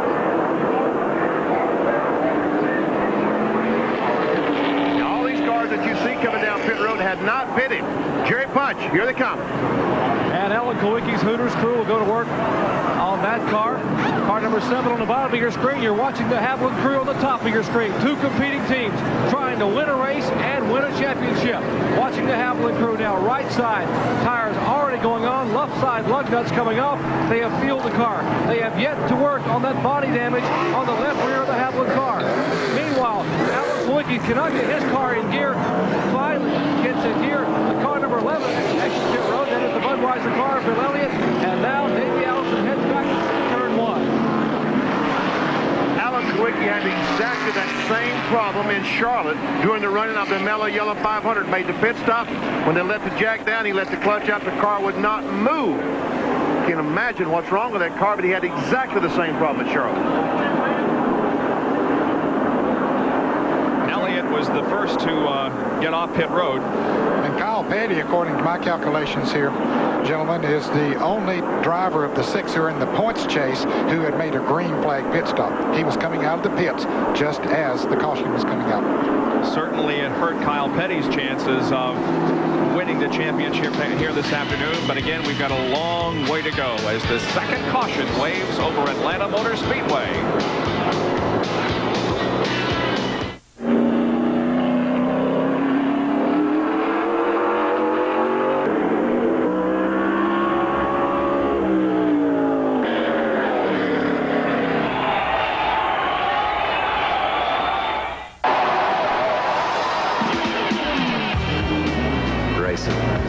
Explain it. You're kind of in a limbo zone. Time's different, the speed's different, everything works different. It sounds totally cosmic, believe me. It's out there somewhere. Kyle Petty and Mellow Yellow. There's nothing mellow about him. This high-performance drink cleans your fuel system to help maintain peak performance. STP Gas Treatment, the high-performance drink for your car. Over 1 million people each week walk into AutoZone, and taking care of them means having what they need when they need it. That means stocking a lot of parts for a lot of cars. Now, nobody can stock everything, but we stock more than most. And how do we know which ones to carry? That's easy. We listen to our customers, because nobody knows better about what you want than you. So the next time you walk through that door, you might think of yourself as a customer, but we think of you as the boss. Richard Petty in his final NASCAR Winston Cup race is currently in 26th position. 65 starts here in Atlanta, 6 wins, 22 top 5 finishes. And we now recall another another magical moment in Richard Petty's history in this Petty memory. This Richard Petty memory is brought to you by the First Brands Corporation, makers of STP gas treatment. 1979, the championship is on the line between Richard Petty and Darrell Waltrip at Ontario, California. But the King collects his 7th title in what may have been his most challenging crown. The most gratifying would have been the 7th championship in '79. It came down to the last race at California, at Ontario, California, and I think he was 3 points ahead of us or something like that, where one position would make a difference. It was a deal that Buddy Baker, I think, had sit on pole, or he was up front and I was up front qualifying. And Buddy told me, he said, we get out in front here right early. He said, I'll pull over and let you go, and you get 5 points, so you'll get back in front of the point deal. So Darrell sort of seen what we was doing then, because then he's 2 points behind. So when they have the caution flag, then Darrell stays out to get his 5 points back. Well, when he does that, then when he does make his pit stop, he gets in the back of the line. Then somebody spins out, and Darrell's got to spin to miss him. He winds up losing a lap, and we wind up winning the point standing by 11 points or something like that. He's back. This time we get it. STP gas treatment cleans intake valves and fuel injectors to help engines run better. STP, the edge. Now, you can own the definitive documentary on the King, a production as hard-driving as the man himself, Richard Petty, the legend. This limited edition 2-volume home video is sure to become a collector's item. You'll see all of the highlights from the greatest career in stock car racing history. 7 NASCAR championships, 7 Daytona 500 wins, 200 wins in all. But you'll also see Richard Petty, the businessman and family man, including never-before-seen home movies from the Petty's personal collection. Along with your video, you'll also receive this limited edition Petty collector's car. And if you order now, you'll also receive this free commemorative poster. To order, call 1-800-547-4343 or send $38.95 plus $5 shipping and handling to Richard Petty, the legend. 805B Franklin Court, Marietta, Georgia, 30067. Back at Atlanta Motor Speedway, and we are getting set to go green, but boy, the field looks pretty ragged, doesn't it? Yeah, They're not going to start them. They're not going to start them. No, they can't start them this way. See what happened? There were some of those drivers that had made pit stops under the green. They did not come in now. Bill Elliott is the leader of the race, but there's about 4 or 5 cars in front of him that technically are in the lead lap. Elliott was trying to pull up on the outside. He can't do that. He's got to line up behind those drivers who are still in the lead lap in front of him. See, Earnhardt is a lap down. He's 2 laps down. He's 2 laps down. I mean, he's a lap down, and 2 laps down once the leader should go by. Does Alan Kulwicki have a problem, Jerry? Bob, let's find out. We heard Alan having trouble leaving pit road. Danny Glad, is there a problem in the transmission? Yeah, Jerry, the problem we run into is on these bigger racetracks where you have to run a taller rear-end ratio. We have to run a lower first gear to get the car moving, and it's a brittle gear. They make a real expensive gear just for the application. We run it, but it's just a very brittle, it's hard on it. And we tore first gear out of transmission. We'll have to leave the pit road in second gear, but we'll be all right. Alan Kulwicki minus first gear, guys, early on. Let's take a look at the top 5 now. After 68 laps, it's Elliott leading. Kulwicki is second, followed by Ricky Rudd, Mark Martin, and Harry Gant. Now, the points as of this moment. Allison is in 6th position, but still maintains the points lead. Kulwicki is second, only 10 behind, and Bill Elliott is the leader of the race, and Elliott Kulwicki right now tied in the points. Back for the start after this. My brother, about to become a father. So how big can a crib be? Season tickets went on sale today, Mike. Well, maybe next year. You've gone 5 years straight. Yeah. Is this about the kid? This kid's getting for free, you know. He's gonna be a little tight. Mike, this year's on me. Only one beer has the taste as genuine as the people who drink it. Budweiser. Now, the new little guy's going to every game, right? Bobby, it could be a girl. A girl? Mark and my relationship goes way past business. I'm sure in a previous life, he and I were twin brothers. Throughout the race, the driver and crew chief communicate. The driver complains about the car or brags about the car. It's the crew chief's job on pit stops to make whatever fixes he can to help the driver's predicament. Everyone has about the same access to equipment and technology, but the people who rub on it the most and think the most of it and think about it the most will end up winning the race. Folks in these parts think Tom Lawton is the best thing to ever turn a wrench. But back east, they'll put their money down on the guys at McClellan's. It seems in every town there's always one place that does a little bit better job fixing your car. And it seems the things they all have in common are great mechanics, great service, and Napa parts. Look for the sign of quality car repair. Napa.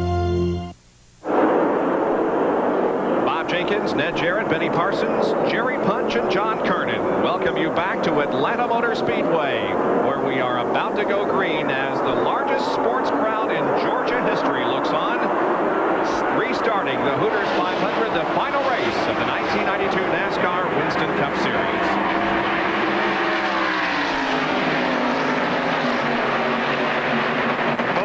You wouldn't believe the guy running about 10th is leading the race, but that's what's happening. Bill Elliott is the leader, and all these cars in front of Elliott laps down, trying to stay on the tail of the lead lap, and hope the caution flag comes out so they can get that lap back.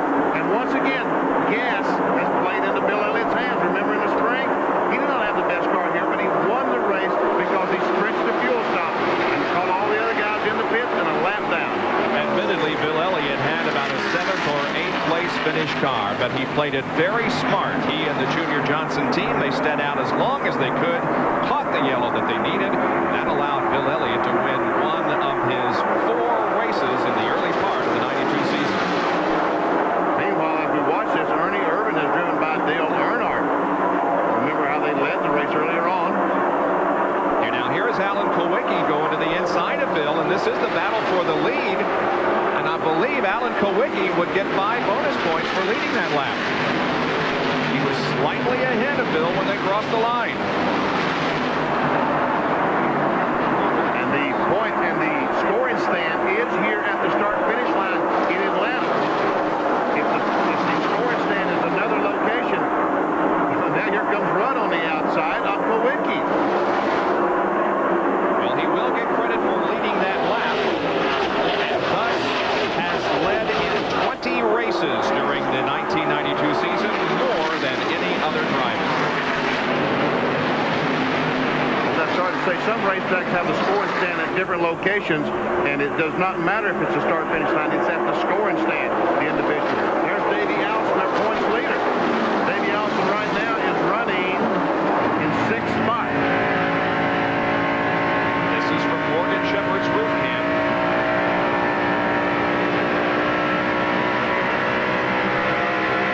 Good documentation of the damage there on the left rear of Davies' car, sustained in that second lap accident that took out Brett Bodine, Hunt Strickland, and sent them to local hospitals, but they are not seriously injured. At least that is the preliminary report. There's Harry Gann right ahead of Davey, and Harry is another one of those 6 that has a mathematical shot at the championship, but the word is that Harry is not feeling well. He has the flu and may at some point get relief. John? Well, you're exactly right, Bob. I was talking with his car owner, Leo Jackson, this morning. He said the car was great, everything was great. The only thing that worried him, Harry had been sick all weekend with the flu. During that last caution period after making the pit stop, Harry radioed back in and said, hey, you might want to think about going and finding my Skoll teammate Rick Mast to see if he will relief drive for me if it gets to that point. But complicating that factor is the fact that Rick has finally got his car put back together. Rick is about out there on the racetrack. So Harry's hanging with it right now. There is no relief driver yet who's reported to his pit area, but we will keep you apprised of the situation. Rick Mast is on the racetrack. He's going very slowly. He was the point sitter of this race, certainly not on pace, but just trying to pick up some points in the standings. Looking back on Davey Allison from Richard Petty's in-car camera. Davey goes to the inside of Richard and passes him.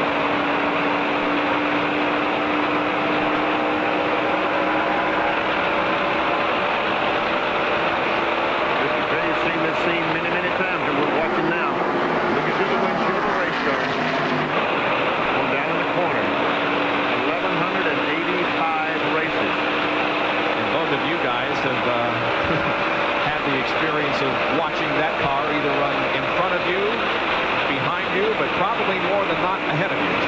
Most of the time in front of me, yeah. He's always right there. After watch Petty and Harry Gant once again out of Earnhardt, he's gotten back by Ernie Irvin. So he's got their own little war going on in front. Harry Gant is fourth in the points and is 97 points behind. But right now he is behind the three front runners on the racetrack. They're leading the race. Bill Elliott. There's second place car, Alan Kowicki. And Kowicki could get in front, lead a lap, and go on and lead the most lap. Put a lot of pressure on Davey Allison. Kowicki leads that lap, but again, he's already picked up to 5 bonus points. And this is neat, gentlemen, seeing these two battle for the lead. As you pointed out so accurately in your stand-up opens, that we're not going to see any stroking today. No driver is going to run for 11th or better or 15th or better. All of these drivers that are in the hunt for the championship are flat out today. And we see Mark Martin coming in the mix. He's had an awfully fast race car all afternoon so far. And another one of the 6 eligible, or at least mathematically eligible to win the title. Look at Mark come up on these two. Wow. And they're not the field summary. When he came up behind Kowicki, got Allen just a little bit loose. Kowicki had to squeeze out of the gas. He tried it one more time. Watch them go high. Under them. 3 wide and 4. Martin may have the lead. Let's see. Here he comes. Nope. Elliott led at the line. 23 cars remain on the lead lap. Watch Mark go by Bill Elliott and take the lead. Is he in the lead? Yes, sure is. He's not a guy who made one of those early pit stops. And a car goes slowly on the racetrack. That's Bob Shack to number 57. He's down in turn 1, so he will not be able to get back. So he, as a matter of fact, this car just stopped. The caution flag will be coming out in just a moment. It's going to be a break for about 5 guys right up in front of Mark Martin. He is bearing down on him. But if the caution comes out, they're going to get to go around, and that would be Dale Earnhardt, Ernie Irvin, and the caution is out. Jeff Bodine, Rusty Wallace, and Terry Labonte get a break. It's the 3rd caution period of the day. There you can see Mark Martin signaling to the drivers behind him that the caution is out. These cars that are running ahead of Mark Martin will be able to encircle the entire racetrack. What happens is that the pace car pulls on the racetrack in front of the leader of the race, Mark Martin, and everyone catches up to Mark Martin. So if Martin is the leader, all the fellows in front of him get to go all the way around the racetrack and make up basically a mile and a half. There's the reason for the caution, the stall car of Bob Shack at Atlanta Motor Speedway. We'll be right back.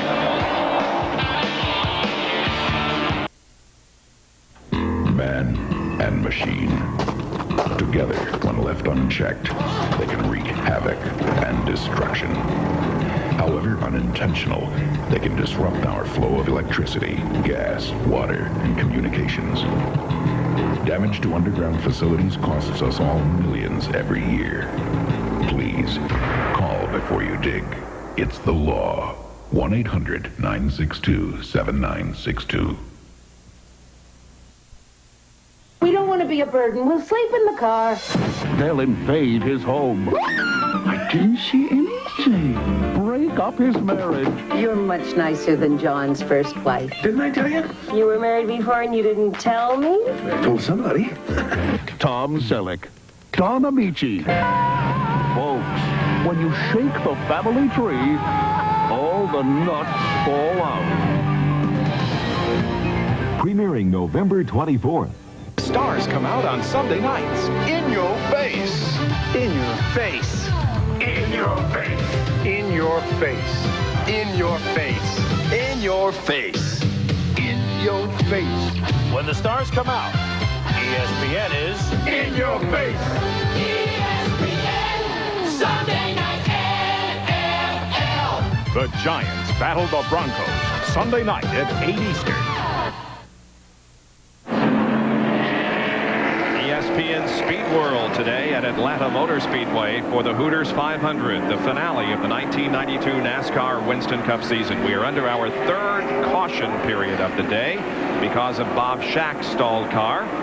And the field now on the backstretch, but this is how they came out of the pit area after their pit stops. First car we see on the end of pit road is Mark Martin. All these other cars coming in the pits. Jimmy Spencer was going out of the pits. Davey Allison comes out in first. Davey Allison is going to lead this race, Ned. And Davey Allison going to pick up 5 bonus points.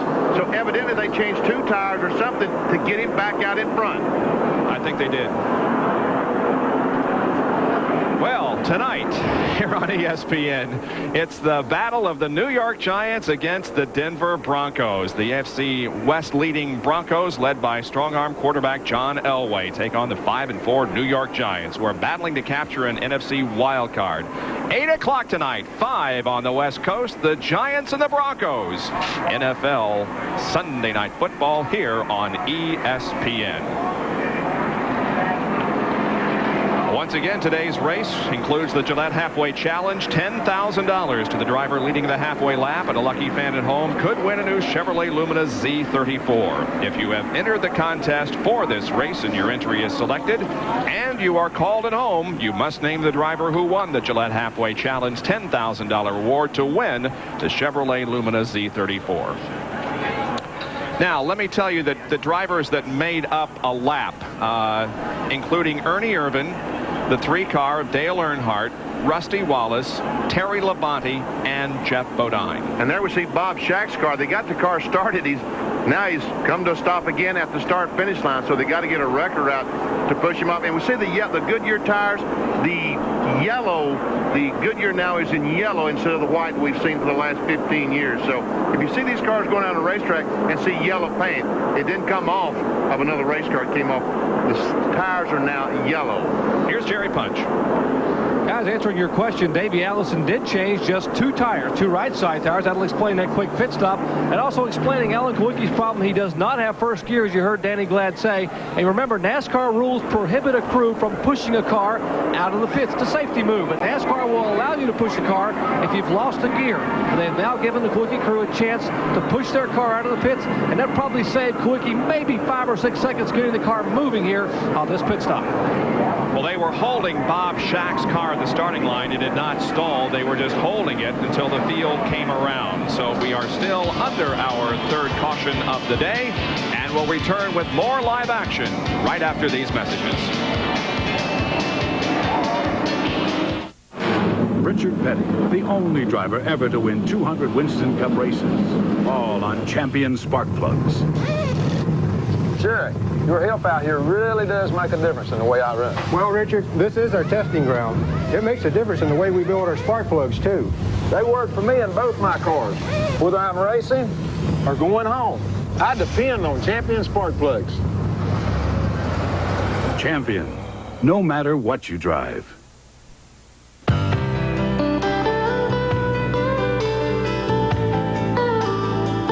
All of these championship-winning drivers have one thing in common: Goodyear Racing Eagles.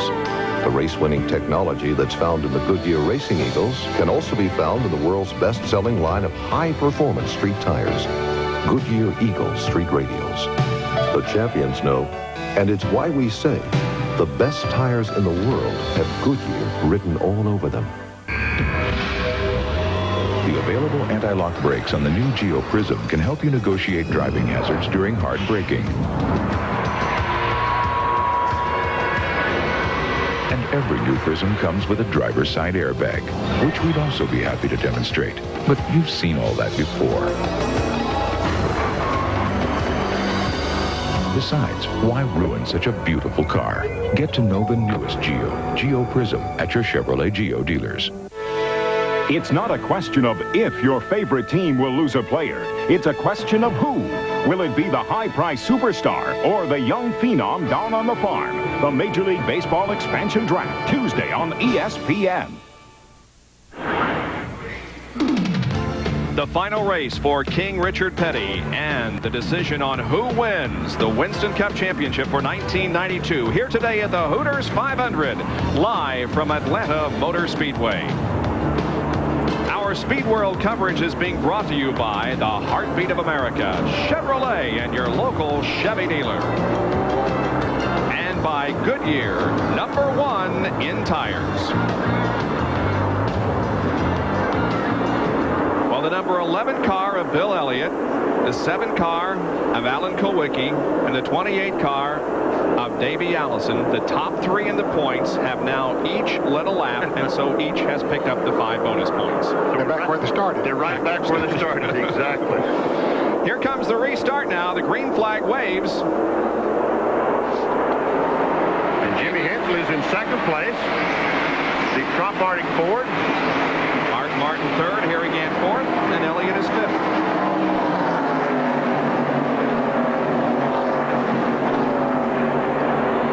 Kyle Petty, the mellow yellow Pontiac, trying to get a lap back, trying to get by Davey Allison. Kyle, of course, was one of those drivers that made a green flag pit stop just before the second caution came out. Dale Jarrett right there, he also was one of those drivers. But Mark Martin's going to take care of both of them.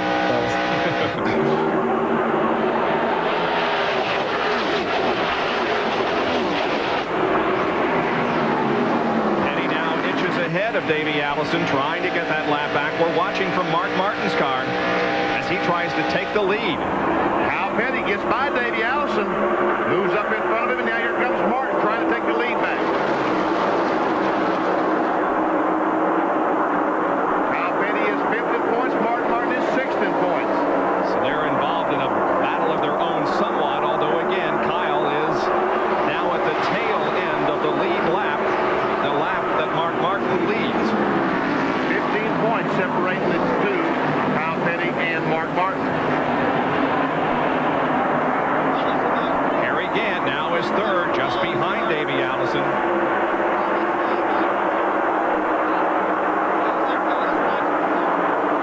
Hey, Harry looks pretty racy right there at the moment.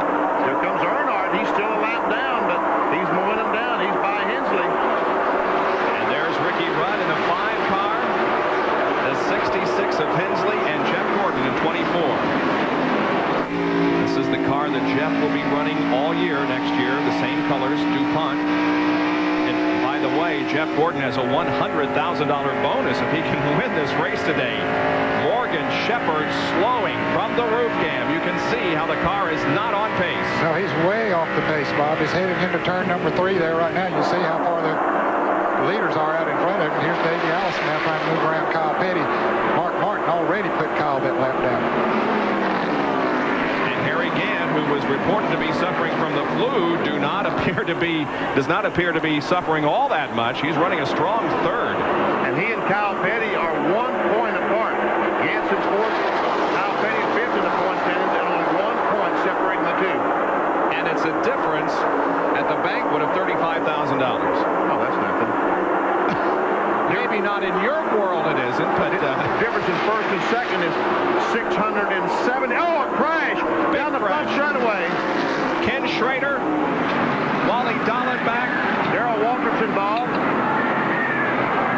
And Richard Petty is flaming going into turn number 1. He's knocked the oil cooler off his car, and the oil is on fire. Richard Petty, the car is on fire. Petty has got the car stopped. Get her in the fucking fire. It'll go out. Fire extinguisher. It'll go out. That was Richard yelling to his crew, get a fire extinguisher down here. Yeah, they got there. I pulled up to the fire truck. Richard said, I pulled to the fire truck. Well, I'll tell you, that's a great presence of mind, right? And what a way for the career of Richard Petty to end. Let's not say right now, though, that his race is over. They could get the car back going, but I doubt it. Once again, Bill Elliott got through a crash. I didn't see what happened in the crash. I just looked up and saw stuff flying. Yeah, Bill was up in front of it. Davey Allison was in front of the run of the crash. Should have been about mid-pack, I guess. Because Dick Tripp, one of the cars in the crash, was running 10th before the before the crash. There's Darrell Waltrip. We can see some heavy damage to the Western Auto Chevrolet. Now, the 3 cars here on the main straightaway and into turn 1 are Dick Trickle, Ken Schrader, and Wally Dallenbach. And then Richard Petty's car is down in the turn as there is the king out of the car. And this may be the final farewell. But thank God he was able to walk away from it and wave to the fans. But you know, they ought to take the king back to the garage here and something better than a record. Yeah, you're right about that. It's not a way to end a career that has been so great. Now, here's the crash. That's Trickle. Ooh, look at Dallenbach get bumped around. And there's Richard Petty going in and hitting Darrell Waltrip. Looks like the rest of these cars able to slow down without too much trouble. And Richard driving down to the fire truck, like he said. There's an oil cooler up there, as I said, right behind the left front fender. That was the hood I saw going up in the air that... Was that your eye level? Yeah, right, when the crash started. Came off a Schrader's car, did it? Not sure. I think so, yes.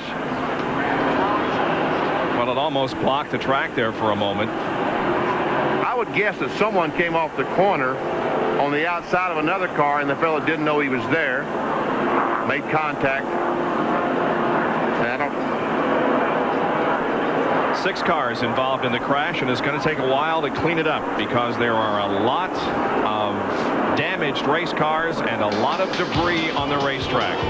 It comes on lap number 96 of the Hooters 500 here in Atlanta.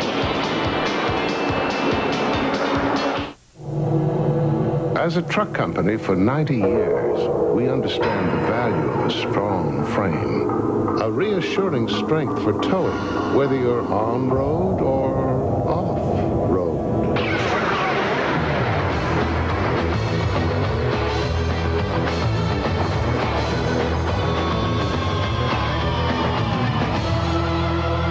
GMC Truck, the strength of experience. What makes a mountain man a mountain man? Let's find out. Must a mountain man be a big burly guy with an axe? A man of steel? Must a mountain man even be a man? Actually, the only requirement is the right beer. Smooth bush beer or easy drinking bush light. So, head for the mountains and learn what makes the typical mountain man anything but. I drive a race car for a living. I depend on the parts and pieces in my car.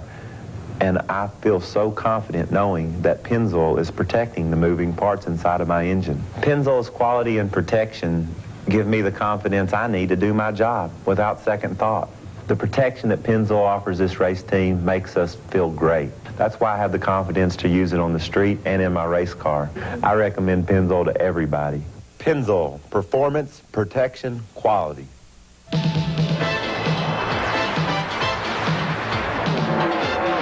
This is where America gets together.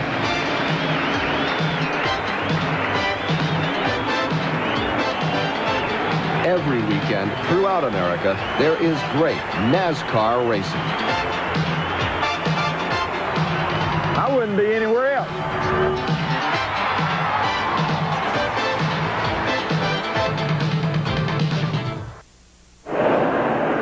Hooters 500 here at Atlanta Motor Speedway under the 4th caution period of the afternoon because of a 6-car crash here on the main straightaway that involved Darrell Waltrip, Dick Trickle, Ken Schrader, Richard Petty, Wally Dallenbach, and Rich Bickle. And here is the replay.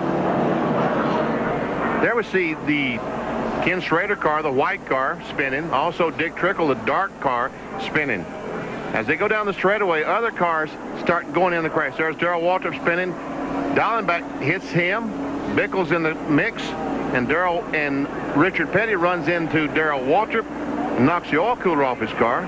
The oil goes back on the exhaust system, and there's where the fire came from. Look at that hood way up in the air off Schrader's car. Schrader spinning. He finally comes to a stop. Well, Kenny Schrader got knocked around pretty good in that crash, and here's Jerry Punch. And the good news, Bob, is Kenny is okay. Kenny, what happened out there? Trickle's right behind me. and I went in turn on top, and he was like in the middle, and I turned from the top to the middle to get underneath Dale Jarrett, and he must have been a little tight. We just run out of space coming off 4. I mean, he caught me in the left rear just a little bit, but it's real tight over there, and I was trying to get underneath somebody, and he was trying to get underneath me, and we just run out of space. Took some pretty heavy looks. Did you see Richard Petty come by? No, I just saw a lot of smoke, a lot of stuff hitting. Ken Schrader's car heavily damaged. He's okay. We might mention that Wally Dallenbach, Dick Trickle, and the other drivers most of them have walked past here and smiled and waved, even in defeat, guys. And there's Ken Schrader's badly damaged Kodiak Chevrolet. He'll be back with the Rick Hendrick team in 1993. With AC Delco as the sponsor.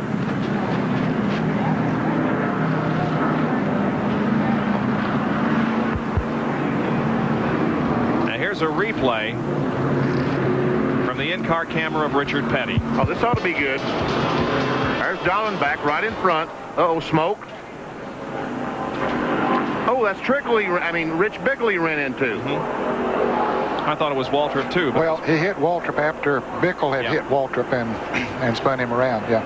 And you can see the flames coming out. We'll take a look at it again here in a moment. The car of Wally Dallenbach Jr. on the rollback. He took a good knock, too. But everybody apparently is okay after 6 cars involved in a tangle here on the main straightaway. We'll be back with more in just a moment. Today, performance cars come in a variety of designs, sizes, and even prices. So do Goodyear Eagles, the world's most successful line of performance tires. There are all-season Goodyear Eagles, new ultra-performance Goodyear Eagles. There are Goodyear Eagles for the classic and for the contemporary. No matter what performance car you own, there's a Goodyear Eagle priced for you. It's another reason we say the best tires in the world have Goodyear written all over them. Prato Auto Parts. From coast to coast, your local Prato Auto Parts store features friendly service and quality auto parts at lower prices. Hey, use a spark plug that's tested to fire clean for 30,000 miles. Motorcraft. Motorcraft quality parts from Ford. When you need to know about auto parts, ask the pro at Pronto. The biggest names in sports are on ESPN Radio. Oh, see, I didn't know that. I didn't know that. I'll only hold a grudge till I die is what most of the players say. I'm closer to 50 than I am to 20. Eating some peanuts, buying hamburgers. You can do it too. Can I get an amen? Amen. Sports Radio, ESPN.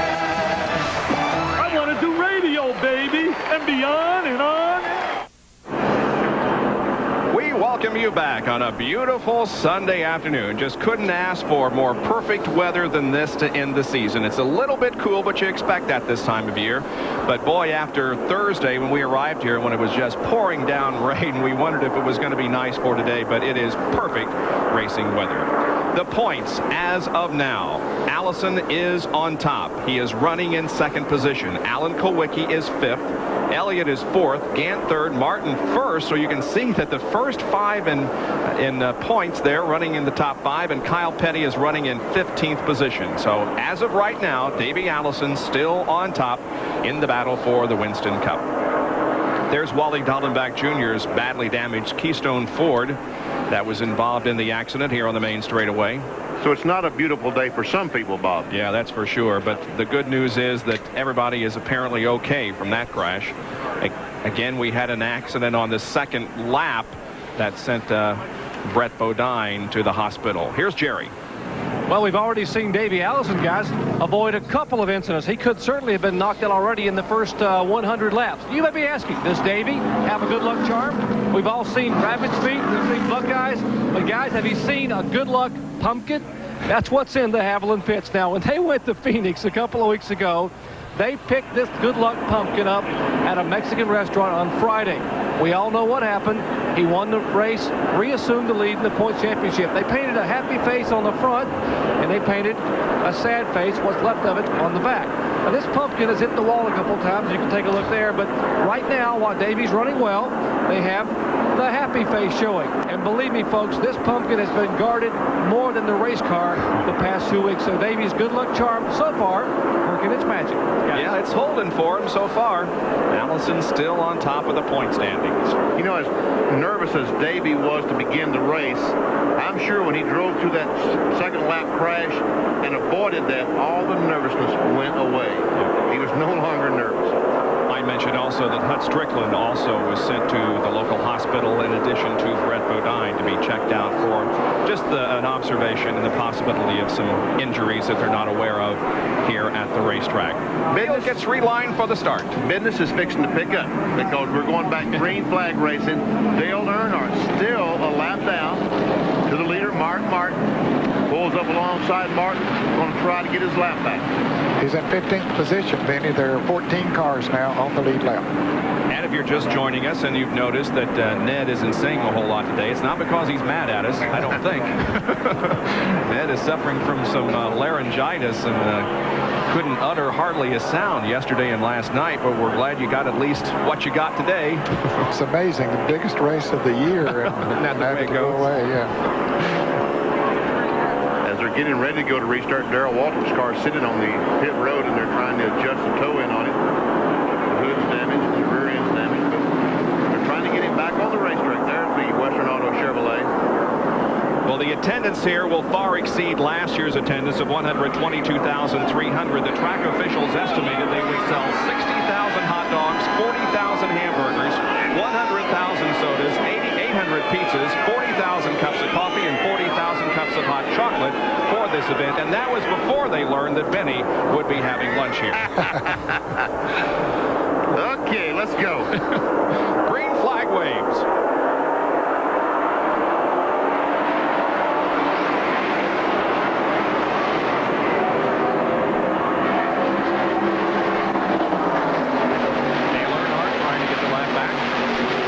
In front of Mark Martin.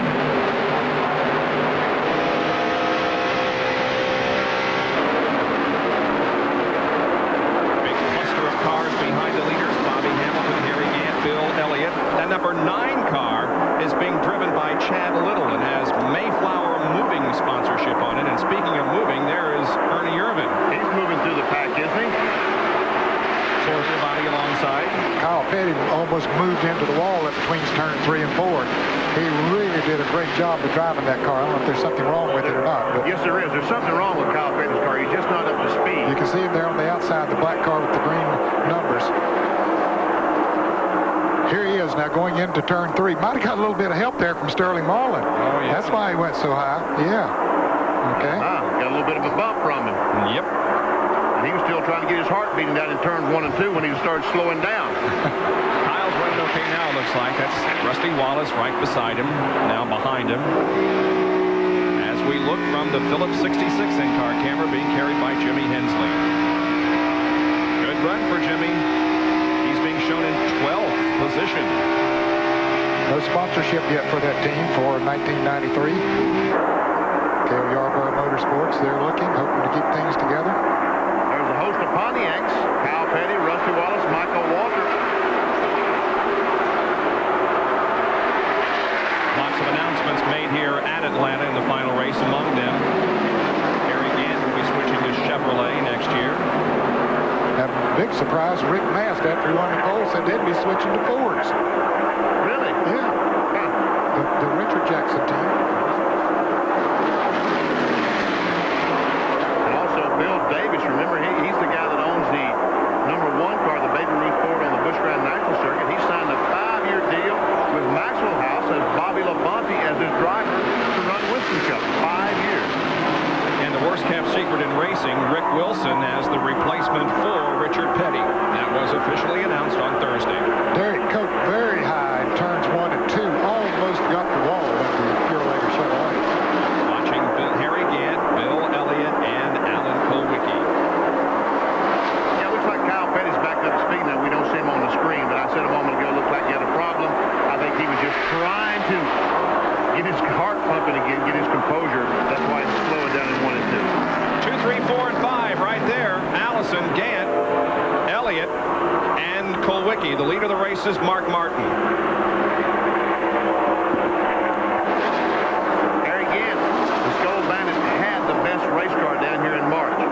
Did not win the race. Bill Elliott won the race. Gant finished second, but he had by far the best race car. Now, if they get it back to that level, he might be trouble.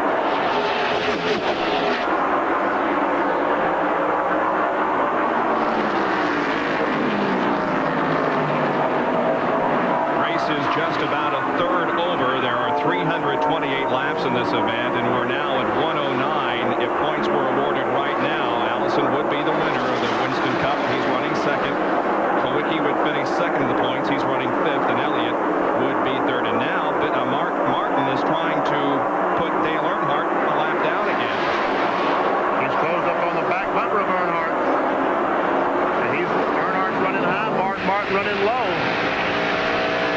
And a good battle back of those guys as Alan Kowicki has pulled alongside of Bill Elliott and now tries to take the position away. They come down the back stretch, and boy, it looked like they may have touched as they came off the corner. They were awfully close. There's no doubt about it. There was $1 million at stake. The Winston Cup champion not only wins that title, which is in the stock car world enough, he also wins $1 million. We see Kowicki going down. That time drove in alongside Bill Elliott. Here they come off the corner once again. Very, very close to touching as they go down the back straightaway. You see Kowicki back off this as they go in the corner. Remember that second lap crash between Brett Bodine and Rick Wilson? You see, he doesn't want to go in there and not have that air to lean on. That's why he backs off going in the corner.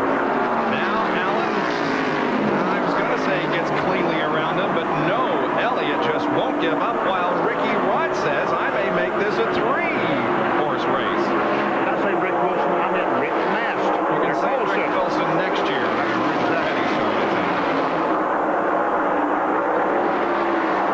And now, Ricky Rudd pulls on the back of Kowicki, gets him a little bit loose. He tries to take that spot away. You'll remember a year ago at this time, Ricky Rudd was in the thick of the points battle, but 1992 has not been as good to him. He is 7th in points, and John Kernan is with the King. Well, Richard Petty is sitting down here in the garage area. Richard, they're working on the car. Apparently, you're okay, but you're going to try and get the STP Pontiac fixed. Well, we're looking to see what's going on. It busted the oil cooler in the radiator and caught on fire, and I drove down there to a fire truck and got it put out. But I don't know that when it busted the oil cooler that it didn't run out of oil and mess up the bearings. So first thing I got to do is put it back together and then crank it up, and still got oil pressure. We might go out and run a few laps. The oil pressure's messed up. Naturally, that's all over with, but no front fenders and nothing on it right now. It's tore up pretty bad. You know, you'd rather go out in a blaze of glory, but you're almost out in a blaze today. Yeah, it wasn't the kind of blaze of glory I wanted to go out in, but the main thing is nobody got hurt in the wreck, and I've spent 35 years doing this, and I'm still walking around talking, so good Lord looked after me for a long time. Now, if you don't get it fixed to get back out, will you still be hanging around for the end of the race ceremonies that were scheduled? Well, we'll sort of play that beer according to what everybody wants to do, and we'll take care of everybody. All right, Richard Petty, despite the car catching on fire and sitting here in the garage in his last race, manages to flash that famous Petty smile. And I hope that they can get that car back out and running. I would like to see the car on the racetrack when the checkered flag drops. Well, Mark Martin is still the leader of the race, and he has not yet put Dale Earnhardt a lap down, and Dale is in 15th. He was alongside Earnhardt just a moment ago, not able to get by. But now that those tires have heated up, Earnhardt is running that high groove again, and he's been able to pull away just a little bit. Let's watch the telemetry one more time. 183. 190 miles an hour just at the end of the back straightaway. And that was just about the same as it was early in the race, as the sun will start to play a factor in this race, and in fact it is already. I tell you what, it's going to be miserable at the last 100 miles of this race. The drivers will be driving in turn 3 with very little visibility. Easy for you to say. Yeah, easy for you to say. Bill Elliott has just taken 3rd position from Harry Gant. Gant is 4th, Kowicki is 5th, and the top 5 are all in the points race. This is an incredible adventure on a Sunday afternoon for NASCAR Winston. We're delighted you could join us. Back in just a moment.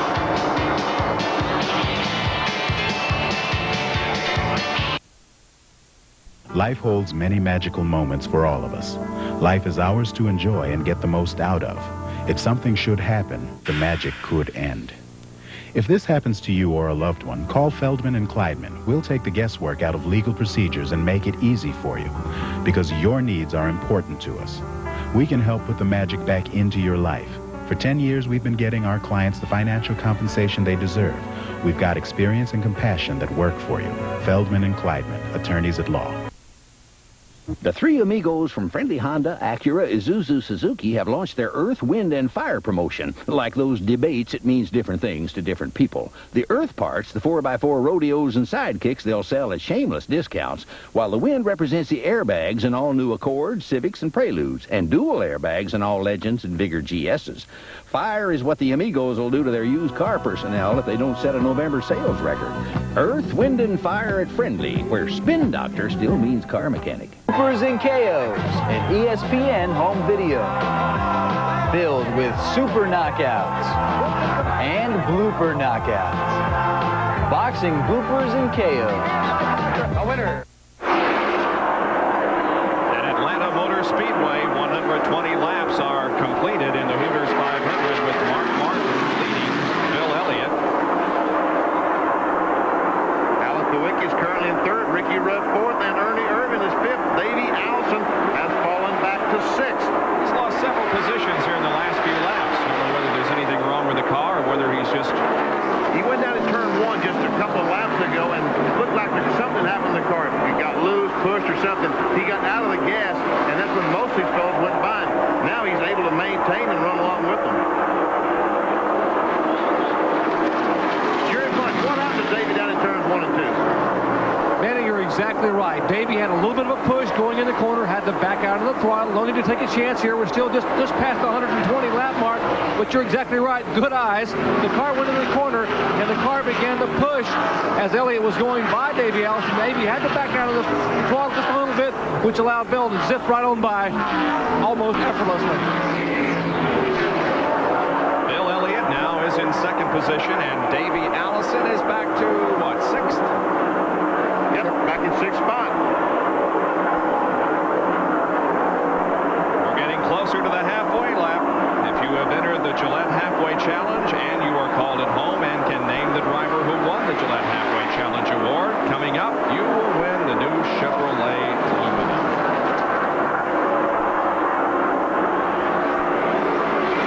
There's our leader, Mark Martin, with Babylon Ford. Good lead over second place man Bill Elliott. And Dale Earnhardt continues just to inch away a little bit from Mark Martin. Earnhardt just hoping for a caution. He's already made up one lap, now wants to make up the other one. Earnhardt might have the fastest car on the racetrack currently. Yep.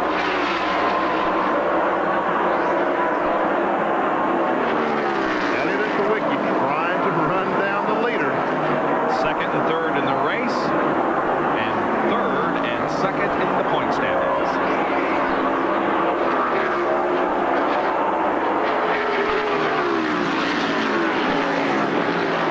They're asking, in Bill Elliott's situation, asking Tim Brewer, Alan Kowicki's situation, asking Paul Andrews, their crew chiefs, what's happening to Davey? Where is he? What's he running? I wonder if they're asking every lap, where's Davey? I wonder if they're keeping track. Are they just concentrating on what they're about, their job? Well, I don't know whether or not the drivers know, but you fans at home sure know, because we keep you updated as to the points as of right now. Allison on top by 15. He's sixth in the race. Kowicki is third. Then Elliott, Martin, Gant, and Kyle Petty, who's having the worst race among those. Kyle Petty is in 18th position. There's the leader of the race, Mark Martin. And he's moved from 6th to 5th in the points as of right now. There's Bill Elliott, second place car. And then third, Kowicki, and fourth, Ricky Rudd. Martin won this race last year, didn't he? Yes, he did. He sure did. When Dale Earnhardt won his second straight championship.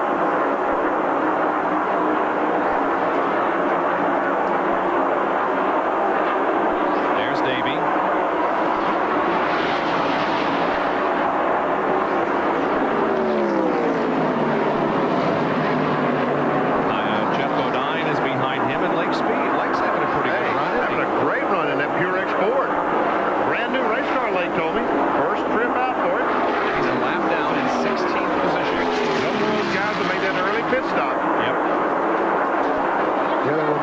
cars. Kyle Petty was one of them that got caught down in that position. And they had no choice. They were out of gas. Yep. Earnhardt, that's how he got 2 laps down. He ran out of gas, and they couldn't get the car restarted. He lost 2 laps on that first pit stop, where most of them only lost the 1 lap. And right now, Earnhardt is moving away from Mark Martin. Martin might be slowing down a little bit because Bill Elliott is catching him. And Quick is not letting Bill Elliott go any place that he's not shadowing him. Staying right there with him. Well, we timed 5 consecutive laps and now bring you the results with a Big A Auto Parts on-track interval. We timed Martin and Elliott to see whether or not the interval was closing down, and indeed it did close down on 5 consecutive laps. It went from an interval of 2.4 seconds on lap 120 down to 1.8 seconds on lap 124. Just a tick over a half a second.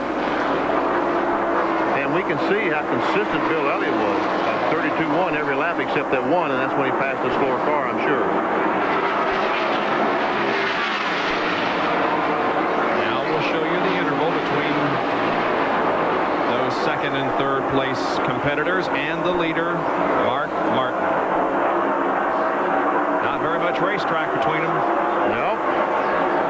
I tell you what, this has been a classic run for a championship. Bill Elliott, Alan Kawicki, we couldn't ask any two to do any more than they're doing. Just as hard as they can go each and every lap. And I'm not a big cliche fan, and I almost hesitate to say this, but I don't know how else to make the point that the cream has risen to the top in this race, because the guys that are running for the points championship are running right up there toward the front and in the front in some cases. And Dale Earnhardt trying, he would definitely like to get a victory today, trying to salvage some of his season in 1992. Only 1 victory for the defending Winston Cup champion this year.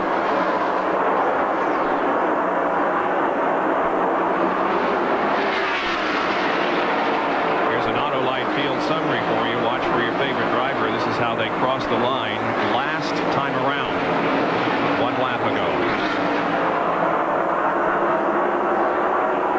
Dale Earnhardt back in 15th. On the lead lap. There's Dale. He has pulled away from Mark by a whole bunch.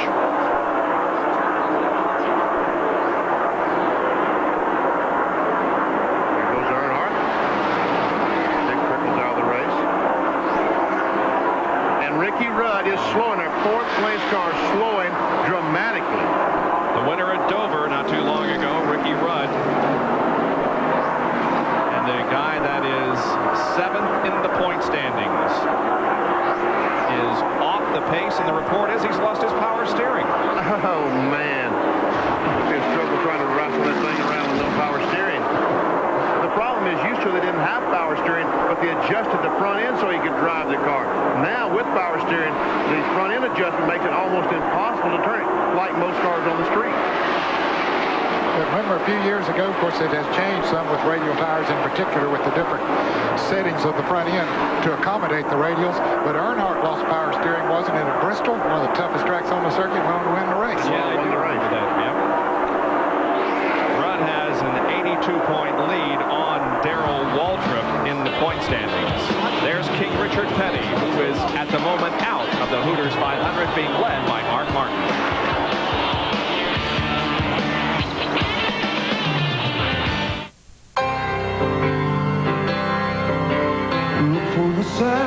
Professional service. Red, blue, and white. A friendly face. It's a good sign. Your Big A Pro. Keeps your car running right. Nice to know he uses top quality Big A parts.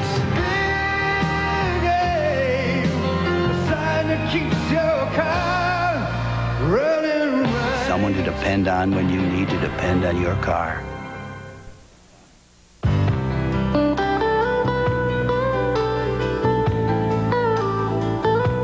These championship-winning drivers have one thing in common: Goodyear Racing Eagles. The race-winning technology that's found in the Goodyear Racing Eagles can also be found in the world's best-selling line of high-performance street tires, Goodyear Eagle Street Radials. The champions know, and it's why we say the best tires in the world have Goodyear written all over them. Okay, so these guys may know a little more than we do about Bud. It's the rice. It's the hops. It's the rice. But of course, we know a lot about other things. Hi, can I buy you something to drink? Yeah, like maybe a light beer? Budweiser. Or maybe you'd like a Bud. Someday, boy, you're gonna learn from your mistakes. As a truck company for 90 years, we understand the value of a strong frame. A reassuring strength for towing, whether you're on road or off road.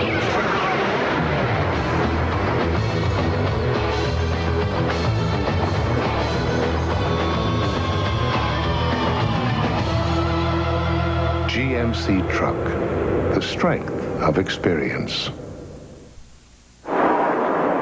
Trying to win his second Winston Cup. He did it in 1988. Bill Elliott leads the Hooters 500. Second place belongs to Alan Kowicki. And Mark Martin, who was leading this race just a few laps ago, has fallen all the way back to third position.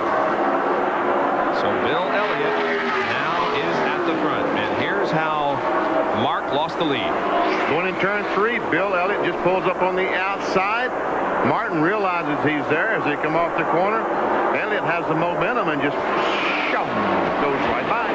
Not too long after that, Alan Kowicki took the second position away from Mark Martin. Now here's Davey Allison involved in a battle with Jeff Bodine in number 15. Lake Speed is also right there. And the number 12 car driven by Jimmy Spencer. Spencer having another great run in Bobby Allison's car, currently shown in 8th spot. And this battle between Davey Allison and Jeff Bodine is for 6th.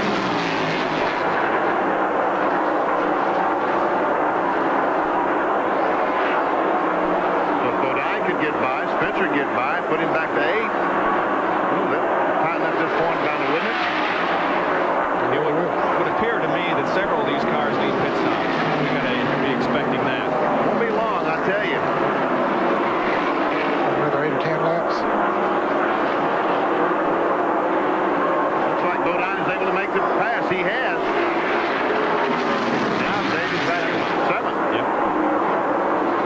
While we watch this, we will tell you that Ricky Rudd has been able to hold on to 5th position despite the loss of the power steering a few laps ago. I think he adjusted to it pretty quickly. It had to be a shock when that thing went out. You know, what in the world has gone wrong here? Yep. Is it going to turn when it gets to the corner? But once he learned what it was, he has adjusted to it and still in 5th position. Little doubt as to who the sentimental favorite is to win this race and the championship today. It is Georgia's Bill Elliott from Dawsonville.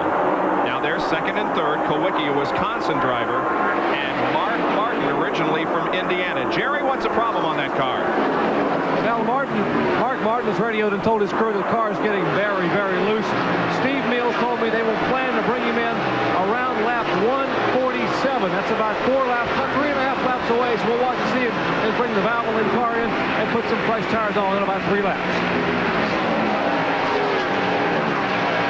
From his in-car camera, you guys see evidence of him fighting the thing? No, it doesn't look that way. Okay, now if we awarded the points right now, Davey Allison would win by 6 points over Kowicki, by 11 over Bill Elliott. This thing is very, very close. It is tightening up. Whoa. 6 points. There's Davey.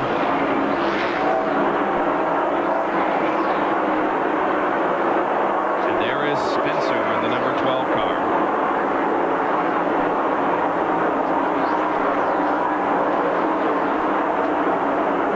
Speed. Once again, a lap down to these 2 cars, but his car running DQ as well as Allison's or Spencer's. Just as we were talking about Morgan Shepherd, you know, slowing on the racetrack just before the big wreck happened. Well, Morgan is still out there running for his fans.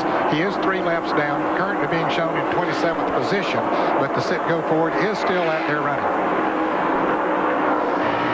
There we are. Morgan Shepherd inside the Citgo Ford. He's running pretty good now. I don't know what might have happened if he had an ignition to go out or what happened, but he seems to be running fairly strong right now.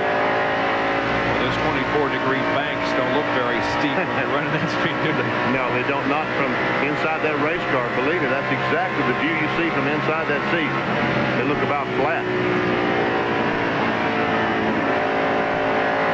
Bill Elliott continues to lead in the Budweiser Ford for Junior Johnson and Tim Brewer. Their second place, Kowicki. And third, Mark Martin. Now, Jerry indicated that about lap 147 was the target for a pit stop on the Martin car. 47 occurred, lap 147 occurred, so maybe he will be coming in this lap. We'll see. Here comes Earnhardt. He ran out of gas. He didn't want to do that again. That's right. He was hoping for a caution, but he didn't get it. So he comes in this time, Jerry. He's not taking a chance of running out of gas. He's heading towards you. Absolutely not, Dad. This is a scheduled pit stop for Dale Earnhardt. He is pitting down at the far end of pit road, right beside where they are waiting for Martin to come in. In fact, Martin should be coming in next time by. Earnhardt brings the Goodrich Chevrolet to a stop. And he had come from 2 laps down. The car running very well. They think that it may not have been a valve spring, quite honestly. They now think they may have a pinhole in the header causing the car to shudder a little bit. That's why the car is still running as well as it is. They have changed right side tires. Now put the left side Goodyear Eagles on. Back with the lug nuts, fill it up with fuel, get ready to pull the jack, and Earnhardt is away.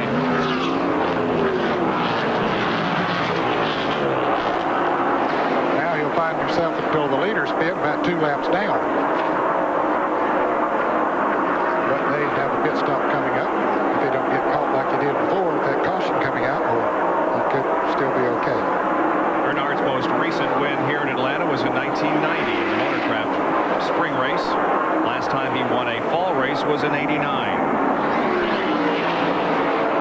There's Elliott continuing to lead. And it looks like he has stretched out the advantage a little bit on Kowicki and Mark Martin. Martin staying out there.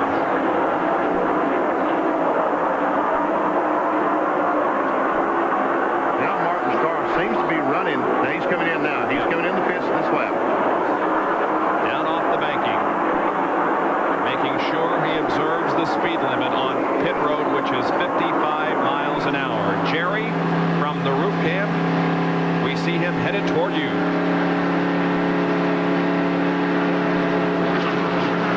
And Mark Martin was trying to make this car last as many laps as he could, realizing the other riders should be in between lap 154 and 157. He made it 3 extra laps, but the car was just going away. So now he brings the Valvoline Ford Thunderbird to a stop on pit road. Right side tires going on.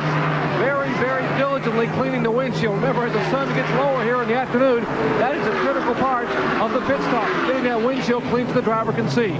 Now left side tires going on. They hope to be able to correct that loose race car. All lug nuts being fastened. He is down and away. 24-second pit stop for Mark Martin as he stays below that white line and gets it back on the track. John Kernan, Ricky Rudd is in.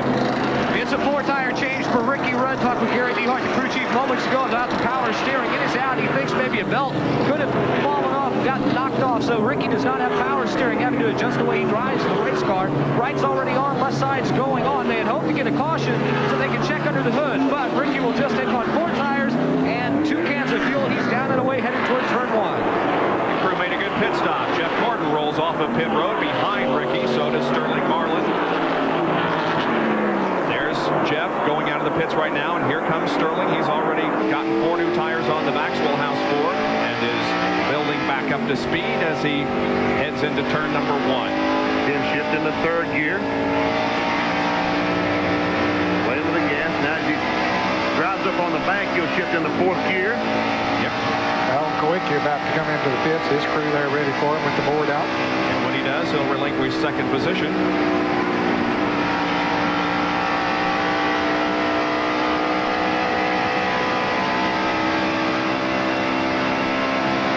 Sterling Marlin's car, 189. There comes Alan Kowicki towards the pits, and Jerry Bunch coming towards you. And remember, Benny Parsons, he does not have 1st gear. NASCAR has allowed his crew to push the car off of pit road, so we'll watch to make sure the car doesn't stall. That could cost him some valuable time, maybe even a lap, if the car were to stall. Here's Kowicki bringing the car to number 7 in, hoping to pick up a win and a championship. Paul Andrews and the crew now. Danny Glad go to work. We would expect to see a routine 4-tire change. Right by Kowicki, Davey Allison brings the Haviland Ford Thunderbird. They are pitting nose to tail here on pit road. 7 on the bottom of your screen, 28 on the top. They have already put the left side tires down on Kowicki's car. He pushes into the stiff. The car does fire and pulls away. They are still now working on the Davey Allison Haviland Ford Thunderbird, our point leader, getting left side tire. Crew very, very deliberate to make sure every lug nut is fastened. Davey puts it back in gear, spins the tires, and he's away. Allison moving back out. Others are making stops now. Terry Labonte brings his car into pit road. There is Terry in the Sunoco car. John Kernan right there.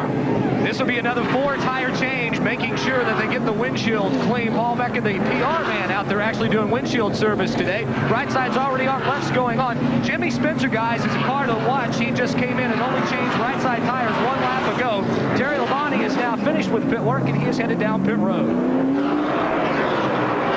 Well, Terry Labonte started this race from 6th position, and here comes Bill Elliott.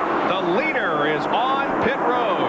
Again, slowing to make sure he observes the speed limit. Jerry. And a 4-time winner in Atlanta Motor Speedway and the favorite son of many of the Georgia faithful in this capacity crowd today. Watch and wait as the Budweiser Ford Thunderbird comes to a halt. Tim Brewer and the crew go to work. Mike Hill. They all are changing all 4 tires, fueling the car. Henry Benfield lugs that 75-pound fuel can, shoves it against the left side of the car. Left side jack against the car. Lug nuts going on. Fresh Goodyear Eagles. Bill sitting very patiently. And now 21.3 seconds. You heard Elliott squeal away. He will go in the championship. Elliott back out on the racetrack as he continues his pursuit for his 2nd NASCAR Winston Cup. Here now is the driver who has taken over the lead of the race as Harry Gant comes in. Ernie Irvin, the leader. We'll watch Gant's pit stop. John, are you there? Just got here, Bob. It's going to be a 4-tire change. No chassis adjustment made yet. They're making sure they get the windshield clean. Jerry mentioned that's very critical this stage of the day. Right side tire's already on. Left side's going on. A smooth pit stop in motion. Harry Gant waiting. Now finally it's down and away. The Skoll Bandit rolls back out onto the racetrack. And Mark Martin is slowing here on the main straightaway. Mark's Valvoline Ford is off the pace dramatically. And he has cut off the engine. Evidently it's blown. Well, it's still running. 4,000 RPM in 4th gear. And you can hear the engine running. He's trying to accelerate, but he'll only turn about 4,400. Jerry, what's the problem? We're walking along beside Steve Mills. Steve, what's wrong with the car? Quit running. Fan quit turning over. It popped a little bit of smoke out of the pipes coming in the first turn for a couple laps. And he said it shook real bad up the back stretch and figures it broke a crank or something. We'll let him go into the garage area. Thank you, Steve. Steve headed to the garage area here, talking to his driver, and apparently the day is over, and so is the championship hunt for Mark Martin. And so there are now 5 still in contention for the NASCAR Winston Cup as Mark Martin, who won this race last year and who came into this event 6th in the points, 113 behind Davey Allison, coasts down pit road and will be, we presume, turning in to the garage area. He's still on pit road and in fact is going to keep going.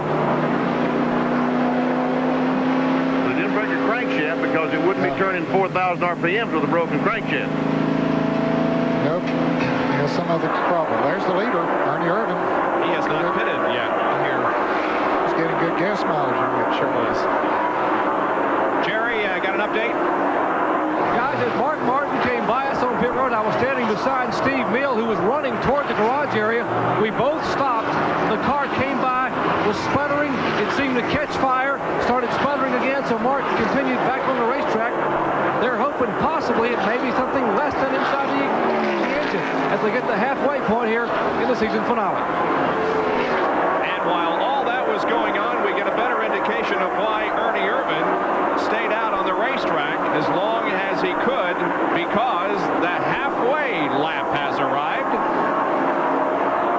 And Ernie Irvan is about to pick up $10,000 as the leader at the halfway point and winner of the Gillette Halfway Challenge. There are the cross flags.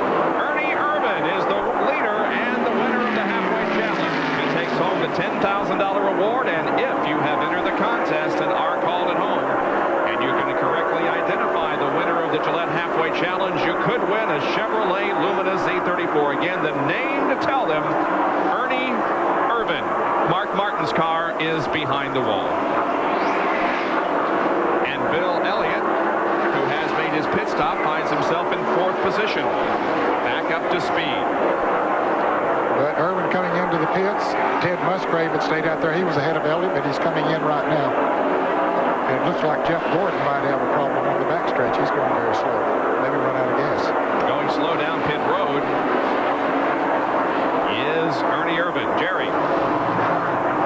And somewhat of an obstacle, he has to go around the car of Lake Speed, and it's stalled on pit road.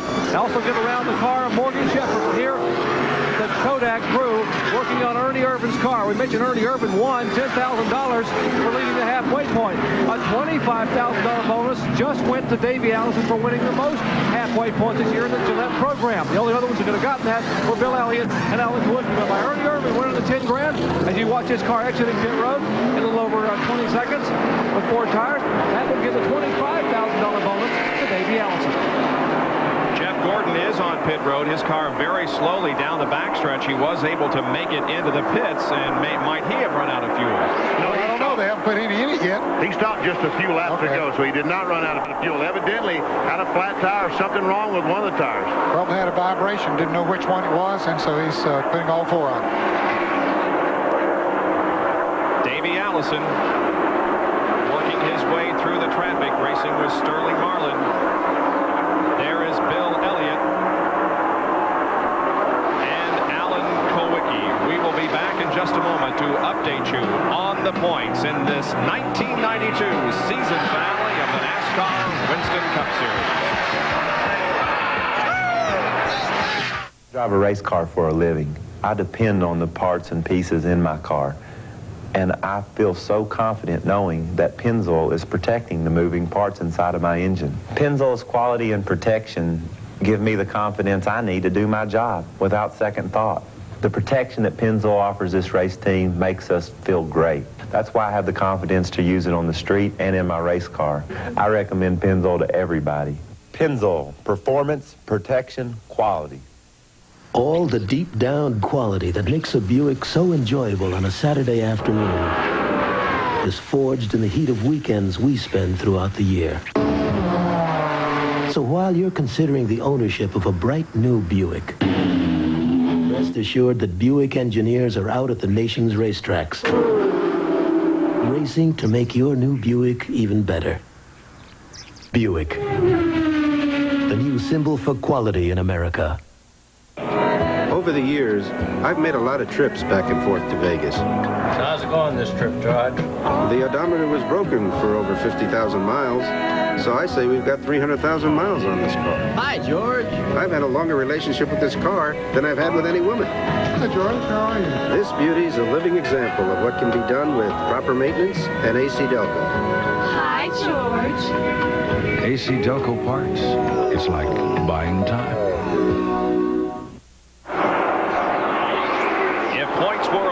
Right now, Davey Allison would be the NASCAR Winston Cup champion. He is currently 7th. Alan Kulwicki, who is 3rd in the race, would finish 9 points behind Alan. Elliott is the leader of the race. That's 11 points, Jenkins. Oh, man. And Gant, who is 10th, would be 4th in the points. Kyle Petty, 15th.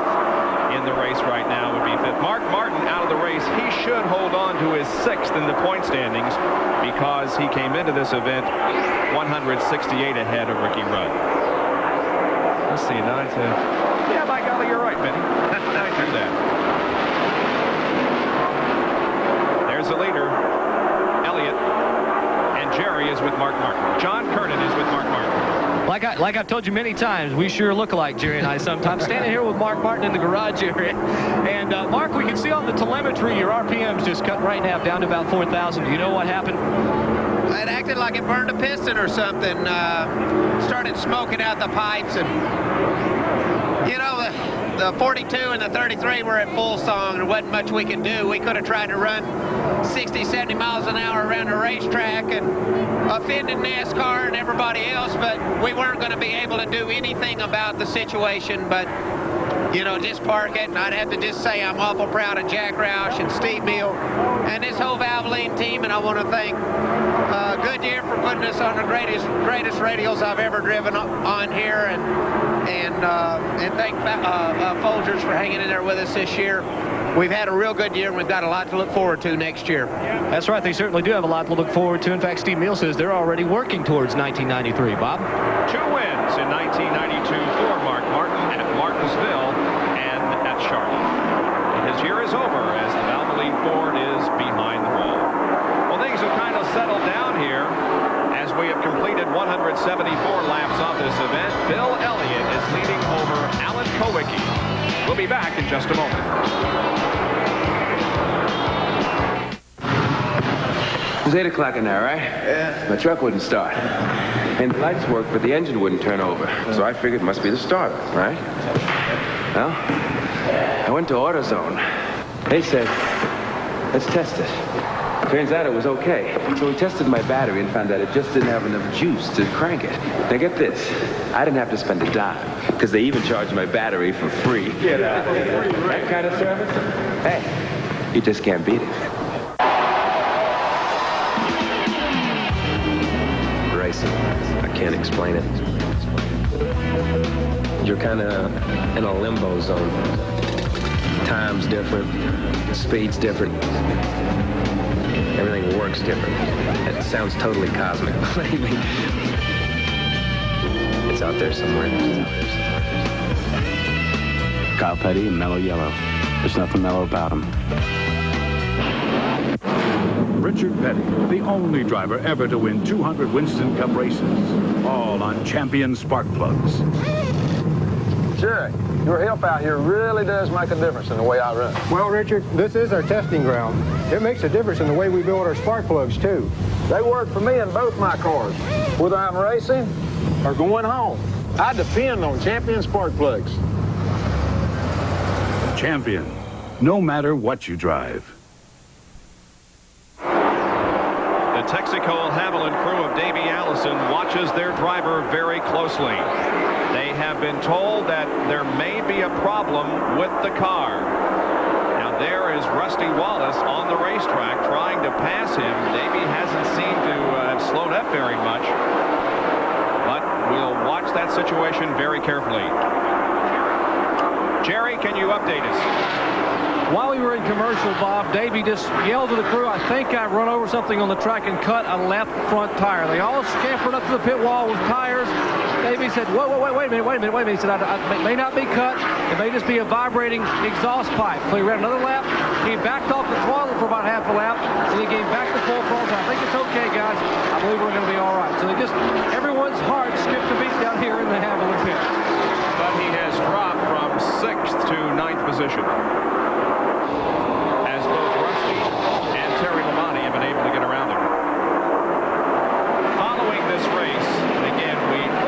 Stay tuned if you have any love at all for auto racing and for the King, because we're going to present a very important and special program, Portrait of a King. That will be immediately following our live telecast of this Hooters 500. Dave Despain will be hosting that program, and it is a dandy. Elliott, the Georgia native, in front of his hometown fans, leads the Hooters 500. Alan Kowicki not too far behind in second place. He's only about 15 car lengths behind Bill. He's steadily, inch by inch, gaining on the Budweiser Ford. And when I mean inch by inch, that's basically what it is, just inches. Not too far in front. You saw him there. Harry Gant is about to go a lap down. Dale Earnhardt just went around Harry Gant. So he has made up a lap on him, really. Earnhardt still running out in front of Elliott. And so now Gant has dropped to 12th. Earnhardt is 11th, but not too far from going a lap down. Gant's car is definitely off the pace a little bit now from what it was earlier. There's Dale Earnhardt, who led earlier in this event, then lost a lap and gained it back. Lost 2 laps, really. He was down 2 laps at one time, but has got both of them back. He still leads the car. And there's Harry Gant, who is 12th, and the last car on the lead lap as Bill Elliott tries now to lap him, making it just 11 cars on the lead lap. Well, he closed right up on the back of Harry Gant, and here he goes on the outside of Harry, puts him a lap down. Dave Marcus, now he'll try to pass him. Dave is running in 19th position. By the way, if you're just joining us, it's 3 o'clock Eastern Time, and if you are just joining us, the situation is that King Richard Petty went out in a blaze of glory, but not the blaze that he wanted to. The car caught fire after he was involved in an accident here on the main straightaway. Richard is okay. However, the car is out of the race. Bill Elliott leads this event. Alan Kulwicki is in 2nd position. Davey Allison is in 8th. So it's still very much a heated points battle. Now our Western Auto race recap.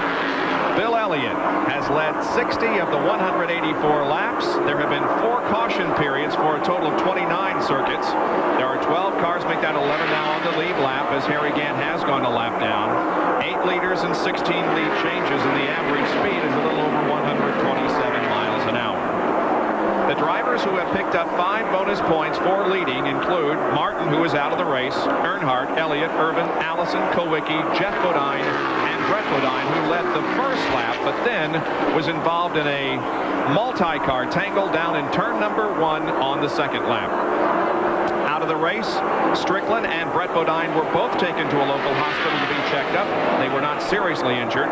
Stanley Smith, Dick Trickle, Ken Schrader, Bob Shack, Richard Petty, Wally Dallenbach, Rich Bickle, and Jeff Gordon have all gone to the garage area. Jeff Gordon, the most recent. Tony Glover leads the Mechanic of the Year standings from Western Auto, as we see Harry Gant in the pits in the upper left of your screen. Steve Meal is 2nd in the Mechanic of the Year standings, followed by Donnie Richardson, Danny Glad, and Tim Brewer. Unscheduled pit stop for Harry Gant in the cold-ended Oldsmobile. He had slowed on the racetrack, not dramatically, but he was definitely off the pace a little bit. Apparently had a vibration or something, and could be a bad shock, but he thought maybe it could be tires, so they've changed all 4 tires. We'll see. Keeping you updated on the point situation all race long. If they were awarded right now, Allison would have a 2-point victory. And Elliott and Kulwicki would be tied for 2 second. points behind. Wow, you can't get much closer than this. Here's Jerry Punch. Guys, you think we're watching it upstairs? I'm in the Davey Allison pit. Now, this statistical sheet you're looking at right here was developed by Bob Lafford, who actually helped develop the current point system way back in 1975. We have Davey Allison in this column, Alan Kulwicki, and Bill Elliott. Davey Allison currently, in 8th spot? That's how many points he would have. And if you turn to look at Alan Kulwicki in 2nd or at Elliott in 1st, that's what he would have. So they are watching very closely a statistical chart here to see every single spot counts, and every single heart is beating rather quickly here in the Allison pit, guys. And thank goodness for people like Nelson Crozier, who was holding that sheet.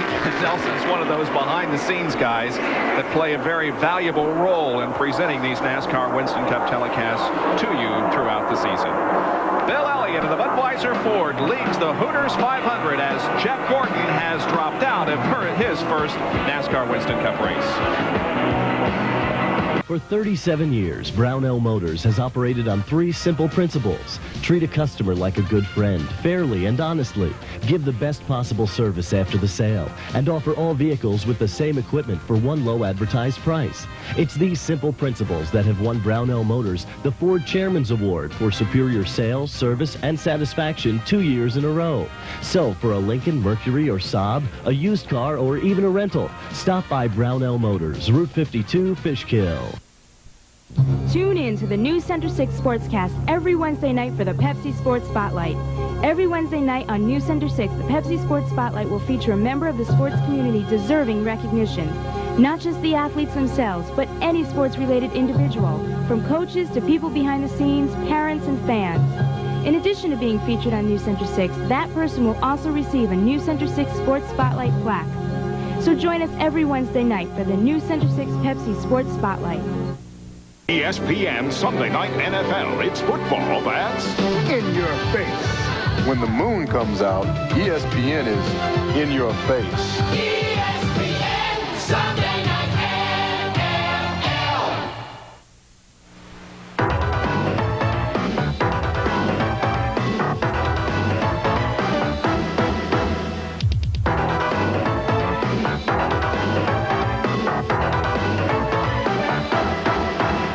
We all know that glare can become a serious problem for a driver late in the afternoon. Well, in years past, the solution was quite simple. You merely tint a major portion of the right side of your windshield, thereby minimizing the glare from the setting sun across the turn. See, NASCAR thought this may be a safety hazard because a driver following behind Richard Petty in his STP Pontiac might not be able to see through this heavily tinted area to a car spinning or maybe a blown engine up front. So in 1992, they said no more tint across the bulk of the windshield. You basically have been limited to a factory tinting job. The upper 5 inches here is all you can tint. This increases visibility for cars and drivers following Richard Petty. They can see through the front of his windshield to a possible problem up front, but also they can see inside the cockpit now, as Richard may decide to use a hand signal to wave and say, hey, I've got a problem or I'm slowing down. Both cars in front and behind can see that. So a new 1992 NASCAR rule to improve safety on the racetrack.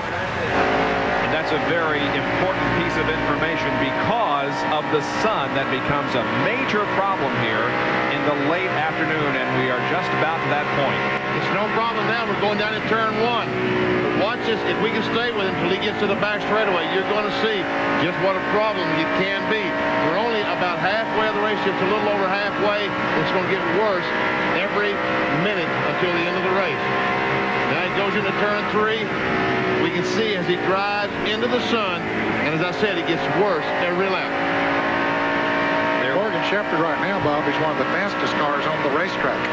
The Citgo Ford is really running fast, but he's 3 laps down, unfortunately. But whatever the problem was, they got it fixed. Yeah, he is in 22nd position, but back up to speed. Here's an Autolite field summary for you. Watch for your favorite driver. Another great run for Jimmy Spencer up in 3rd spot, and look at Davey Allison back in 8th. 11 cars are on the lead lap. The last car on the lead lap is Dale Earnhardt. Harry Gant now 2 laps down. Bobby Hillett in the 90 car, sponsored today by Wrangler. Remember Wrangler jeans that was Earnhardt's sponsor for so long? Lake Speed now finds himself 8 laps down. He had a good run going earlier, but obviously the car not performing up his stuff, and he's about 8 laps off the pace. And there we see Earnhardt and Bill Elliott about to put Earnhardt another lap down. A lap down, yeah. A lap down. Yeah, right now Earnhardt is in the lead lap. And he in jeopardy of going a lap down. Watch as he goes high. Elliott running on the bottom of the racetrack. And here Allison about to lose another spot. And if Sterling Marlin gets by, that would put Alan Kawicki in the lead for the Winston Cup. He's only 2 points ahead. It's 4 points, the difference in these 2 spots, if Sterling Marlin can get by. Well, let's see, did we have Elliott and Allen tied for the lead? Yeah. I mean, second. Right. So that would put Elliott in the lead. Because Elliott has more victories than Allen. Yeah. But there's that sun we talked about just a moment ago. From Sterling Marlin's car, it is obviously a problem now and will be later. Well, here we reached 189 before braking in turn 1. That's been pretty consistent. That's been consistently what's been all day. And I watch Sterling don't look behind him because Jeff Bodine is trying to go by him on the inside. There goes Bodine. But the slower car of Eddie Beerswall was down there. Jeff had to back out. Well, you can see how critical that sun is going to become. Jerry? Indeed, it is going to be very, very critical this summer. Let me show you what's going on here in the Davey Allison pit. They are getting very concerned about what's happening in the point battle. Davey's car not handling well. Gary Beveridge, Ryan Pemberton, and Joey Knuckles are building an aluminum patch for that brush panel in the left rear of the car. Now, they take a piece of aluminum, and they have cut it. And now listen to Ryan Pemberton.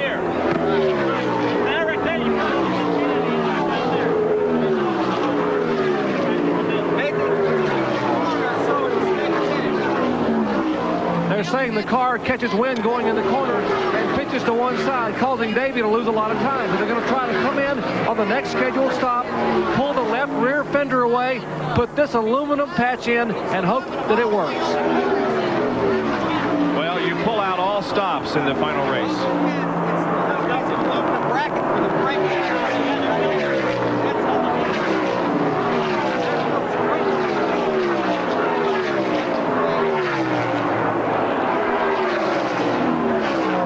Thoughts are being traded down there, and we'll see what they do when Davey comes in for his next pit stop. Meanwhile, Jeff Bodine has gotten around Sterling Marlin, and now Jeff has his sights set on Davey.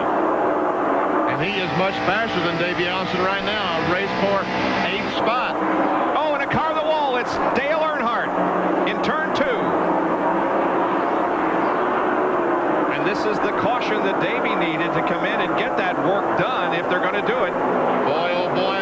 Davey, you're living right today. Gets a caution flag at the right time. Bill Elliott had just put a lap on Dale Earnhardt. Earnhardt's car is moving at the bottom of the racetrack down the backstretch, but he made contact with the wall in turn 2.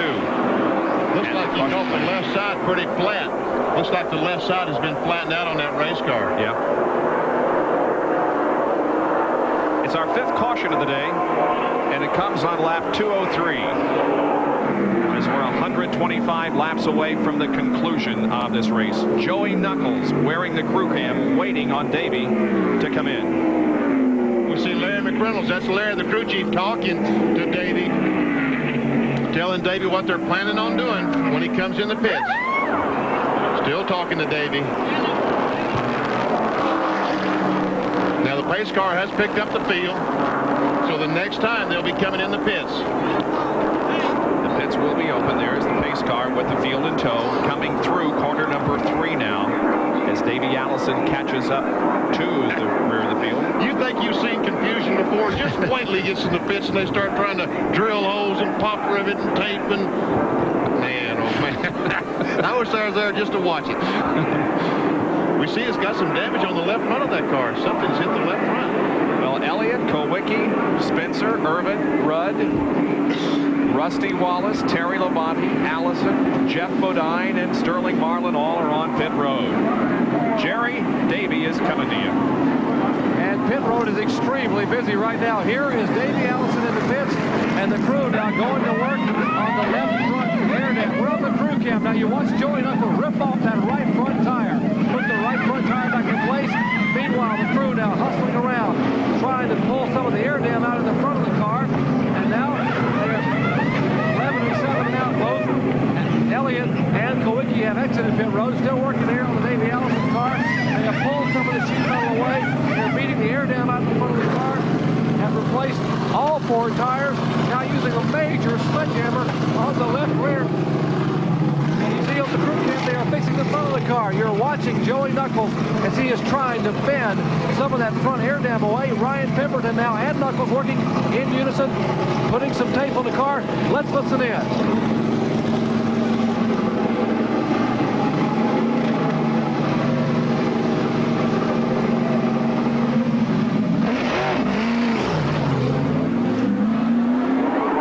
Allison's car beat up in the front end, beat up in the rear end.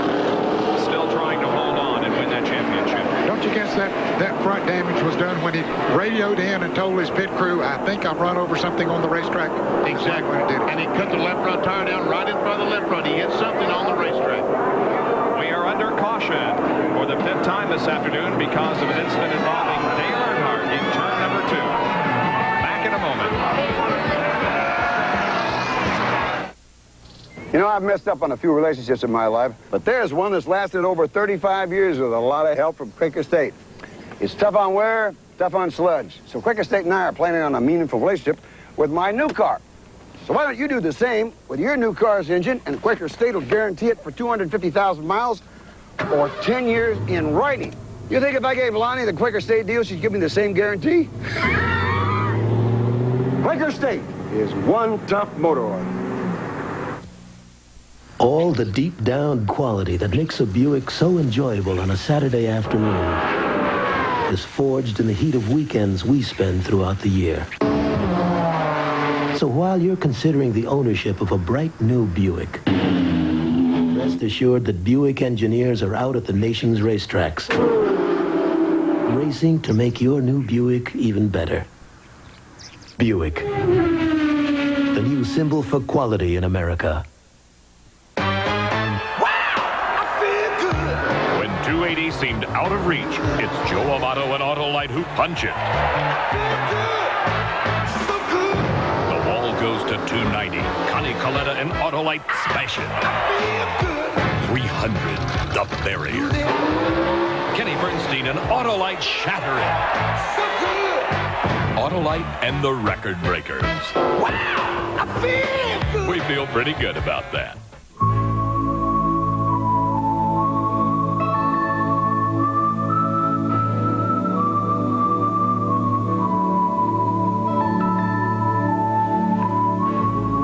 I was sure this year's father-son picnic was on Saturday, but they said no, it was definitely on Sunday. And you know, they never listen to me.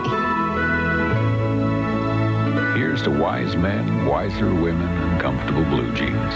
Wrangler. Davey Allison pulls off pit road after his second visit there in this caution period. They have already signaled to Neil that they'll get the green flag next time around. So Davey will now start from the rear of the field, and if points were awarded right now, Bill Elliott and Alan Kulwicki would tie in points for the NASCAR Winston Cup Championship, but Elliott would get the crown because he's won more races. Allison, who is currently 10th in the standings, would finish in third. 206 laps completed. Bill Elliott leading the race, Alan Kulwicki running second. We're seeing a race for $1 million. If that 7 can pass the 11, it's worth about $1.4 million. Whoa! That's pretty good sum of money. Pretty strong, isn't it?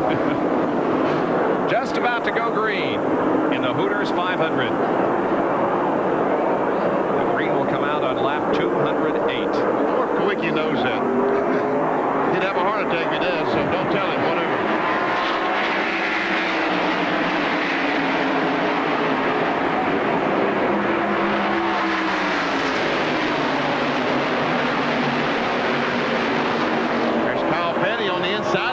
Trying to get a lap back.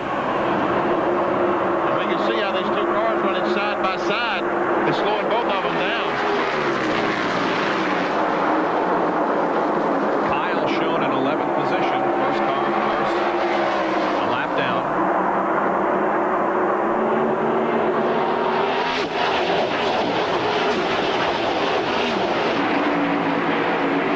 Jimmy Spencer and Ernie Irvin are battling for position. In that third place. Yep. Dale Jarrett in car number 18 being shown 14th. Maybe a little contact there in the backstretch. It was close. Spencer goes by. Rusty Wallace is running 5th. We're looking at 3rd, 4th, and 5th. And here comes Ernie down on the inside again. He dives off the 4th corner to the inside, and at the line they are virtually side by side. Fans, he did make it back to the pits, and this car still sits on pit road. They're working on the GM Goodrich Chevrolet. Here's Kulwicki trying to get by Elliott. He takes the lead and would win the championship right now. Uh-oh, but spoke too soon. Look at Bill. He's coming back on the outside, but no. Kulwicki is going to lead this lap by a half a car length. Here comes Bill back. The lead back. That's the way to race for a championship. That's the way to go for a championship. And the fans at home, I hope, are loving it, because we are. And Ernie Irvin, watching all this, he's getting closer and closer. He sure is. Watch, he's right on the back bumper of both these cars now. Yeah, he wants to go up there and spoil that car.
position. I don't know. Here comes Bill back.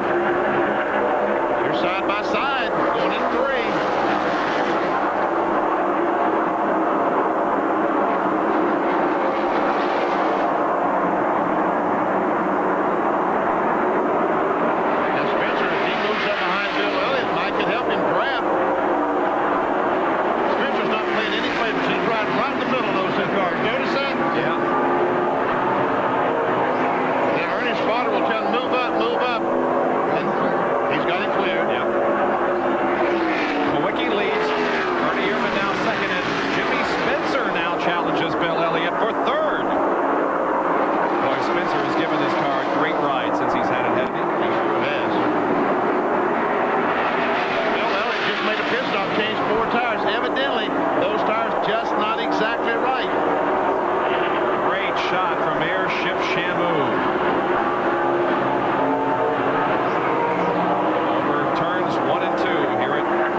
Championship.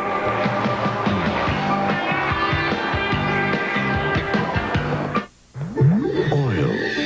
It's the lifeblood of your engine. That makes your oil filter your engine's most vital organ. That's why Fram keeps going the extra mile to make the best protection even better. The Fram Extra Guard oil filter. Unique glass fiber paper stops more dirt than any other filter for the best protection ever. Fram Extra Guard. American or import, it's an extra lease on life. Hi. You know why Quaker State asked me to be their spokesman? Because I'm tough. And Quaker State is tough, too. Tough on wear, tough on sludge. And if you use Quaker State in your new car's engine, they'll guarantee it for 250,000 miles or 10 years. In writing, Quaker State is one tough motor oil. So naturally they asked me, because I'm tough. I am tough, aren't I?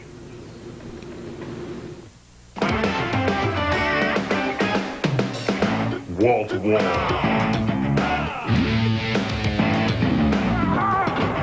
NCAA basketball action begins with tournament excitement on ESPN, the NIT.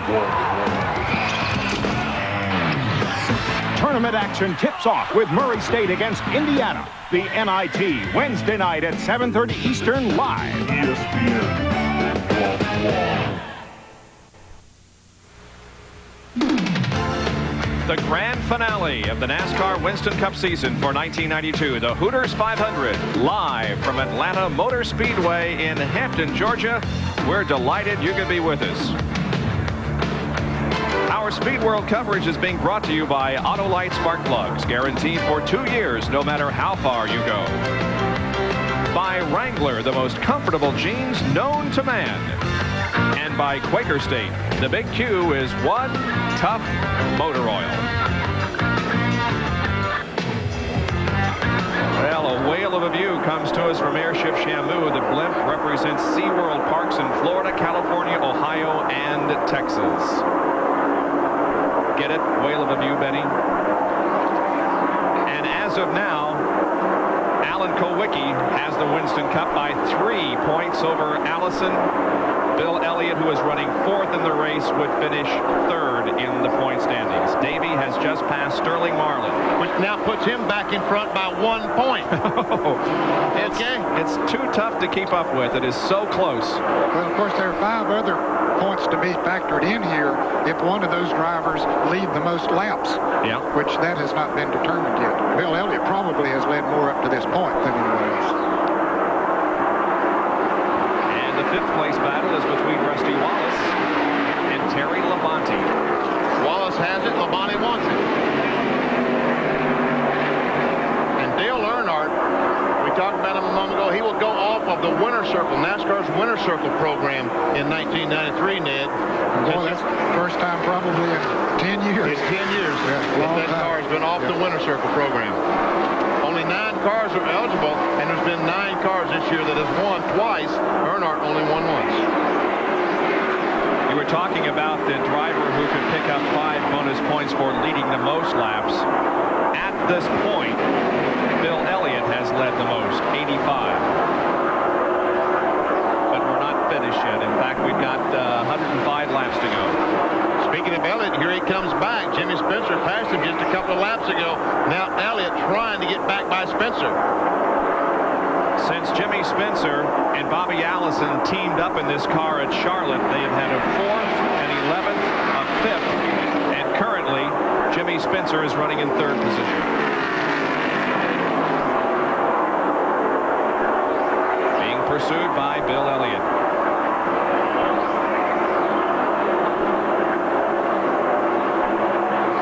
If you tuned in the Busch Grand National race from Hickory last week and you saw Jimmy Spencer bump Joe Nemechek, everyone thought it was deliberate. I talked to Spencer about that, not on tape, but I talked to him about it. He said, I would never be that stupid. I like the boy.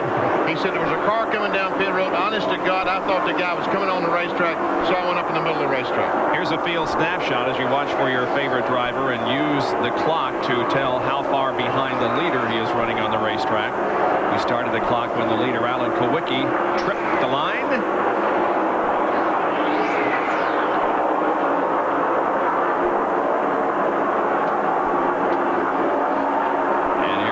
Completing the lap in 31.9 seconds. Now, I have trouble adding and subtracting. Let me see if I can figure that out in my head to how fast he's going. Let's carry there. 171.7 miles an hour, Benny, on that lap. Thank you, Kenny Martin. And Elliott has passed Jimmy Spencer and gone to 3rd. Here's how it happened. Going down the back straightaway, has position on the inside, goes in the corner, and Spencer graciously backs up, lets him take the spot away. I believe this set of tires might have been a little bit tight on Elliott's car. Now that they're getting heated up, it seems to be coming back in a little bit. Elliott is in 3rd. Kowicki is the leader. Davey Allison running 7th. As the points battle has boiled down to these 3 drivers, Mark Martin is already out of the race if you're just joining us. And Richard Petty also retired from competition, and not the way he wanted to. He was involved in a crash. He's okay, but out of his last Winston Cup race. Back in just a moment. You know, I've messed up on a few relationships in my life, but there's one that's lasted over 35 years with a lot of help from Quaker State. It's tough on wear, tough on sludge. So Quaker State and I are planning on a meaningful relationship with my new car. So why don't you do the same with your new car's engine, and Quaker State will guarantee it for 250,000 miles or 10 years in writing. You think if I gave Lonnie the Quaker State deal, she'd give me the same guarantee? Quaker State is one tough motor oil. Who's getting happy? Who's having fun? Who's been to Hooters? Come on, everyone, it's at Hooters. Hooters. Hooters makes you happy. Hooters makes you happy. Hooters makes you happy. Hooters makes you happy. Good times, great food, fun music, what a hoot. Hooters. Hooters. Everybody's getting happy at Hooters. Oil. It's the lifeblood of your engine. That makes your oil filter your engine's most vital organ. That's why Fram keeps going the extra mile to make the best protection even better. The Fram Extra Guard oil filter. Unique glass fiber paper stops more dirt than any other filter for the best protection ever. Fram Extra Guard. American or import, it's an extra lease on life. It's the Budweiser Pit Stop with Bill Elliott. Hi, I'm Bill Elliott. Safety is a major concern for everyone associated with NASCAR. In recent years, we've made some big strides. For instance, this suit is fireproof. It has 3 layers of insulation, will keep flames off a driver for at least 15 seconds. During a race, I also wear fireproof gloves and special fireproof shoes. Then there's my helmet. The inside is high-quality, shock-absorbing foam material. Drivers wear a lot of protective clothing during the race. Like they say, it's better to be safe than sorry. Welcome back to to Atlanta Motor Speedway, where Alan Kulwicki in the Hooters Ford leads the Hooters 500. And the average speed of the race at this point is a little over 131 miles an hour. Bill Elliott is on the move. He has taken over second place from Ernie Irvan. Had two of the front-running cars and made pit stops. Jimmy Spencer just came in. Looked like he just topped the gas tank off. That doesn't make sense. What was that all about? I don't know. And Sterling Marlin was just in. They changed tires on his car. All kinds of interesting things going on here. And it has been an interesting race to this point. It got off on a very bad note because as they completed lap number 1, we had the first crash of the race. It involved Brett Bodine in number 26 and the pole sitter Rick Mast. Bodine with hard contact on the outside wall. Hut Strickland came along and hit Brett very, very hard. Both of those two drivers have been sent to a local hospital. During the fracas, it was Hut Strickland who hit the left rear of Davey Allison's car, upsetting the car somewhat. However, Davey has not let it bother him too much. Then later in the race, another multi-car tangle as Dick Trickle and Ken Schrader came down. Also involved Darrell Waltrip, Wally Dallenbach Jr., and King Richard Petty. You can see flames from a car in the middle of the straightaway. He took the car down to the inside of the racetrack and in fact parked it near a fire truck. But Richard Petty ended the final race of his 35-year career in that way. Richard was not injured, but it was a spectacular way to end a long and illustrious career. And this is how it looked from Richard Petty's perspective. He hit Rich Bickle in the back end, also made contact with another car, and then the flames became evident from the left front of the race car.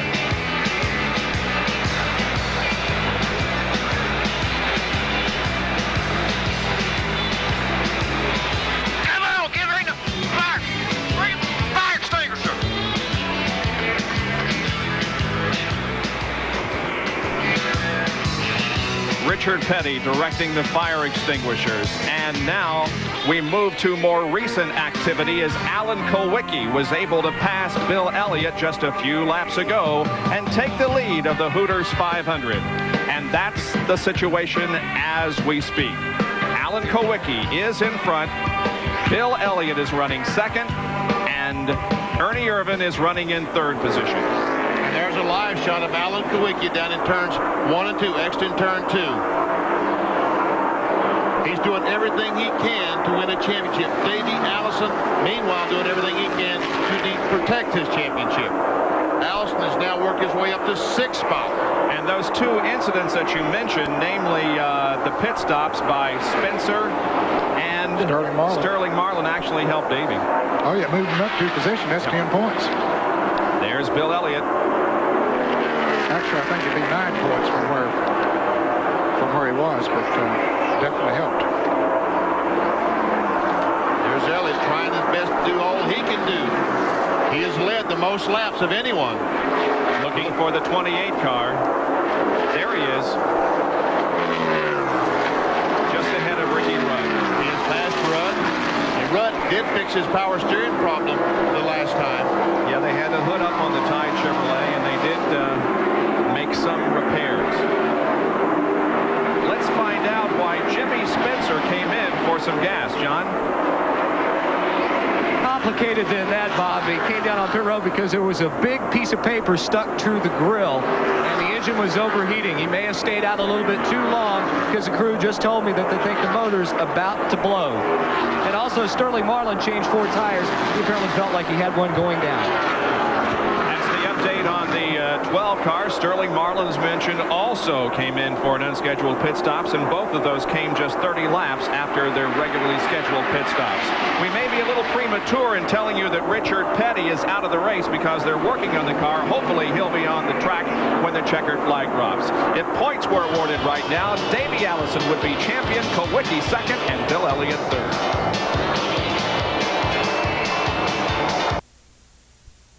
This is William Shatner. Imagine the training and skill it takes for a dog to serve as a blind person's eyes. Guide dogs give blind people the freedom to go wherever they want. And the law permits them everywhere that's open to the public. A blind person and a guide dog are a working team for personal independence. To learn more, call the Guide Dog Foundation for the Blind toll-free 1-800-548-4337. That's 1-800-548-4337. This election year, the stakes are high, so get involved. Take charge and do something. That's what a Lifetime Challenge is all about. Take a look at the issues that really matter to you and your family. See why it's so important for women to be a part of politics. And find out what's inspired some women already in office to be there. From your house to the White House and anywhere in between, Lifetime challenges you to make a difference in your lifetime. To find out how to register to vote, call your local League of Women Voters. Of if your favorite team will lose a player, it's a question of who. Will it be the high-priced superstar or the young phenom down on the farm? The Major League Baseball Expansion Draft, Tuesday on ESPN. The sixth caution period of the afternoon at Atlanta Motor Speedway because of a blown engine on the number 90 car driven by Bobby Hillen Jr. Dumped down some oil here on the main straightaway, and that brought out the caution flag. And so it's an opportunity for these drivers to come in once again and get some fresh tires and some gasoline on the 2:42 lap mark. I don't think they'll be able to make it the rest of the way on this fuel, so there'll be at least one more stop. Here comes the leader, Kowicki, down pit road. Here's Elliott. And Jerry Punch will be calling these pit stops. And Benny, answering your question first, they will not be able to make it all the way unless Bill Elliott gets extra very good gas mileage. We're talking about 86 laps from here to lap 328 as they make their way down pit road. 7 on the top of your screen, 11 on the bottom. 7 come 11. They're rolling the dice here in Atlanta. Watch the crews go to work as Alan Kowicki's Hooters crew will change 4 tires on the top of your screen. All the Budweiser crew now going to work on Bill Elliott's car on the bottom. These two drivers vying for $1.4 million here in the last 86 laps at Atlanta. Here is number 7 exiting pit road. 4 tires being changed there. And you see them from turn 1. They all are scampering back on the track as Kowicki beats Elliott back on the racetrack, and they resume positions here under the caution. Just barely did he beat Bill Elliott out. And Rusty Wallace comes out in 3rd position. We'll take another break while we are under caution from the Hooters 500 at Atlanta Motor Speedway. This man has 2 of the fastest feet in the world. But even they can't pump a brake as fast as this Chevy Cavalier's standard anti-lock brake system. Oh, yeah? Without ABS, no matter how fast your feet are, this can happen. Whoa! But to help you stop and steer on slippery surfaces, Cavalier's anti-lock brakes pump on and off up to 15 times a second. Yeah, but can they do this? The safety of ABS. What else would you expect from the heartbeat of America? 280 seemed out of reach. It's Joe Amato and Autolite who punch it. The ball goes to 290. Connie Coletta and Autolite smash it. 300, the barrier. Kenny Bernstein and Autolite shatter it. Autolite and the record breakers. Wow! I feel good! We feel pretty good about that. Hey, Warren, where do the stars come out on Sunday nights? In your face. In your face. In your face. In your face. In your face. In your face. In your face. When the stars come out, ESPN is in your face.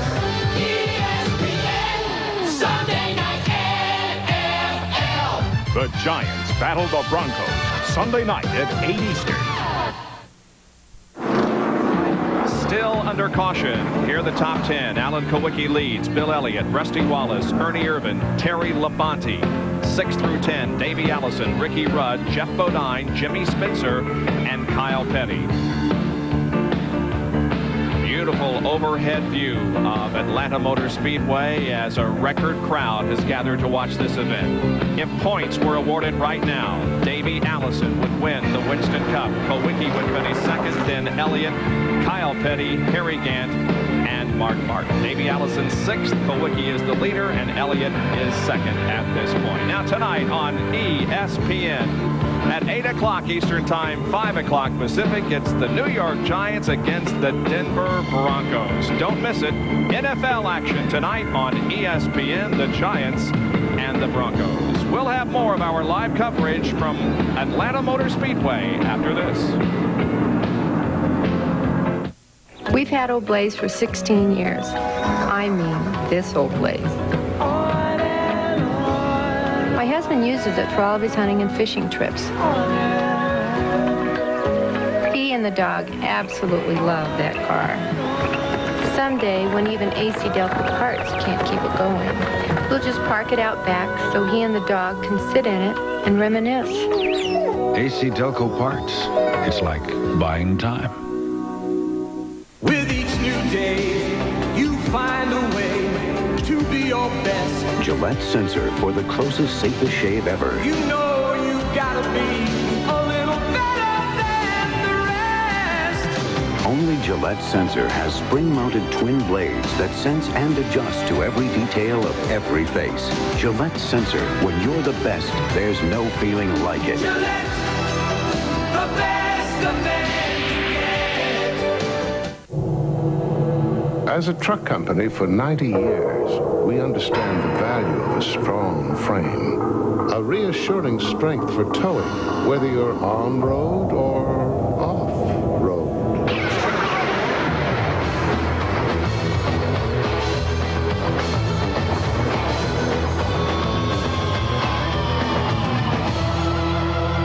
GMC Truck, the strength of experience. Our sixth caution of the day at Atlanta Motor Speedway, and our congratulations to Kenny Henderson, 41-year-old from Cleveland, Alabama, who knew that Ernie Irvan was leading at the halfway point and won a beautiful Chevrolet Lumina in the Gillette Halfway Challenge. We congratulate Kenny Henderson. He'll be tooling around the streets of Cleveland, Alabama in a brand new Chevrolet Lumina Z34. Well, there have been pit stops made, but now there is some very interesting strategy regarding what we do from this point forward. Jerry Punch with an explanation.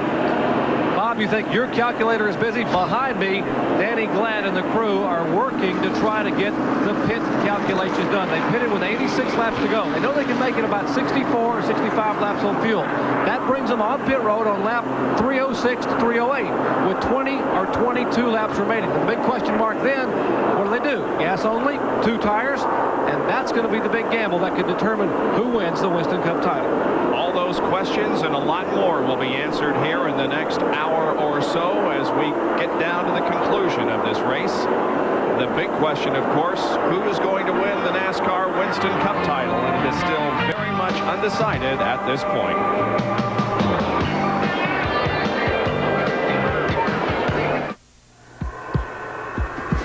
This season, Bill Elliott's doing something he's never done before.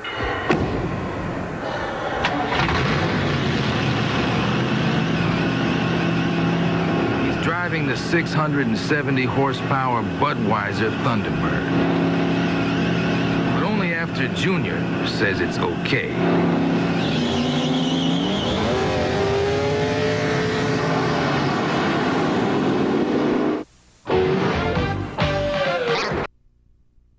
Still has a fast car. Hasn't been quite fast enough to get back in the lead lap.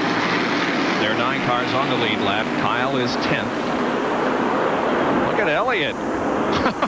Giving Alan a little encouragement, huh? He's not trying. He's not going to let Alan get any advantage on him, is he?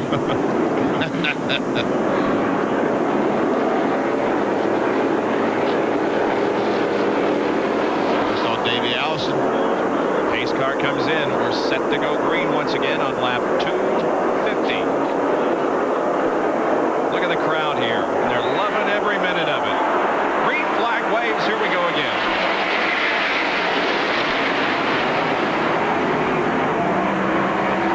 A lot of oil dry here on the main straightaway because of Bobby Hill Jr.'s blown engine. Don't let that concern you. He'll kick up some dust, but it is all for the better.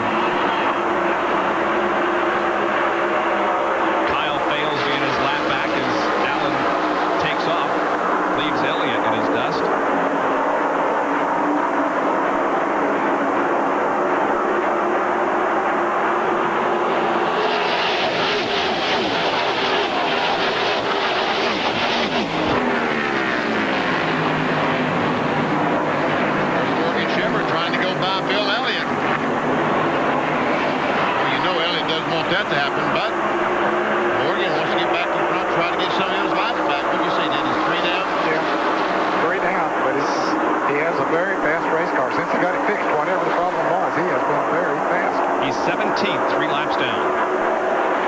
We see Ted Musgrave on the inside of late speed. Meanwhile, Ernie Irvin back there has got by Rusty Wallace. He's currently running third. Kowicki leading and Petty trying to get that lap back, and Allen has never had a top 5 finish in Atlanta in 14 previous events. This by far his best outing at Atlanta Motor Speedway, and he is using the best time to do it. But for the last 3 years here, he has earned more points. Look crash! Davey Allison is in the crash, Bob. Ernie Irvin, and it's all over for Davey Allison. No, it's not over yet. I don't think he hit him that hard, maybe. Well, he hit pretty well, I think. He's got a lot of damage to the right side of the car. Ernie Irvin spinning, coming off of corner number 4. Davey has got his car moving. Yeah, he's trying to pull away. But he can't steer it. But it won't turn. It won't turn. The right front will not work. Oh, no, the right front won't work. He's broken the tie rod end off the car, so when they turn the steering wheel, the right front tire won't turn. And there he's a lap down. Kyle Petty got his lap back. He beat Alan Kowicki back to the start-finish line. Davey desperately trying to get the car to turn, but it won't happen. The car will back up, but he cannot turn the car and move it ahead to clear Ernie Irvin. He's broken the tie rod on the right front. Like I said, when he turns the steering wheel, the right front tire won't turn. And now it's going to come down to 2. Will it be Alan Kowicki or Bill Elliott? Davey Allison's long, tough, emotional season has come to an end. And folks, I hope you don't think that I'm pulling for Davey Allison or Alan Kowicki or Bill Elliott. I just hate to see it because we had everything going so much. Their Ernie goes up high. We see the 4 car, and all of a sudden the car just goes around. He loses control. When he saves it, he comes back right in front of Davey Allison. I think that was the only 2 cars involved in the crash. So often we're criticized for showing partiality to one driver or another. I really have no concerns as to who wins the championship. The best man will win it. But I'm glad to see the Davey Allison's out of the car okay. Yeah, he knows his championship hopes are over. But there will be other years. There's no question about that. And I'm sure, as Davey will tell you, if we do have an interview with him, he waves to the fans as he gets in the ambulance that regardless of what has happened here, he's had a tremendous season. Once again, we'll watch Rusty Wallace. Ernie goes by. When he gets the car sideways, Rusty gets by. But comes back across the racetrack right directly in front of Davey Allison. Jerry Punch. Guys, obviously the mood here in the Davey Allison pit is quite somber, but let me tell you what Larry McReynolds said. You talk about a competitor. Now, Larry McReynolds is the crew chief for Davey Allison. He turned and said, guys, the championship may be over, but we're going to fix this car and still fight for 3rd, 4th, 5th, somewhere in the points. We're not going to quit. And off they took, running up pit road to try to wait for the car to be pulled in. So, believe me, there is no quit here in this Havoline team. And only for the 2nd time since 1979 will the points leader going into this final race not win the Winston Cup Championship. Davey Allison's Texaco Havoline Ford is on the record, headed back toward the garage area, and Davey Allison is in the ambulance. He'll be checked over at the infield medical center, but he was okay when he got out of the car, waving to the fans as they saluted his attempt to win the Winston Cup that has come to an end here near lap 254. We'll take a break and be back with more from Atlanta Motor Speedway.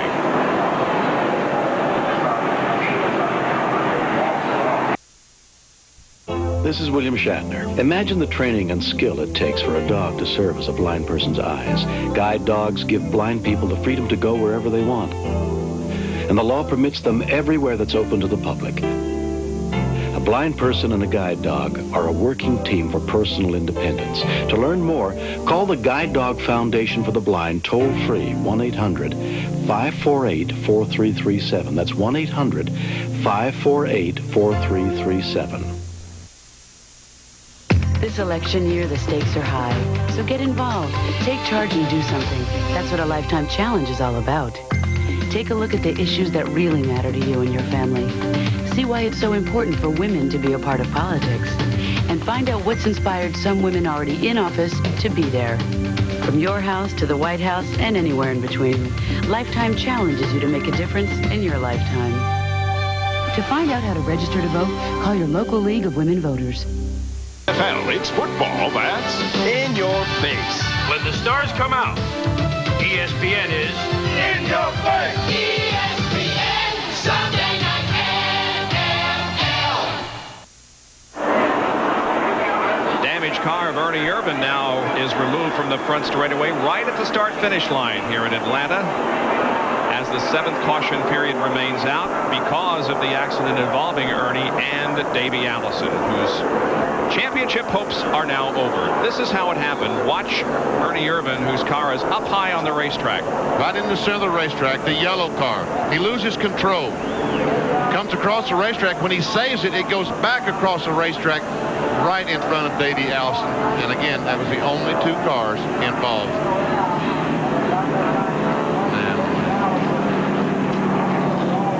And that's how it ended for Davey. There's Liz, Davey's wife. Brian Vandercook there, who does public relations for Haviland, Texaco. You can see that Liz obviously is very disappointed.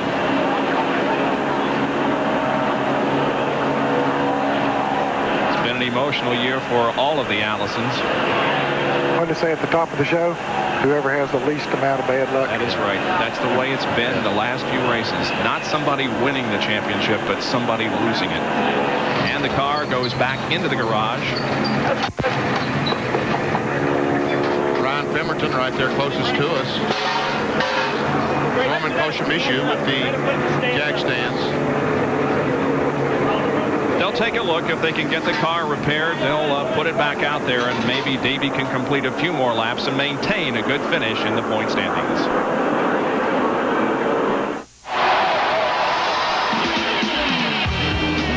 Racing, I can't explain it. You're kind of in a limbo zone. Time's different, speed's different. Everything works different. It sounds totally cosmic. It's out there somewhere. Kyle Petty and mellow yellow. There's nothing mellow about him. When Darrell Waltrip needs tires, he needs the right tires, and he needs them fast. And when you need tires, see the tire team at Western Auto. We've got major brands and over 26 tire lines to fit your car, van, or light truck. Right, Junior? Right, DW. And we got the right price, backed by our free ride guarantee. Right, Rusty? Right, DW. When you buy tires from Western Auto, try them for 30 days or 1,000 miles. If you're not satisfied, they'll exchange them. That's why I take our car to Western Auto. Right, Dad? Wrong, DW. Stevie takes your car to Western Auto. It's impossible to watch all the NFL action on Sundays. Right? Wrong. See every bone-crushing hit, every big score, and every key play from every game in just 60 minutes of non-stop excitement. Football's fastest hour when you're hungry for action. NFL Primetime. Sunday night at 7 Eastern, right before the Giants and the Broncos collide on ESPN. NASCAR Winston Cup points as of right now. Alan Kulwicki on top by 10 over Bill Elliott. Davey has fallen to 3rd. Right now 19th in the serial scoring. Kyle Petty is 8th. Harry Gant 17th. And Mark Martin is already out of the race. And by the way, being factored into those point standings are the number of laps being led. Now, the green flag comes out and we resume our competition with Alan Kulwicki leading Elliott. It's down to a shootout between those 2 drivers. We're watching from the roof cam, Morgan Shepherd. Is that smoke out of the car? Oh, Benny. What was that? Well, Morgan is moving to the inside of him. Oh, look out, boys. Don't have another one right here. Oh, man.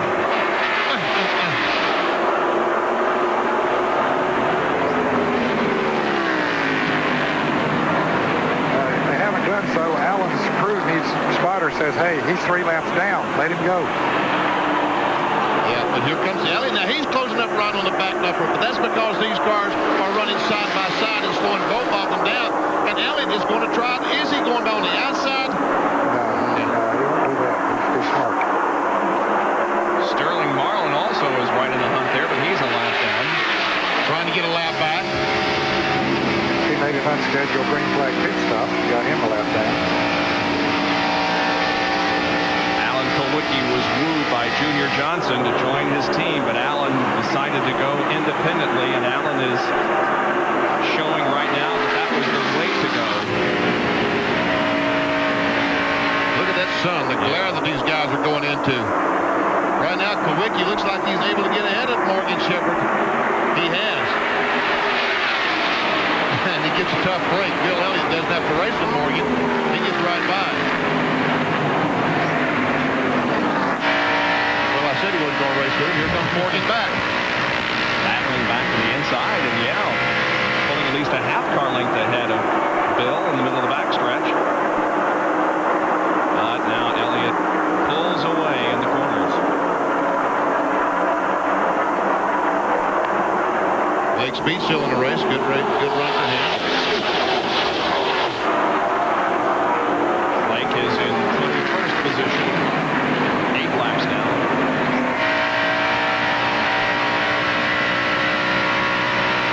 What a strange twist turn of events we've had today.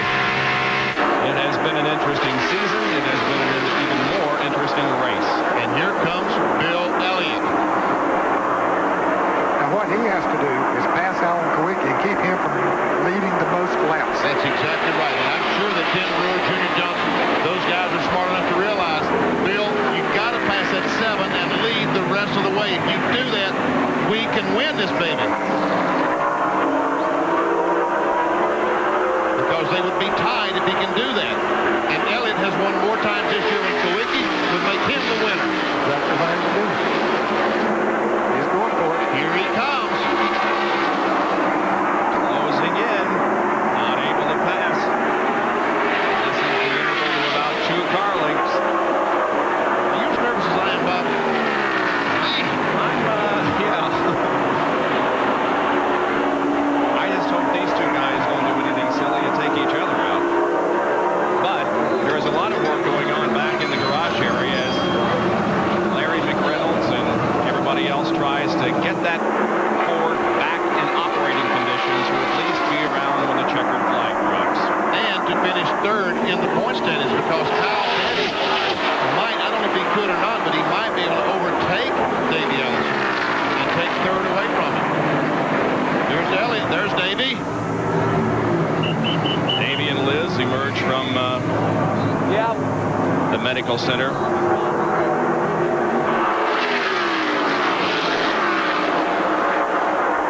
Imagine he wants to get over the car as quickly as possible. There's John. John Curtin is right there. Go ahead, John. Well, Davey, you're okay. But, man, I'll tell you, what a way to end the championship hunt. Well, John, you know, that's just the way it goes sometimes. We had some troubles, and we're trying to work our way back up there, just trying to run a smart race, and ran over something in turn 3 earlier in the race, and we had to come in and repair the car from that. We caught a lucky caution flag, and I thought, all right, we're going to be okay now. And then I saw Ernie get loose over there in 4, and, you know, we just ran out of room. You know, I hate it for all of them guys in the garage area. Everybody at Robert Yates Racing deserves a lot better than this. And, you know, they deserve to win that championship this year, and we didn't get it, so we'll just go back and we'll get ready for next year, and we'll come out and try again. It just wasn't meant to be. Yeah, but Davey, with the up and down year you've had, you've certainly showed a championship heart.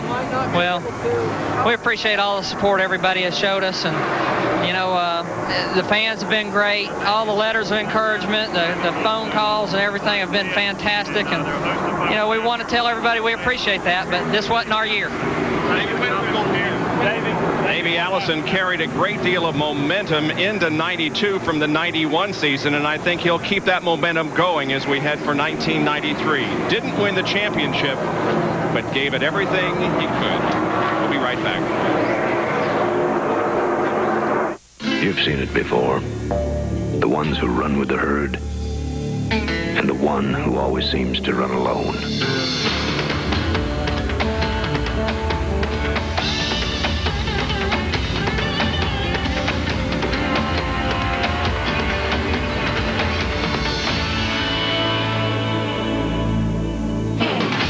You don't see him often enough, though.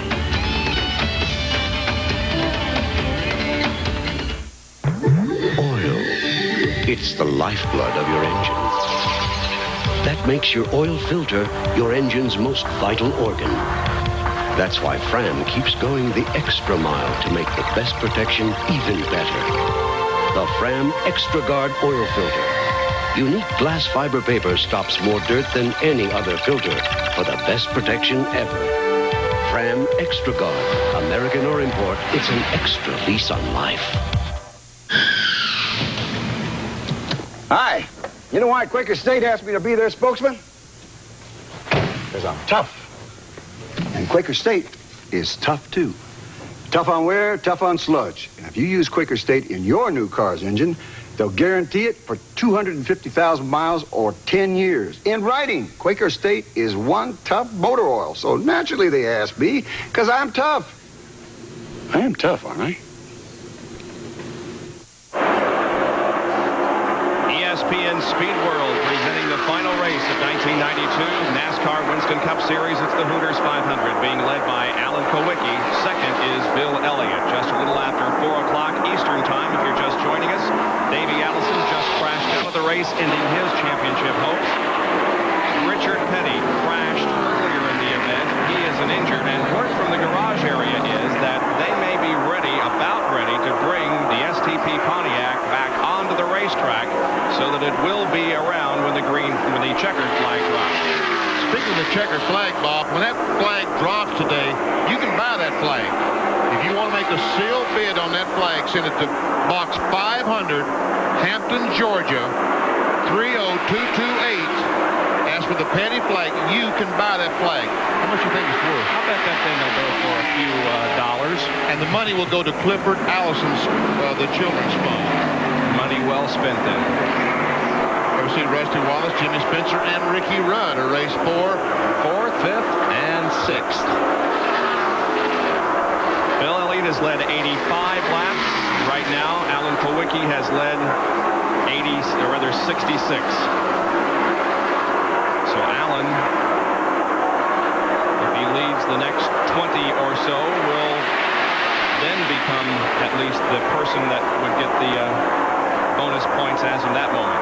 I tell you what, I appreciate when people do all they can do. And I'm looking at two guys right now that's doing all they can possibly do. Every inch around that racetrack, they're going as hard as they can possibly go. Hitting the gas wide open as soon as they can, letting off as late as they can. They're on a qualifying lap every lap. Every lap, trying desperately to win a race and a championship. And Jerry Punch has a comment on pit road. Benny, you and Ned and Bob are exactly right. Bill Elliott has been told that he needs to pass the 7 car. Well, what he's trying to do. Every lap with every ounce of horsepower that Budweiser Ford will muster. Now, Alan Kowicki has been told by Danny Glad and the crew he must keep the 11 car behind him because if he gets past, he may not lead the most laps and he may lose the race and the championship. So these guys are running wide open these last few laps. This is what a championship is all about. Could come down to the 4 races that Bill Elliott won in the beginning of the season. He had an incident at Daytona. He was very much a contender in that race, but then after Daytona, he won 4 in a row. And it could come down to the number of races won this year if the points are tied when the checkered flag drops. You see a piece of tape on the grill? Here's Earnhardt going a lap down. Another one. Laps led today, Bill Elliott has led 85. Kowicki has led 70. If Allen can lead 30 more laps and give him 100, Bill Elliott could lead the last lap, could win the race. Kowicki could still win the championship by 5 points. It isn't over yet, fans. Stay with us. The championship is still to be determined between Alan Kowicki and Bill Elliott.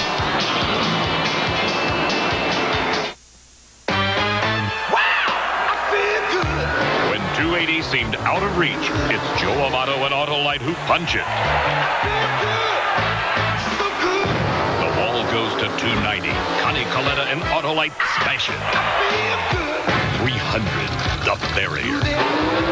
Kenny Bernstein and Autolite shatter it. Autolite and the record breakers. Wow, I feel good. We feel pretty good about that. In my career, I've had a lot of good things happen to me. Of course, there were a few headaches. But that's when I'd reach for a Goody's headache powder. And I'm not alone. In a recent survey, doctors preferred the Goody's formula too, by more than 3 to 1 over BC's. And only Goody's beats a headache the way I prefer, in record-breaking time. All right. Makes you feel so good again. A Big Mac and a Diet Coke, please. Get the extra value meal. It's only $2.99, plus you get fries. We'll just have some of yours.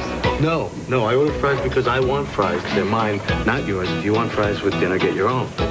McDonald's Big Mac Extra Value Meal for just $2.99. That's right, $2.99 for a delicious Big Mac, medium Coke Classic, and, of course, a large order of our world-famous fries. Mom, can I have some of my fries? Thanks, honey. But I'll just have some of your father's. At McDonald's tonight. Welcome back to Atlanta Motor Speedway in Hampton, Georgia, about 20 miles south of Atlanta, where the NASCAR Winston Cup Hooters 500 is 281 laps old. It has come down to a battle between Alan Kulwicki and Bill Elliott for not only the championship, but for the lead of this race. They are first and second. Let me throw another thing in the mix. Kulwicki doesn't have first gear. Now, if they make a pit stop, he has to take off in second gear. That's going to hurt him a little bit, give Bill Elliott an advantage on the pit stop. That's why Kulwicki is so important that he leads all these laps up until that last pit stop. And Jerry Punch has a comment on pit road. And, Benny, when you think about what might happen right now, it seems that both the teams might consider just doing a gas and go around lap 306 or 307. And if that were to happen, obviously that would be a big advantage for Bill Elliott with first gear. So, I'm telling you, this thing is not over by any stretch of the imagination. But once again, if Kulwicki can lead about 30, 40 more laps, he can still win the championship. Here's a good battle for Spencer in the 12 car, Ricky Rudd, and Kyle Petty. And Kyle Petty, 5th, 6th, and 7th.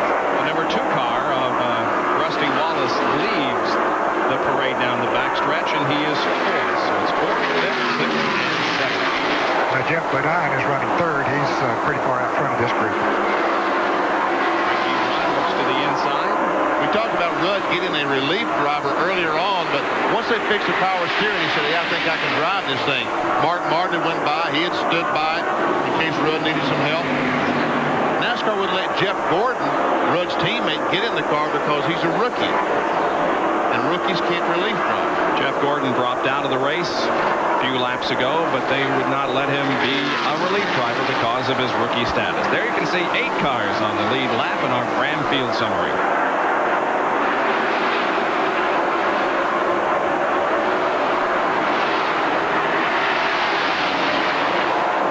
The reason we're not watching the lead because right now Bill Elliott just can't catch Kulwicki. Kulwicki's pulled out to about a 10-12 car length advantage. This is the best race on the speedway. Positions aren't being changed here very regularly, but these cars are running a lot closer together than they are up front. Now Kyle Petty looks to the inside of Ricky Rudd. Petty takes that car right down on the white line.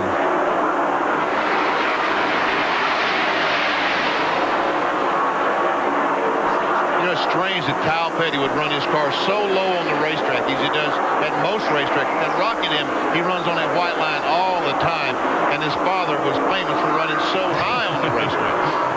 Richard always said the higher you ran on the racetrack, the less distance you had to travel to the wall.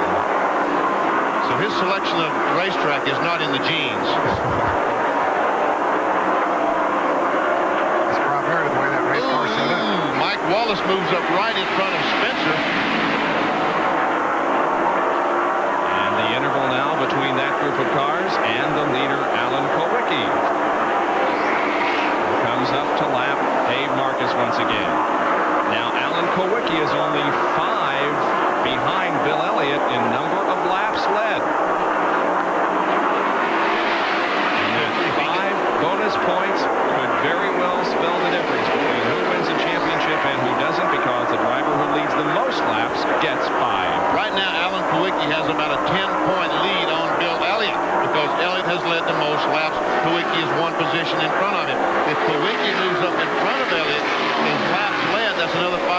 that he would get, that would put him 20 points in front of Bill Elliott. He was already at 10 when the day started. He's one position in front of him, and he would get 5 extra for leading the most laps. A total of 40 points in front of Bill Elliott. Oh, smart. Yeah, he is. Had that up in a hurry. I'm impressed.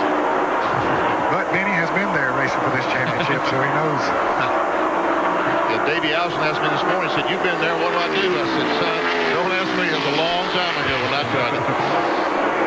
Points as of now. This does not include the 5 bonus points for leading the most laps. Kulwicki on top by 10 over Bill. And no, that does include Elliott leading the most laps. Yes. Okay, right. But it isn't the final. Yeah, right. If Kulwicki goes in front the most times, then that would make it a 10-point swing for the 20 points that I talked about. Yep. Ooh. Into Bierswald. Kulwicki came down, got a little bit close to him. We see Junior and Tim Brewer talking about things, trying to figure out, are we going to just gas only, tires, what are we going to do? John, what are they going to do down there? Well, Tim, whenever he went to tell Junior what he wanted to do, he turned away from the camera, put his hand over his mouth, covered it so I couldn't even read his lips. So you know how Tim's such a poker player, but I think it's going to come down to, I think you'll see both of those guys duck on pit road at the same time and follow each other's lead, wouldn't you think? Well, I'm going to predict that Bill, no, he has to make a pit stop, doesn't he? Yeah. So whoever does what first will determine what the other one does, I guess. I was thinking that they came in topped off. They talked about coming in topped off during that last caution, but they didn't, so they do have to make a pit stop. And Bill Elliott, that fuel mileage he gets, you're surprised he did not come in the last time and put some fuel in the car, but he chose not to. Now that both these cars will have to make a pit stop. We're talking about Benny being involved in championship battle. Let us not forget that Ned was involved in 2 of them. There have only been 11 drivers who have won the NASCAR Winston Cup more than once, and Ned is one of them. That's pretty good company. And Davey Allison goes back out onto the racetrack.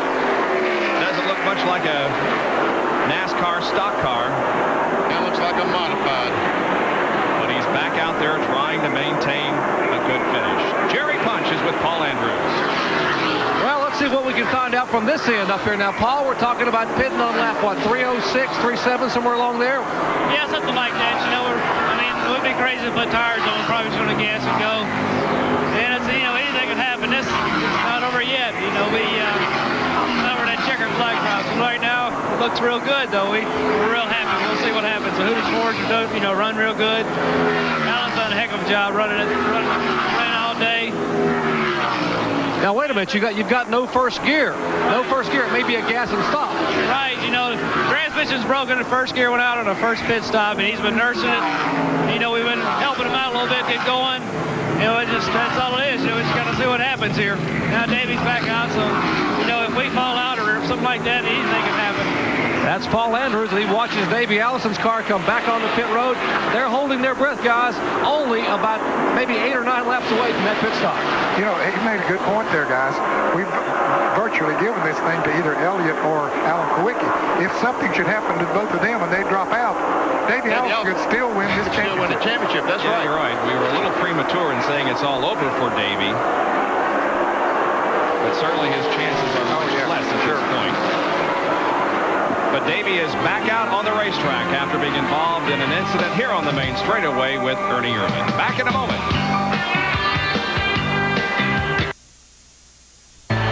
Making it to the pros takes a certain level of excellence, the experience to get the job done right, and a reputation for quality. Like Gates hoses from CarQuest, today's engines are putting added strain on hoses. If you haven't changed hoses lately, have it done now before they go, and insist on Gates. So for the best possible performance, install what the pros install. CarQuest. Welcome to the pros. Here's Danny. He's shown here in the showroom of B&G Pet Supplies in Newburgh, where their extensive line of pet foods and accessories practically sell themselves. Pet owners in the Hudson Valley know that good nutrition is as important to their pets' well-being as it is for theirs. Top brands for balanced nutrition for your dog, cat, bird, or fish are found at B&G Pet Supplies. Oh no, there they go again. No, we're just kidding. This really is a commercial for B&G Pet Supply. Saturday, teams explode in a rivalry weekend. Penn State tries to tear up Pitt, and USC visits UCLA. College football on ESPN in a class by itself. Kowicki continues to lead the Hooters 500, and he has now led the most laps today, but has not yet clinched the 5 bonus points. Bill Elliott is running in second position as we are near the 300 lap mark. 299 have been completed. There is Elliott in second position. Running in third spot is Jeff Bodine. Fourth is Rusty Wallace, and fifth is Jimmy Spencer. And the average speed of the race is near 130 miles an hour.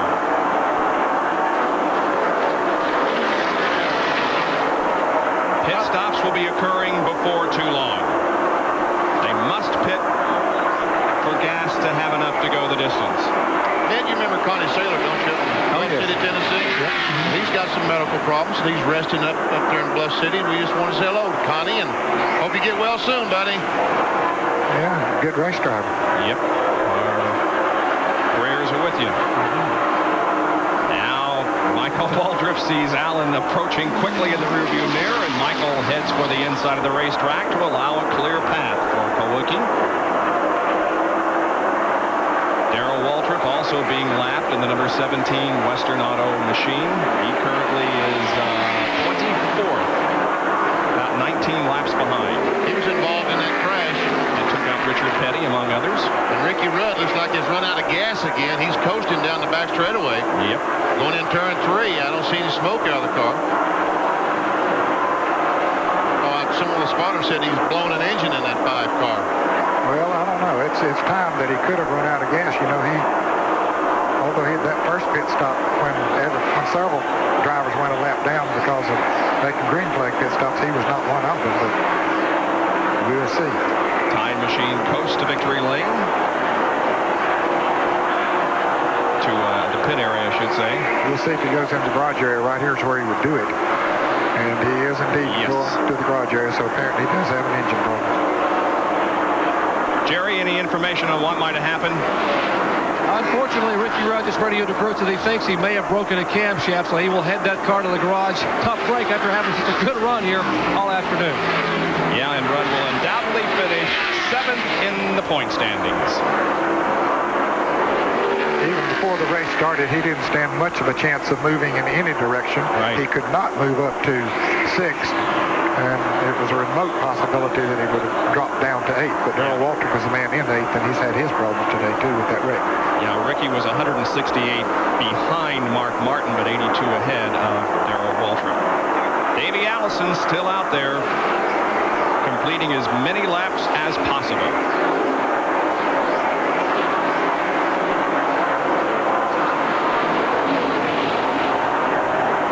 There's Davey Allison.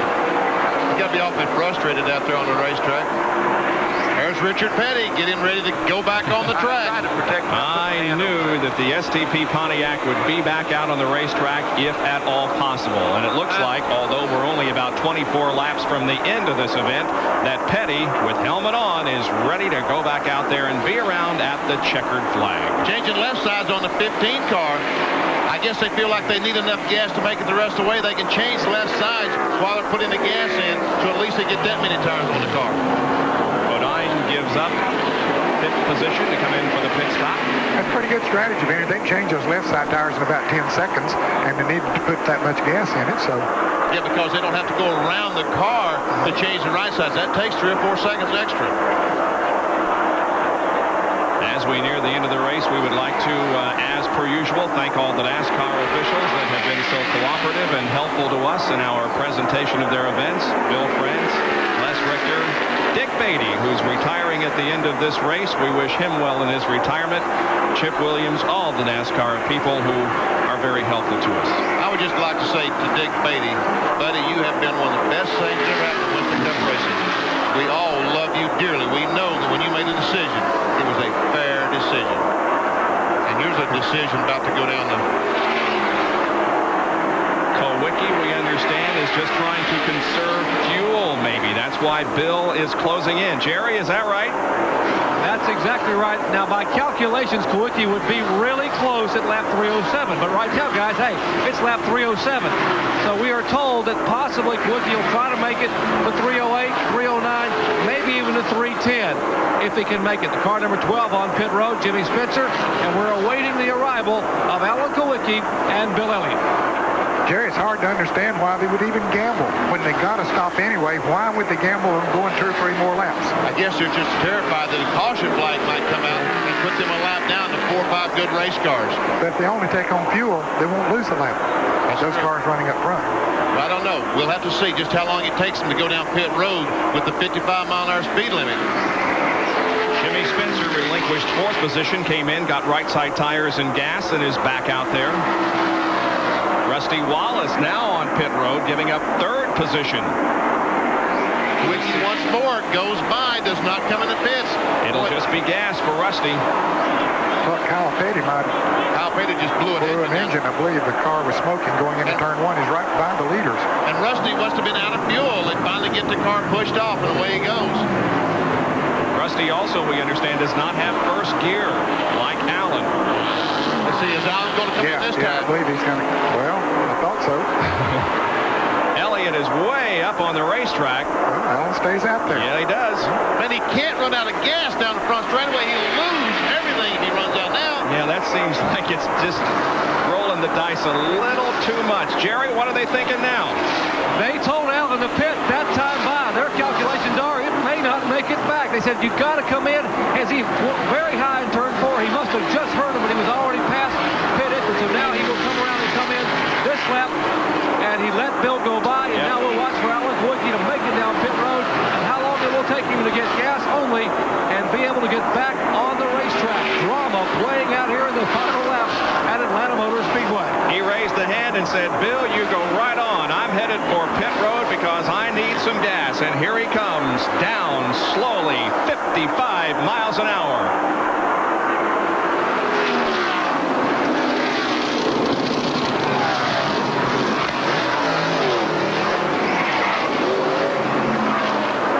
Less than 4 seconds for fuel.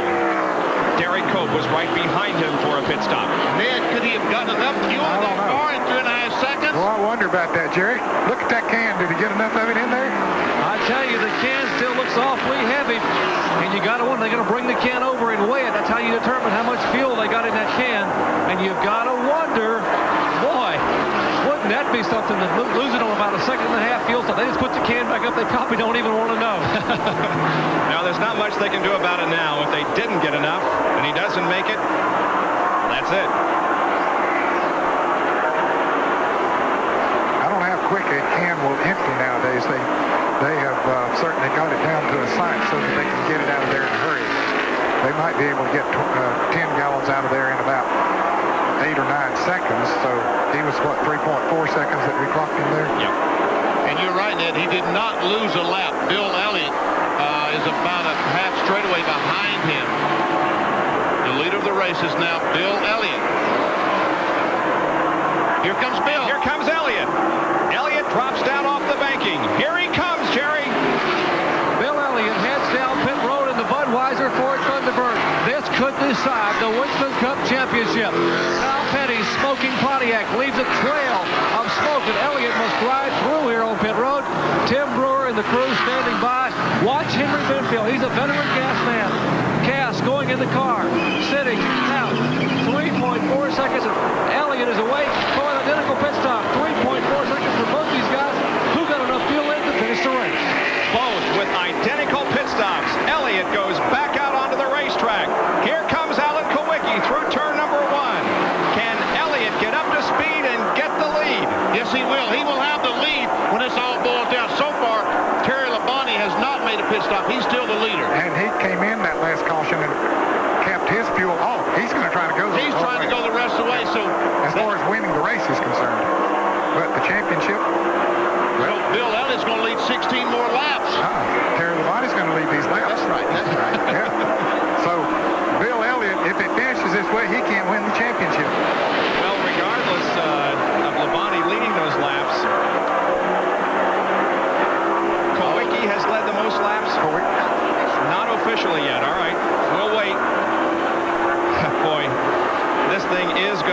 down to the bitter end. It's lap 3:15, and we still don't know who's going to win the Winston Cup. Stay with us.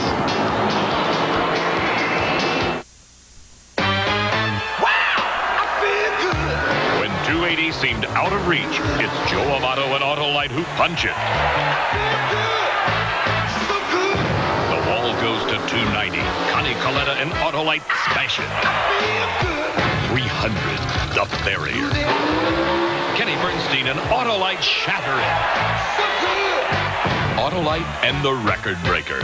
Wow, I feel good. We feel pretty good about that.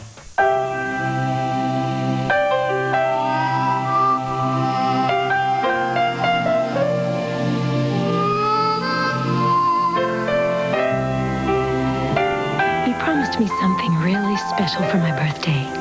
A whole weekend in the great outdoors. Without me. Here's to the great outdoors, men who understand, and comfortable blue jeans. Wrangler. Wall to wall.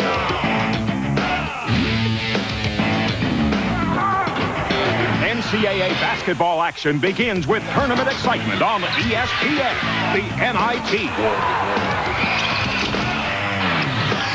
Tournament action tips off with Murray State against Indiana. The NIT, Wednesday night at 7:30 Eastern, live. ESPN. Bill Elliott leads the Hooters 500 with 9 laps to go. Well, that speculation we did on Terry Labonte, he came in while we were away on the break for fuel, so that all went out the window. He was not going the rest of the way, or couldn't. So Bill Elliott is the leader of the race. Alan Kawicki is running second. He's the leader of the Winston Cup right now. Now, if Bill leads the rest of the way, he will have led 103 laps, and Alan would have led 103, and Bill 102. Points are awarded right now. Look at this. Kawicki would be the champion. By 15 points because he's led the most laps. It would be a 10-point swing if Elliott could do it, and that was a difference of 1 lap. Is that what I heard? Man, oh man. And now congratulations to Danny Glad, who has been named the Western Auto Mechanic of the race.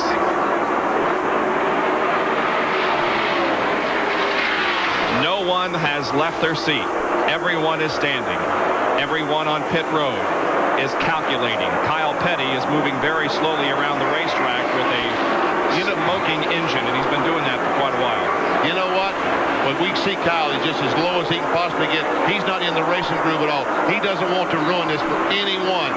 But you know, Kawicki was supposed to stop on lap 306. He ran to 309. Those 3 laps got him in front in the lap leader bonus.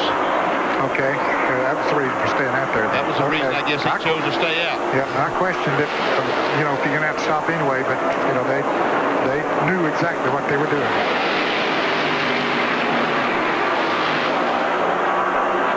There is Elliott. Kawicki right now is not trying to catch Bill Elliott. He's just trying to finish this race in the position he's in and stay in front of Jeff Bodine. Jeff is a full straightaway behind him. He's not concerned about winning the race. He wants to win the war at this stage. Jerry, any more on if Alan Kawicki got enough gas? Well, the big concern here was exactly that. And they said Alan needed 6 gallons to finish the race. They figured that they were here on pit road 3.4 seconds. They figure you can put 11 gallons in 6 seconds. So they got probably right at 5.5 to 6 gallons in 3.5 seconds. So it's going to be very, very close. Man, I mean, 1 more second on pit road would have clinched it. We're watching Alan Kawicki. He is not leading the race. He is second, but he is in the lead as far as the Winston Cup point standings are concerned. Bill Elliott is the leader of the race. And Jerry? The The crew has just told Alan Kowicki that if Bill leads the rest of the laps, that Alan will still get credit for leading the most laps. Therefore, they told Alan to back off, give Bill the race, conserve fuel, and we will win us a championship.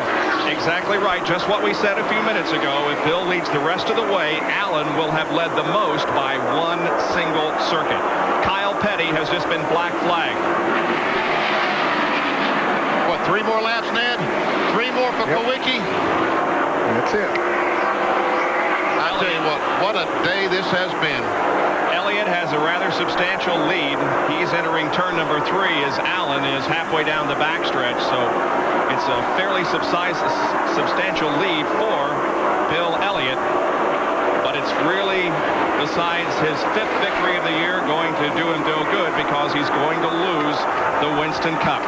2 more laps for Kowicki. Hamilton has just run out of gas, and Richard Petty coming out of the garage area. Here comes Richard in the SDP Pontiac.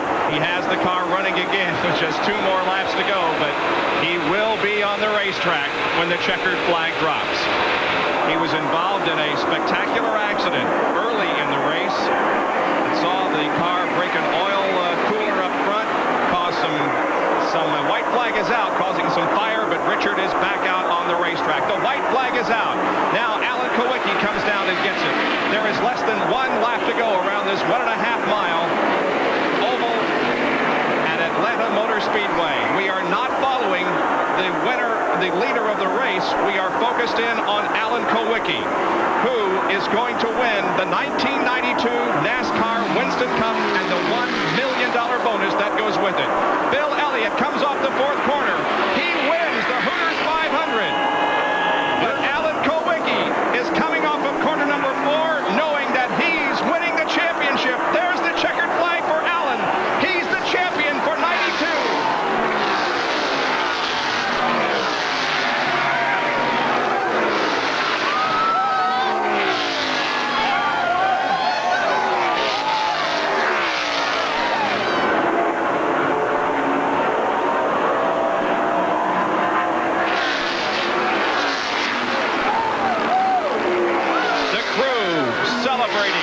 Their Winston Cup victory in 1992.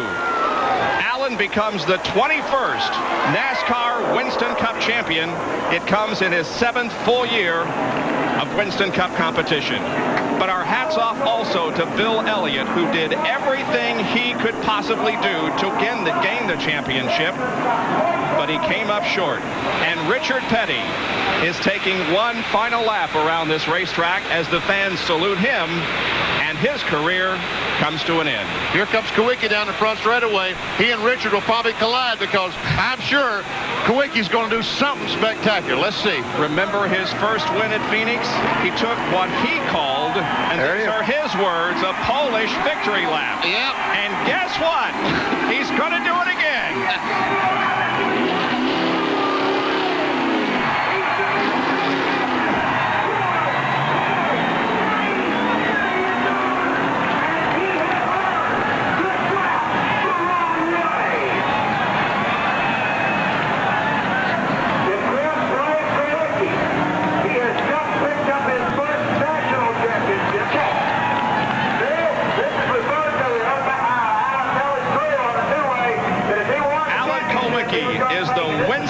Champion for 1992 and is again taking a backwards lap around Atlanta Motor Speedway.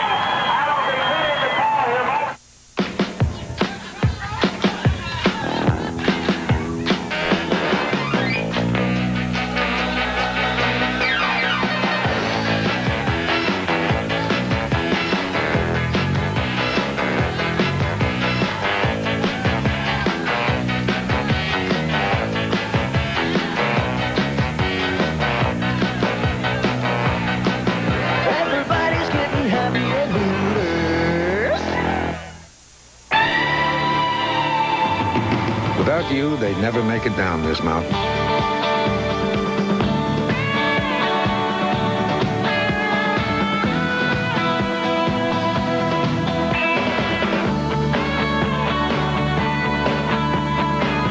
Horses don't show much appreciation, but a job well done still has its rewards.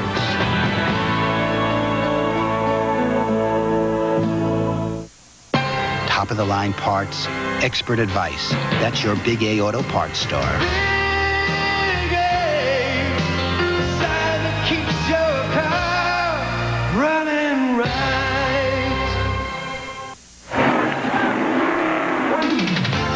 It is all over. Bill Elliott wins the race. Alan Kulwicki finishes second and wins the 1992 NASCAR Winston Cup in dramatic style. What a race it's been, and we're glad you could have joined us for our Speed World coverage. Brought to you by Hooters Restaurants, always delightfully tacky yet unrefined. By Smooth Bush Beer and easy drinking Bush Light. And by Fram Oil Filters. Fram, you can pay a little now or a lot later. Alan is completing his lap the wrong way around Atlanta Motor Speedway and now comes down to the end of pit road toward turn number 4 and will pull in and come here to the main straightaway on pit road to receive the congratulations of everyone. He has won the Winston Cup.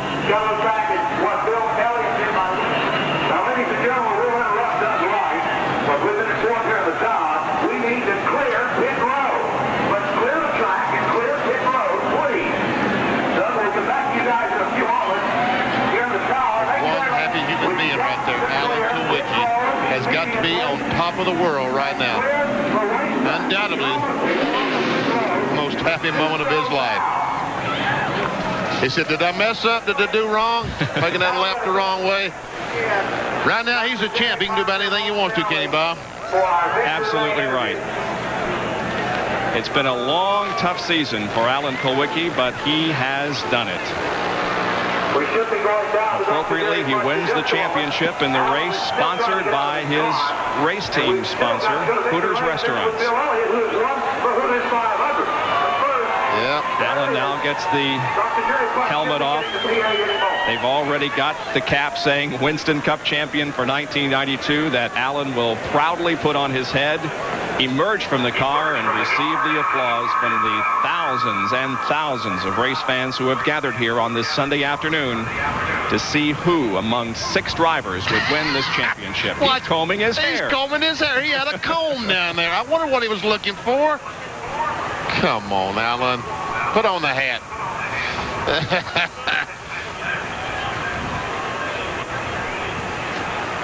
Well, what else we could lost down there? Well, I think we're about ready. Here he comes. And let's listen.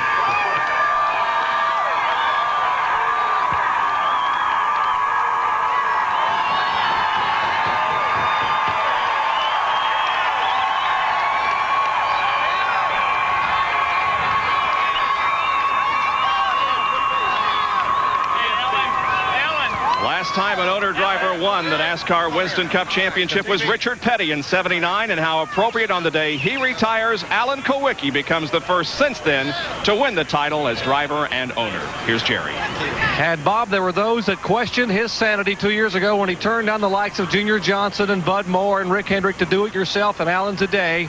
It had to be all worthwhile. Congratulations. I'll tell you, man, this is like living a dream here. The car ran great. Our engine was fantastic all day, and car handled real well. And the Goodyear tires, this is the fastest we've ever run at this track and the longest the tires have ever lasted. The Goodyear radials work great. I got to thank my sponsors, Hooters Restaurant, Naturally Fresh Salad Dressings, Classic Mixers, and Ford Motor Company. This Ford Thunderbird's been a great car for us all year long. We ran great. I led the most laps. I knew how far I had to go in a race to lead the most laps, and at that point, you know, there was no way that he could beat me. I was a little bit safe coming down pit road, and we lost first gear in the transmission on our first pit stop. So I had trouble getting out of the pits all day long. You know, I think that's probably where he made up a little bit of time on me was, you know, getting in and out of the pits because we were having transmission trouble. But at that point, I knew where we were. You know, I wanted to win the race because we had led quite a while, but there'll be other races, but this championship's what I wanted. And I just, you know, thank God for the fortune to be here and to be an American, compete on the Winston Cup circuit, man. When I moved down south years ago, this was my dream. I came in a pickup truck and a trailer, and I want to thank all the people that along the way in ASA and everywhere in my career have helped me. And, you know, I said that we made this, nicknamed this car the Underbird today. We're going into this race the underdog, and we ran good. I'm really proud of the whole team. Paul Andrews, Danny Glad, Ron Vaccaro, Randy Clary, the guys in the engine shop did great. There's more Gary Preziosi and Shane Parsons, Tony Gibson, Pete Jackson, Jeff Bice, Tom Mount, on and, you know, if I forgot anybody, I'm sorry, but it was a team effort. We got a great team, and I'm really proud of them. I couldn't have done it without them. It's, you know, I said, this is a long answer to one question. Cut me off whenever you're ready. That's fine, Alan. I know you're going to catch your breath. Let us just congratulate you again on becoming the 1992 Winston Cup champion. Congratulations. Thank you. I mean, this is just a storybook ending, having Hooters sponsor the race, and my dad's here, and just really wonderful. Alan Kulwicki, how appropriate here in his 7th year of driving in Winston Cup that he would drive car number 7 to the Winston Cup Championship. The last one to win as a car owner and a driver. Who else but King Richard Petty? And for the thousands of people here today and the millions watching around the world, we direct your attention up to turn 4. Ladies and gentlemen, where for the final time, the legend, the man, the King, Richard Petty, will say goodbye to all the millions of fans who have adored him for many, many years. So on your feet, wave and say goodbye, your special way to King Richard Petty.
Being played on the public address system by Alabama, and it has been indeed an emotional few minutes. I think probably the most emotional was when Doyle Ford dropped the checkered flag as Richard went by there, signifying the end of the career.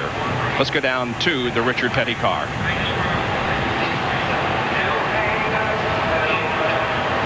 Richard Petty still sitting inside the car as Robbie Loomis comes over, and there aren't many dry eyes down here as Richard Petty, for the final time, will climb out of the STP Pontiac. Drivers, crew members from the garage area. Richard, it's been a wonderful 4 decades. and it's over. Yeah, that's what I found out when I made that last lap. It's been wonderful. I mean, 35 years, the good Lord's looked after us all these years, and I'm still walking around. I hate to got in a wreck and disappointed me and some of the fans, but the big deal is we're here talking to you when it's over with, and I wouldn't change none of it. I wouldn't trade nothing for nothing else. Neither would we. Thank you so much, Richard, for all the memories. Richard Petty walks out for the final time of the STP Pontiac, and coming up next, we'll have a very, very special tribute to the King. Have the hankies handy, folks, because it is something you don't want to miss. Let's check into victory lane with our race winner where John Kernan is. John? Well, Bill Elliott, you did just about everything you could. You won the race, but as you said when you climbed out of the car, hey, I won, but I lost. Well, it's been a long year, and, regardless of what happens, it's been one of those type seasons. A lot of things has happened, and I mean, I'm just glad it's over with. This Budweiser Amoco team has done a fantastic job all year long. And to go out, winning the race, the last race Richard Petty will ever run in, I guess that says something. We've done about everything else. We didn't win the championship. And I think we're going to go up to Bill Elliott Ford tomorrow. We're going to have a hell of a car sale. Okay, I'll see you there. Bill Elliott in victory lane, guys. Congratulations to Bill Elliott, who did indeed give it everything he had, but came up just a few points short in his attempt to win his second Winston Cup championship. The quest for the Cup standings, 10 separate first and second. It is the closest margin in NASCAR Winston Cup history. Bill Elliott with 4,068, 10 behind. Davey Allison finishes third, Harry Gant fourth, and Kyle Petty finishes fifth in the point standings. As far as the race results are concerned, Bill Elliott was the winner, followed by Kowicki, Jeff Bodine, Jimmy Spencer, and Terry Labonte. Well, Benny, it's over, and it was great, wasn't it? It was fantastic. But I'm just so glad that I was here today to be a part of this, because we saw two guys doing everything they could possibly do. I'm talking about Elliott, Kowicki, and Davey Allison when he was in there trying to win a championship. And, of course, we saw the final race from Richard Petty, which in itself was enough to bring all the people here that came here, but we threw the championship in as a bonus. Fantastic. Ernie Irvin, we see way back there. Jeff Gordon, his first race, his first Winston Cup race, he finishes 31st. And Richard Petty will be shown as 35th finisher in his final NASCAR Winston Cup event. Season is over, and it's been a great one. There you can see Alan Kowicki as he is now on the back of a convertible being paraded in front of the race fans who have gathered here. Alan Kowicki, winner of the 1992 NASCAR Winston Cup Championship. And he's not going backwards. He's going around the racetrack the way he's supposed to. But he threatened, and he told everyone if he won the championship, he was going to go make that Polish lap backwards. Well, now thoughts immediately turn to 1993. Each driver will be hoping that 93 will be his year, as 1992 was for Alan Kowicki.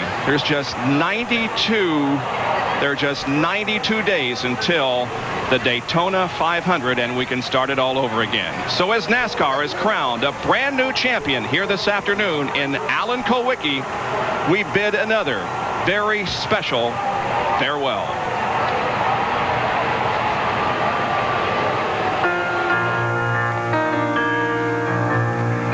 What a race weekend. Like so many others, and yet like no other.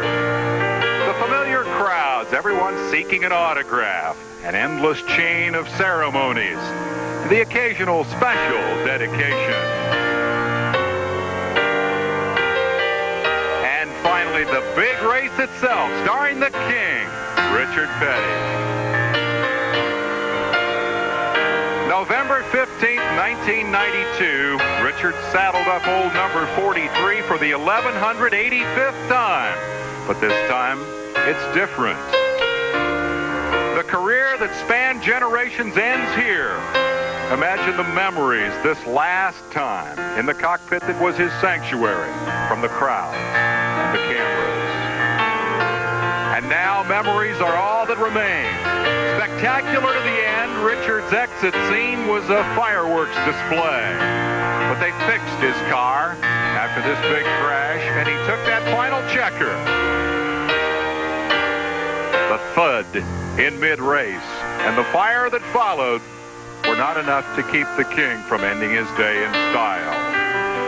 If indeed life is a canvas we fill with our own brush, then Richard Petty is a Rembrandt among racers. His life story, an intricate and colorful masterpiece. Its title, very simple. Portrait of a King is presented by the First Brands Corporation.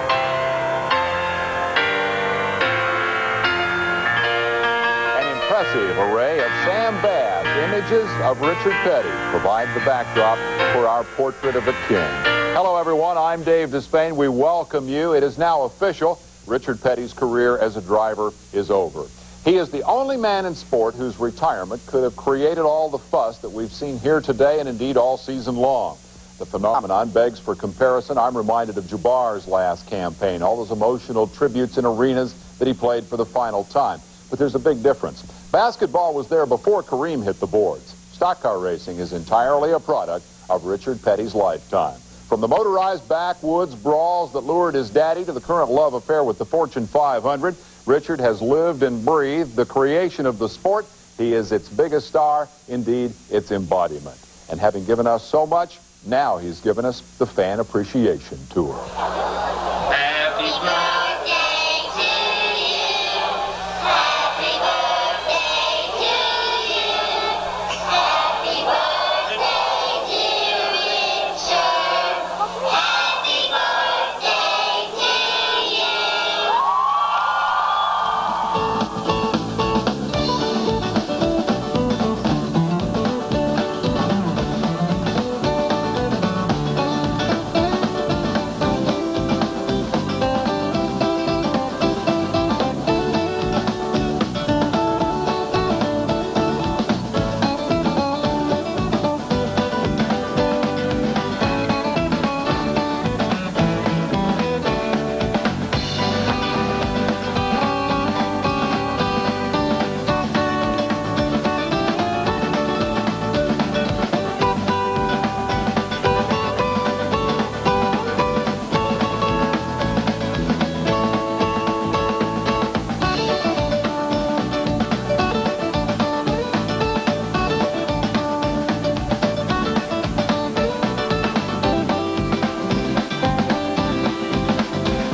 We have reached the end of Richard Petty's driving career. Our racing masterpiece we'll admire in detail when we come back. Portrait of a King is presented by the First Brands Corporation, the makers of STP gas treatment. He's back. This time we get him. STP gas treatment cleans intake valves and fuel injectors to help engines run better. STP, the edge.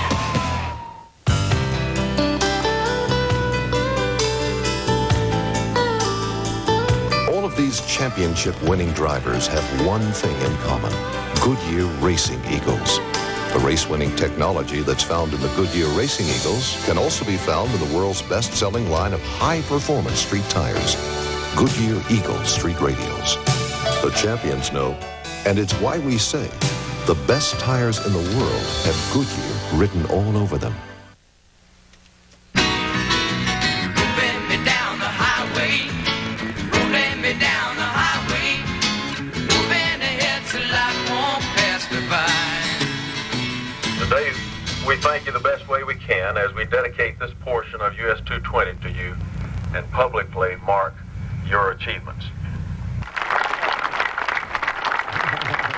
I never started out to set records, never thought about setting records. I just went out and did what I wanted to do and was real fortunate to be able to do what I did. And in the meantime, the records came along. All right, Richard, I'll buy that. You didn't set out to rewrite the stock car record book. It just happened that way. But those records are important here because they are the milestones. And one by one, they mark the path that Richard traveled from gangly North Carolina kid to the king of stock car racing to something more than that. Let's go to John Kernan in our nation's capital. Here in Washington, D.C., where this museum, the Smithsonian, houses some of our country's greatest milestones, Richard is also included, along with pieces of Americana that have helped shape our nation's history. As the car that accomplished win number 200 back in 1984 sits quietly in this hall, its presence here truly puts into perspective the enormity of Richard's achievements. Richard recorded his first historic achievement back in May 1967 as he notched career win number 55, bypassing his father's record of 54. Not even a famed Darlington stripe could stop Richard from cashing in the money that day, although his father Lee was there in victory lane to help him pick up the check.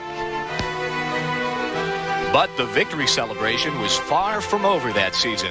Teaming with brother Maurice, the Petty boys ran off with an unbelievable 27 wins that year, including 10 in a row.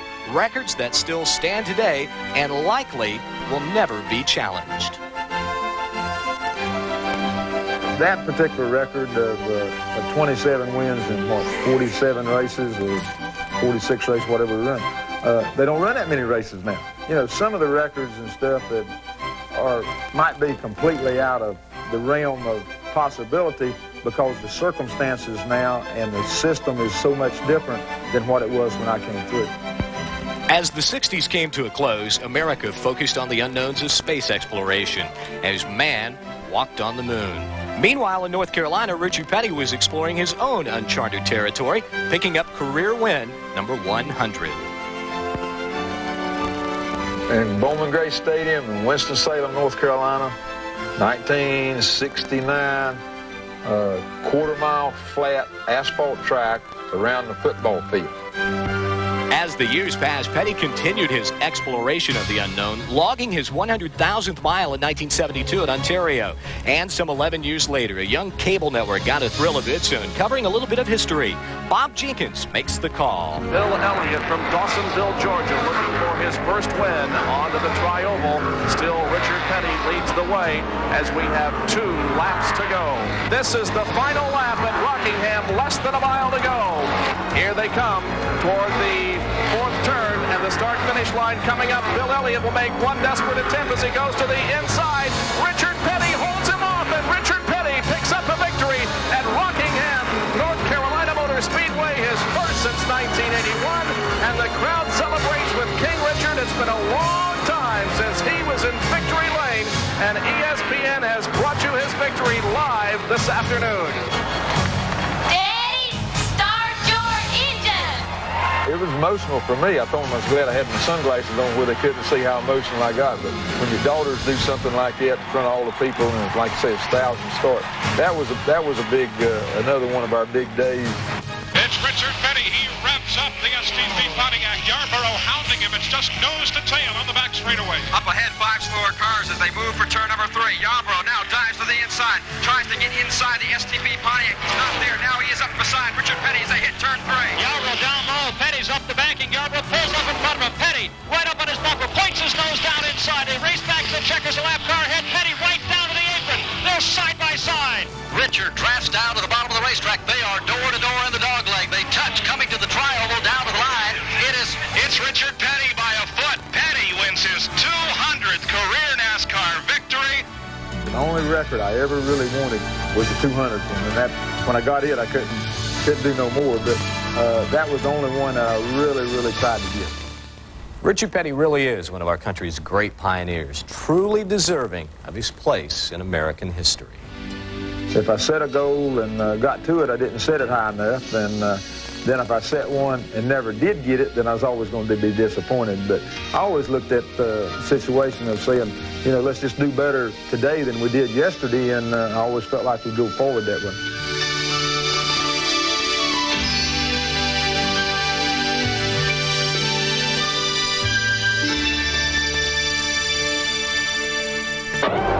To PC Richard & Son for the complete ProScan TV line. No glare, dust-free tubes with enhanced picture detail through 700 lines of resolution. PIP functions that swap, move, even zoom into the action. And easy-to-use universal remote control. 0% financing for 120 days with a PC Richard credit card. Apply today. For the complete ProScan TV line, come to PC Richard & Son, the TV video giant. Thanks to our home equity loan from Statewide Capital, we were able to add a playroom for Susan. 1-800-DIAL-CASH. Thanks to our home equity loan from Statewide Capital, we lowered our monthly expenses by consolidating our bills. 1-800-DIAL-CASH. 1-800-DIAL-CASH. For years, homeowners have been calling us for fast, simple home equity loans. I'm John Green for Statewide Capital. We make borrowing money easy, even if you've been turned down by the bank or have past credit problems. So remember, Statewide Capital lends money fast. Call 1-800-DIAL-CASH. Hey, Warren, where do the stars come out on Sunday nights? In your face. In your face. In your face. In your face. In your face. In your face. In your face. When the stars come out, ESPN is in your face. ESPN Sunday Night NFL. The Giants battle the Broncos Sunday night at 8 Eastern. Quality motor oil can go a long way toward protecting against engine wear. But by adding STP oil treatment, it can go even further because STP increases even the best oil's viscosity by up to 50%. It's that simple.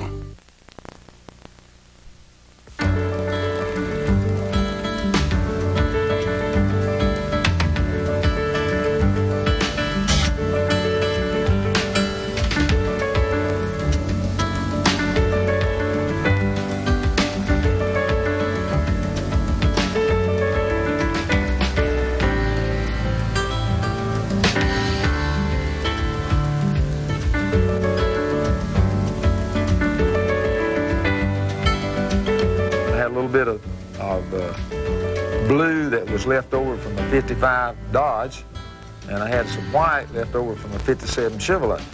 And you know, if we mixed it together, it was going to be enough paint to paint the car. So we mixed it together, and we probably had a gallon of paint, a gallon and a half, whatever it took to paint the car. Had enough paint to paint the car.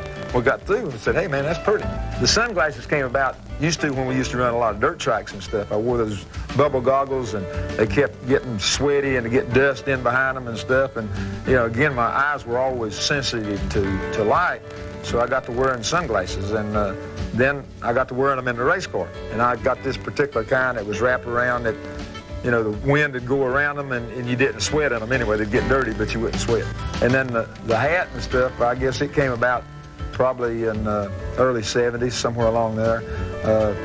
Just got in the habit of wearing a cowboy hat. It was one of those deals where if I had a STP hat on, I was talking to the Pontiac people, or if I was talking to the Pontiac people, I had a Goodyear hat on, or talking to Goodyear people, I had a Goodies hat on. So, you know, it just kind of messed up stuff. So I just got in the habit of wearing a hat, and kind of worked out good. Works out good if the sun's shining, or works out good if it's raining.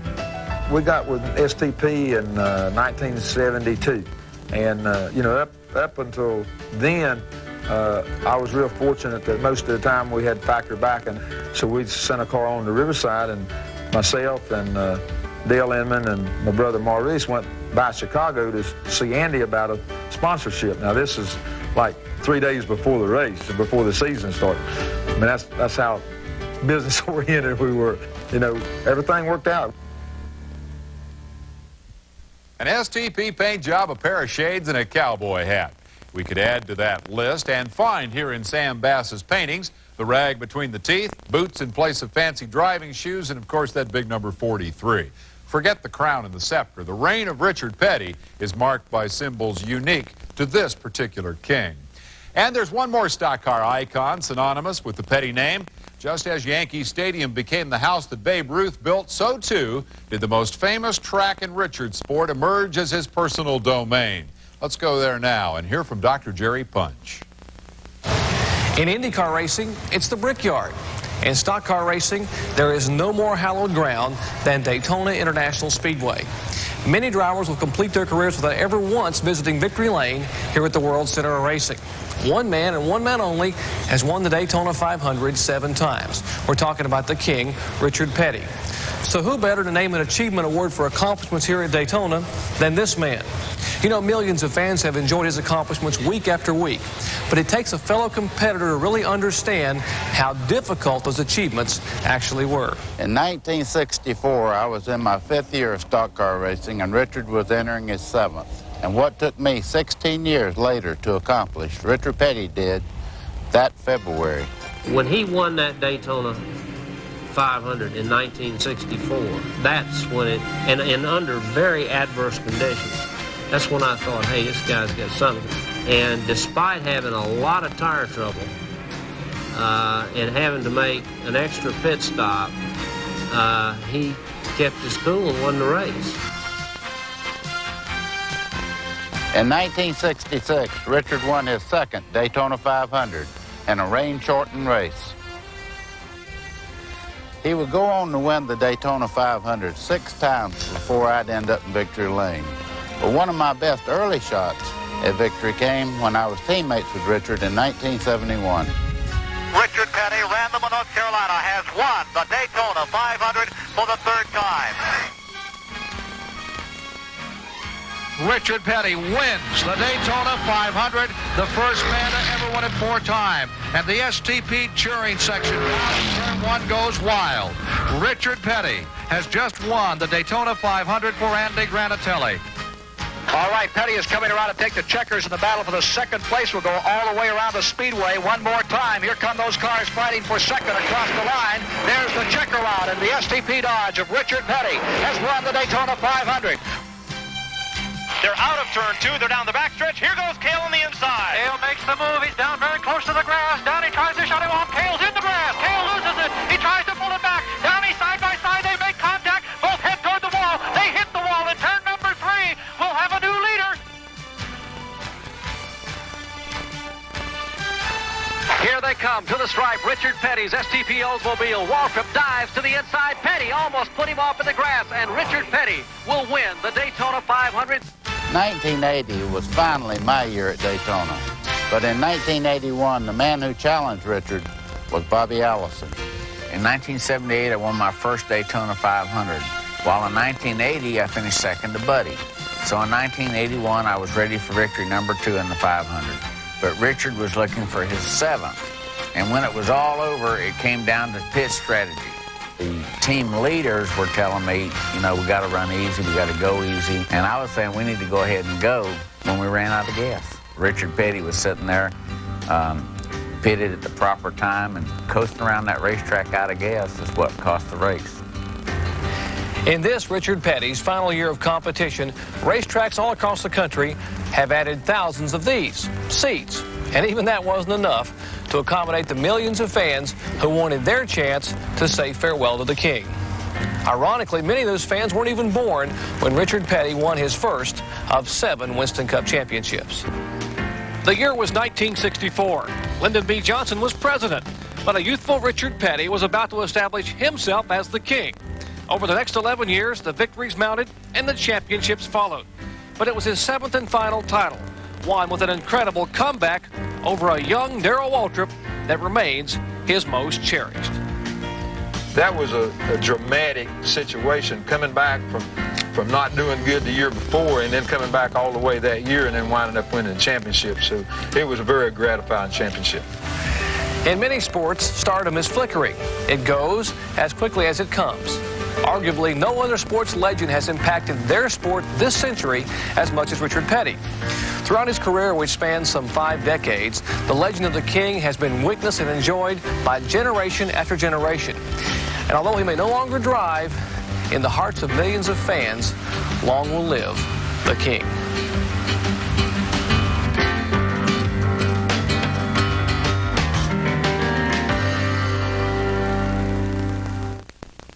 Where to find the Mountain Man. A mountain man can often be found on the trail of adventure, in search of remote watering holes, or weathering harsh climates. Most often, however, you'll find the mountain man wherever you find smooth bush beer or easy drinking bush light. So, head for the mountains and find yourself in the wide, open world of the mountain man. Today, performance cars come in a variety of designs, sizes, and even prices. So do Goodyear Eagles, the world's most successful line of performance tires. There are all-season Goodyear Eagles, new ultra-performance Goodyear Eagles. There are Goodyear Eagles for the classic and for the contemporary. No matter what performance car you own, there's a Goodyear Eagle priced for you. It's another reason we say the best tires in the world have Goodyear written all over them. This high-performance drink cleans your fuel system to help maintain peak performance. STP gas treatment, the high-performance drink for your car.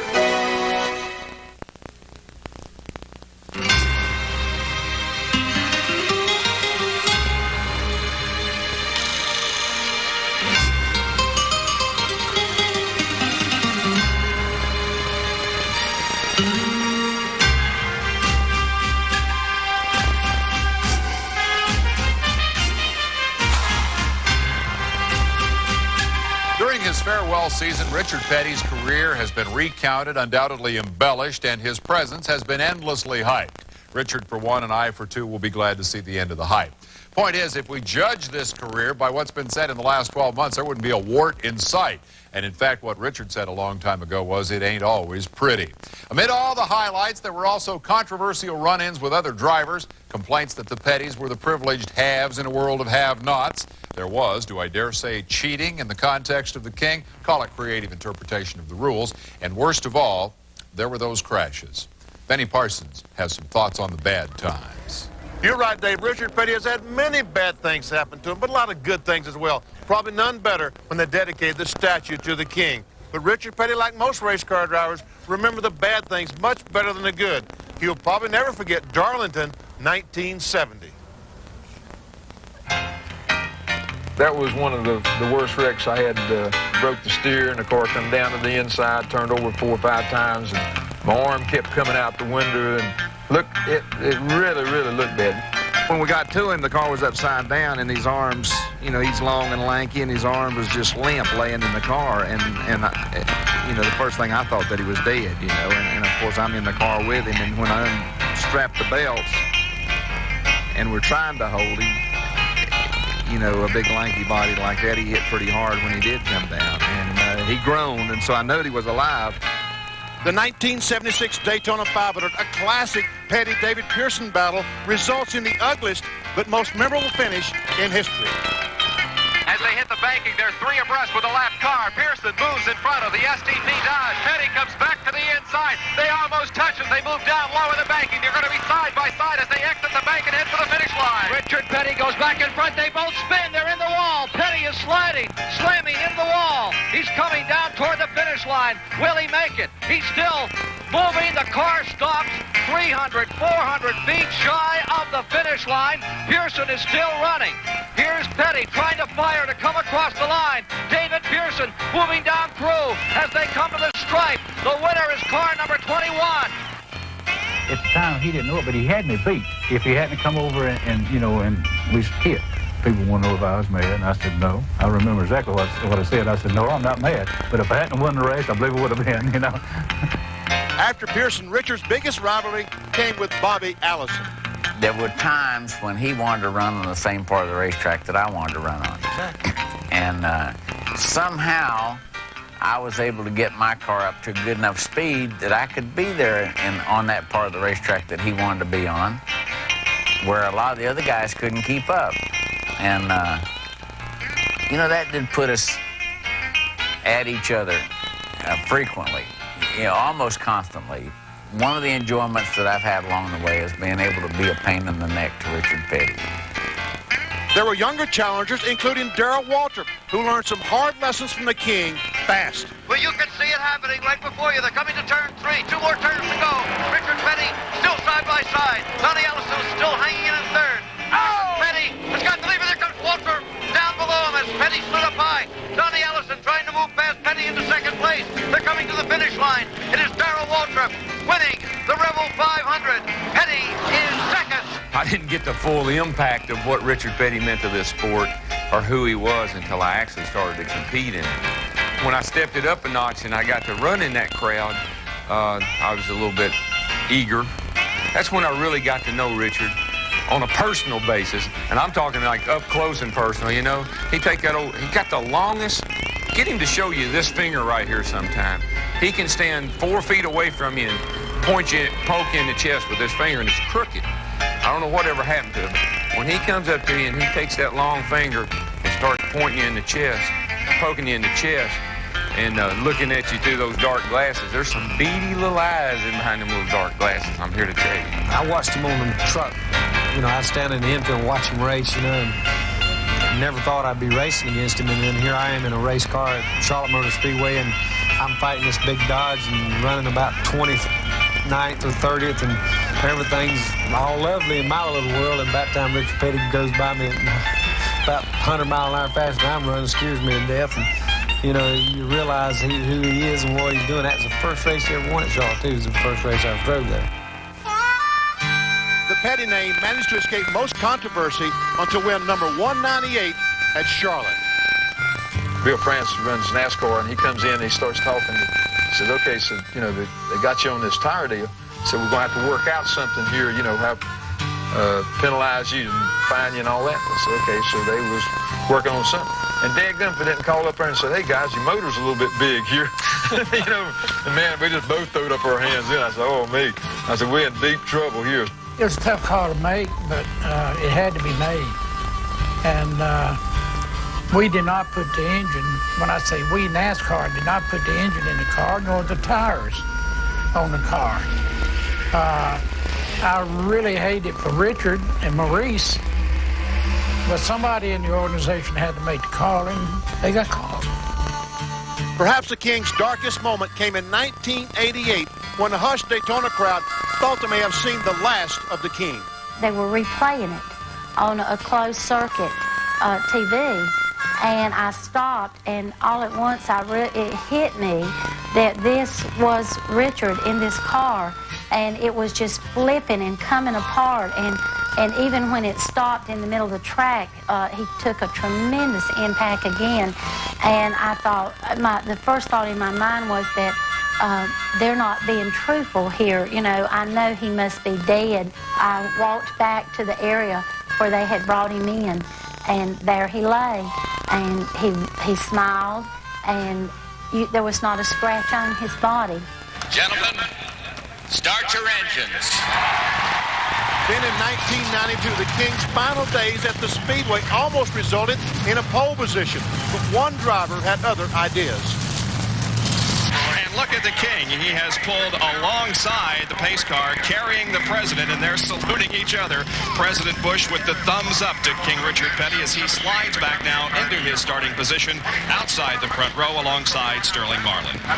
We could have got the pole. I'd really love to see him got it. And, you know, our bunch worked real hard on our Speedway stuff. And I knew it was going to be close the first lap he ran. And I don't know if I can beat him or not. And sure enough, when I come back around, the crowd was booing, so I knew I'd beat him. They go 2 by 2 through the banking in turns 3 and 4. Petty to the inside, Sterling Marlin to the outside.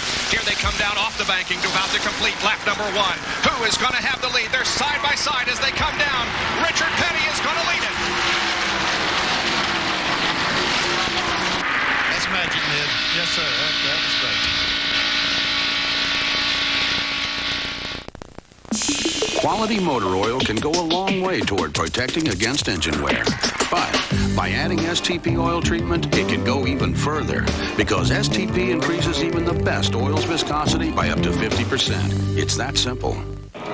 Over the years, I've made a lot of trips back and forth to Vegas. How's it going this trip, George? The odometer was broken for over 50,000 miles, so I say we've got 300,000 miles on this car. Hi, George. I've had a longer relationship with this car than I've had with any woman. Hi, George. How are you? This beauty's a living example of what can be done with proper maintenance and AC Delco. Hi, George. AC Delco parts. It's like buying time. Fred Couples, John Daly, Arnold Palmer, and Ray Floyd are set for a showdown at Greg Norman's Shark Shootout. Friday afternoon, live on ESPN.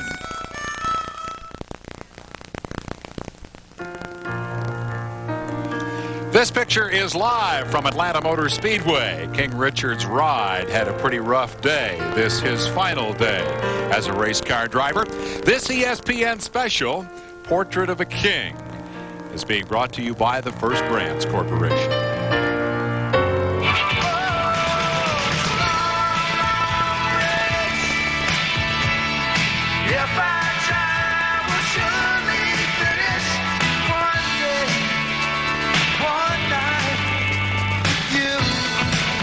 Richard Petty grew up in Level Cross, a wide spot on the road to Randleman, North Carolina. His Carolina small-town heritage shaped every facet of his character and shaped them permanently. His friends then are his friends now. You and I may lift him onto a pedestal, seat him on a throne, but the guy is really the king of the common man. From the family race shop, Richard's boyhood environment, here's ESPN stock car analyst Ned Jarrett. This is where it all began, Petty Enterprises.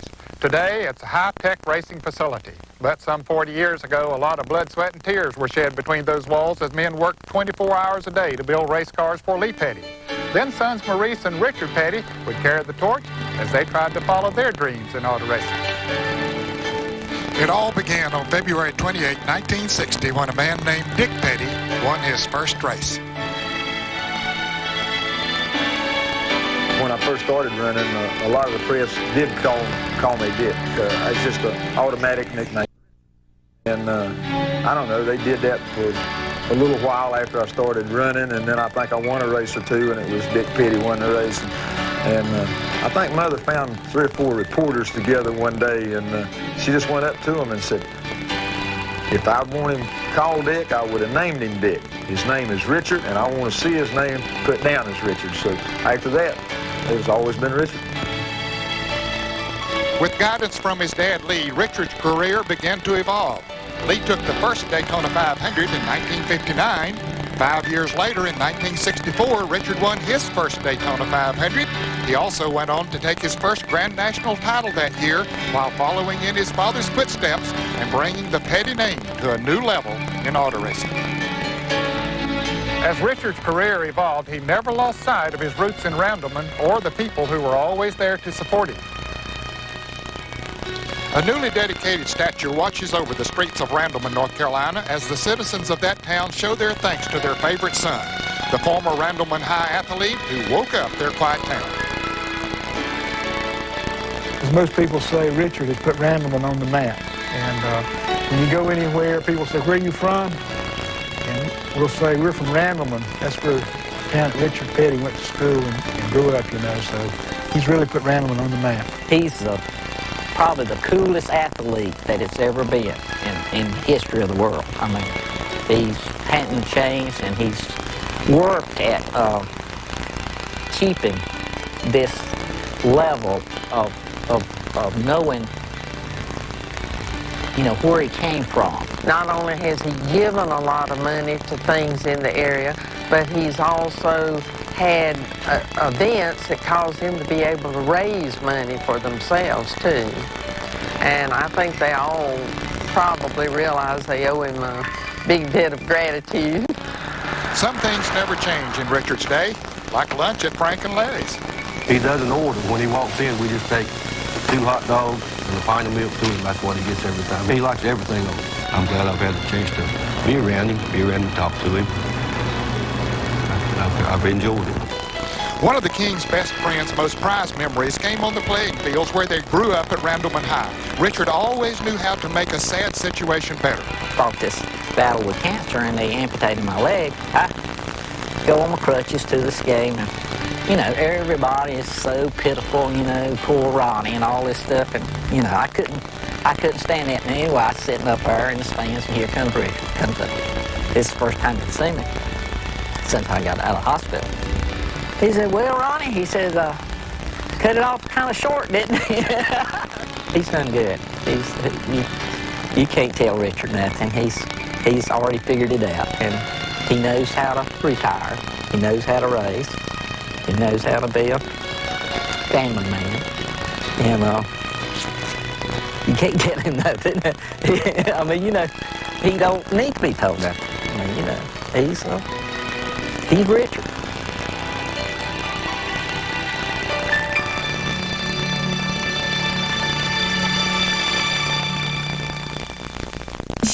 Quality motor oil can go a long way toward protecting against engine wear. But by adding STP oil treatment, it can go even further, because STP increases even the best oil's viscosity by up to 50%. It's that simple. It's gone. But it isn't. Now you can get strong medicine in a cough drop. It's gone, but It's still working. Medicine's so effective, the drop keeps working even after it's gone. It's Extra Strength Vicks, with a full dose of Vicks vapor medicine in every drop to relieve your cough and help your scratchy throat and stuffy nose feel better. Extra Strength Vicks, so strong it keeps working even after the drop is gone. It's still working. Monroe introduces road sensing technology. A new breed of Monroe shocks and struts that give you added control. New road sensing shocks and struts, only by Monroe. Designed to adjust automatically to give you added control without sacrificing comfort. Now, comfort and control are automatic. New road sensing technology, only by Monroe.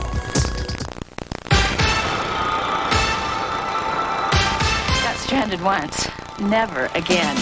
Look, there's a reason more people go to Sears for a new battery than anywhere else. Face another winter without a diehard? No way. Only Sears has the diehard. In tests for cold cracking starting power, diehard performed 3 times better than industry standards. Out here, if you don't have a diehard, you don't have a prayer. You can count on me. Sears diehard.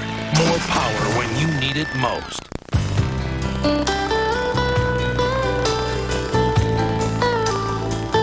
All of these championship-winning drivers have one thing in common: Goodyear Racing Eagles. The race-winning technology that's found in the Goodyear Racing Eagles can also be found in the world's best-selling line of high-performance street tires, Goodyear Eagle Street Radials. The champions know, and it's why we say the best tires in the world have Goodyear written all over them. A child arrived just the other day. He came to the world in the usual way, but there were planes to catch and bills to pay. He learned to walk while I was away, and he was talking for I knew it, and as he grew, he'd say, I'm gonna be like you, Dad. You know I'm gonna be like you. This is the house my parents lived in when they were first married. I lived there for a little while. When they first got married, they worked really hard to make things better for them, better for us as we grew up. But like I've said before, you know, it was a normal childhood. It was just like anybody else's. Until I was 9 or 10 years old, I thought everybody's parents had a race car. You know, we spent a lot of time at racetracks, a lot of time following Richard Petty around the racetrack. But I think the most special time we spent together was around the dinner table.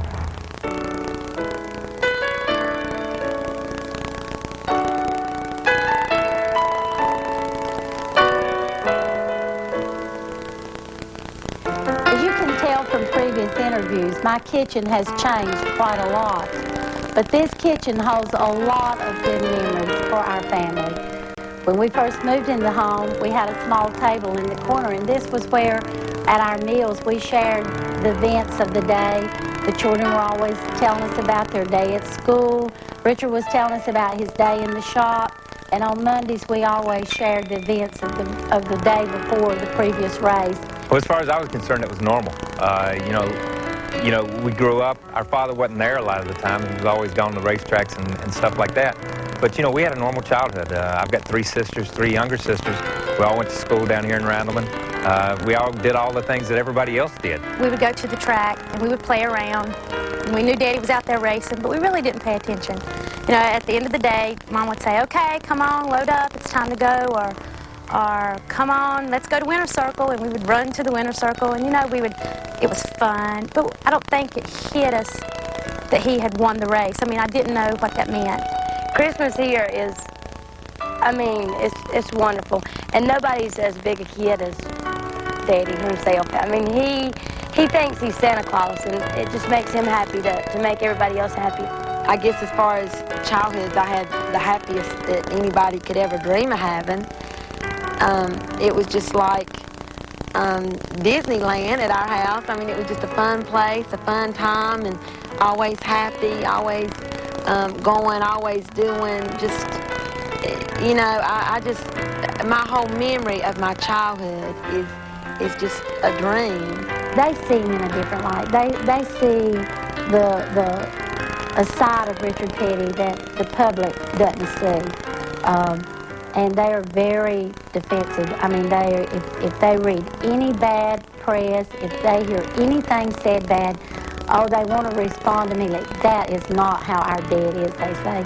They just perceive me as plain old Richard Petty, plain old Daddy, and let it go at that. I don't think that they see me as special as what the fans see me. They might see me special, but in a different light.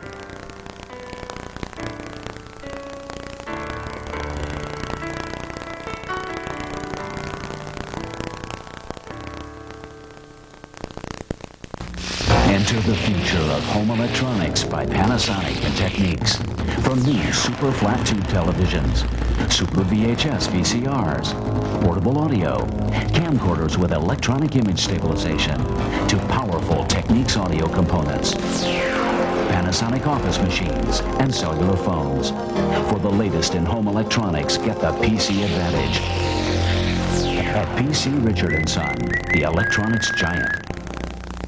Quality was popular before great service was expected from a dealership. Hempstead Toyota was setting the standard for sales and service in the auto dealer industry. Yes, since 1966, 3 generations at Hempstead Toyota have been saving Toyota customers thousands of dollars on their fully stocked line of new cars and trucks, or from their large selection of fully warranted, previously owned vehicles. And now's the time to get great leases and financing at Hempstead Toyota, the solution to luxury for today's economy. Let's get ready to rumble with boxing bloopers and KOs and ESPN home video. Filled with super knockouts, blooper knockouts, and heavyweight standouts. A winner by a knockout. This video is just marvelous. Boxing bloopers and KOs. Available wherever videos are sold. Quality motor oil can go a long way toward protecting against engine wear. But by adding STP oil treatment, it can go even further, because STP increases even the best oil's viscosity by up to 50%. It's that simple.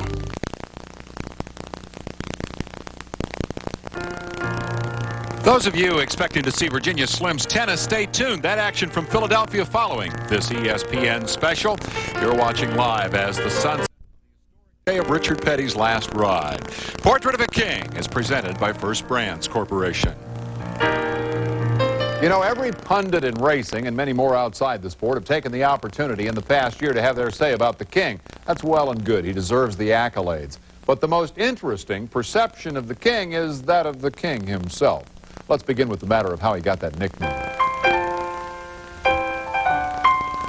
I think that came about 1966 or 67.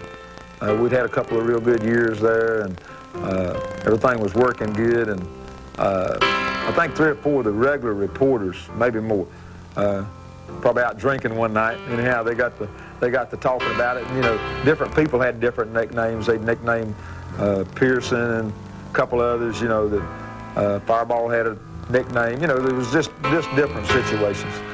Gentleman Ned, you know, all this kind of stuff. And so I think they just got to talking about it, and they said, you know, we got to come up with Rapid Richard or some kind of a name. And so I don't know, one of them said something about King Richard. And, you know, if my name had been Joe or Bill, it couldn't have been King Bill or King Joe. My name was right to go with King. I don't know if anybody will ever come along with the circumstances as good as what Richard Petty did.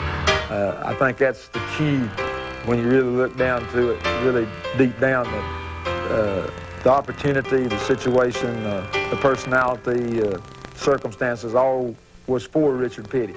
It was very progressive, what I did, but it was all a natural trait. I never really set out to accomplish anything. I never set out to accomplish the popularity part, signing autographs, or any of this kind of stuff. I just did it, and as the demand came, I just went along with the demand. I never said, time out, this is as far as we're going to go. I think I'm very satisfied. I don't know that I'd do anything over again, Ned. I think I come along at the right time, at the right place, under the right circumstances to be able to live a life that I wanted to live. I think one of the key philosophies is treat people like you'd like to be treated. I try to do that with the fans. I try to do that with the sponsors. I try to do that with the press. I look at other people the way I want them to look at me and vice versa. So I'm going to have a different philosophy now in racing. And my philosophy is win races as a car owner. I've been very fortunate to have a pretty good driving career and have a good record in that. And what I want to do is close the book on Richard Petty, race car driver, and open the book to Richard Petty, car owner. And hopefully I can have a successful career as Richard Petty, the car owner.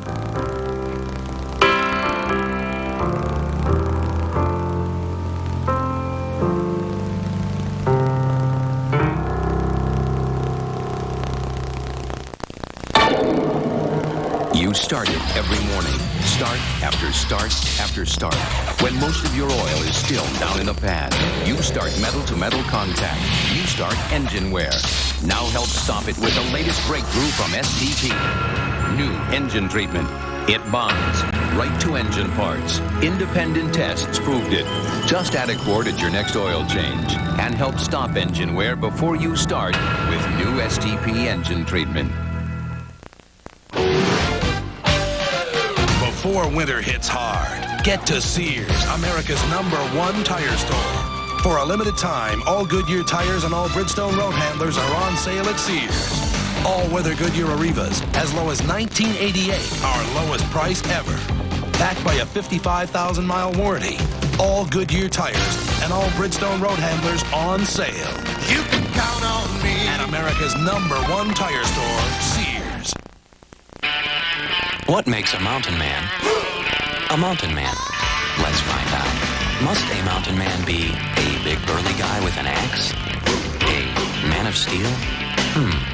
Must a mountain man even be a man? Actually, the only requirement is the right beer. Smooth bush beer or easy drinking bush light. So, head for the mountains and learn what makes the typical mountain man anything but. The shot is live from Atlanta Motor Speedway. You see the jammed infield. The King's minions turned out in record numbers today to see his final ride, and they may be part of the all-time record Georgia traffic jam. Some of them will be here for a long, long time, but what they saw today was certainly well worth it. Portrait of a King is presented by First Brands Corporation, makers of STP gas treatment, and in part by Smooth Bush Beer and easy drinking Bush Light, and by Goodyear, #1 in tires. You know, kings once crowned typically rule for life. Turning over the driving chores doesn't mean Richard is abdicating his throne. But he's reached the final milestone as a driver, and so it's time to think about how we're going to remember this guy. I'll remember him 3 ways. 1, he didn't plan any of this. He just did his best and let the chips fall. 2, he lived the golden rule, and for a race driver, that's not always easy. And 3, he has great taste in hats and glasses. His colleagues, friends, and family will add the final few brush strokes to our portrait of a king. I'm Dave Despain. So long, everyone. In 1964, Richard Petty won the Daytona 500 for the very first time and qualified a stock car Plymouth almost 175 miles per hour. He was the biggest news in stock car racing. In August of 1964, I ran my first Grand National race. I was in awe of everyone there. But one fellow walked up to my car, stuck out his hand, and said, "Hi, I'm Richard Petty." I'll never forget it. You think about the idea, well, maybe he's getting too much credit, or, you know, maybe somebody else didn't get enough or something like that. But you only have to think about it a few minutes and you say, no, he earned it. He's earned every bit. And what he did was good for the sport. It wasn't just good for Richard Petty. I'm just thankful to have had the father that I've had, and I've had the kind of life that any daughter could ever dreamed of. And I just want to say how proud I am of my father and that I love him very much. Thank you. Thank you for the values that you've given to us. Thank you for the wonderful father that you have been. And thank you for being the person that you are. And I love you. One of the things that impresses me most about Richard Petty is the fact that after 7 championships, 200 wins, and all the other things that he accomplished in the sport, that he hasn't changed. He's still the same Richard Petty that I remember racing against for the first time in 1959. And I'm so happy that the 6.5 years that I spent driving race cars were during a part of his career. I think to me, not only in racing, but in my personal life and growing up, that Richard Petty meant everything to me. He taught me everything I know, whether it's driving a race car, how to deal with fans, how to treat people. And I think in that aspect, you can't separate Richard Petty from Linda Petty. They're both the same as far as that goes. And they both just gave us a good set of values to grow up on. And, you know, I can't think of any other way to thank them except say I love them. I just wanted to say how proud and honored I am to have been a part of Richard Petty's life, and that I'll get all choked up, and that he really is my hero. I don't know why my path crossed with Richard Petty, but it did. And I'm just so thankful that I've been a part of his life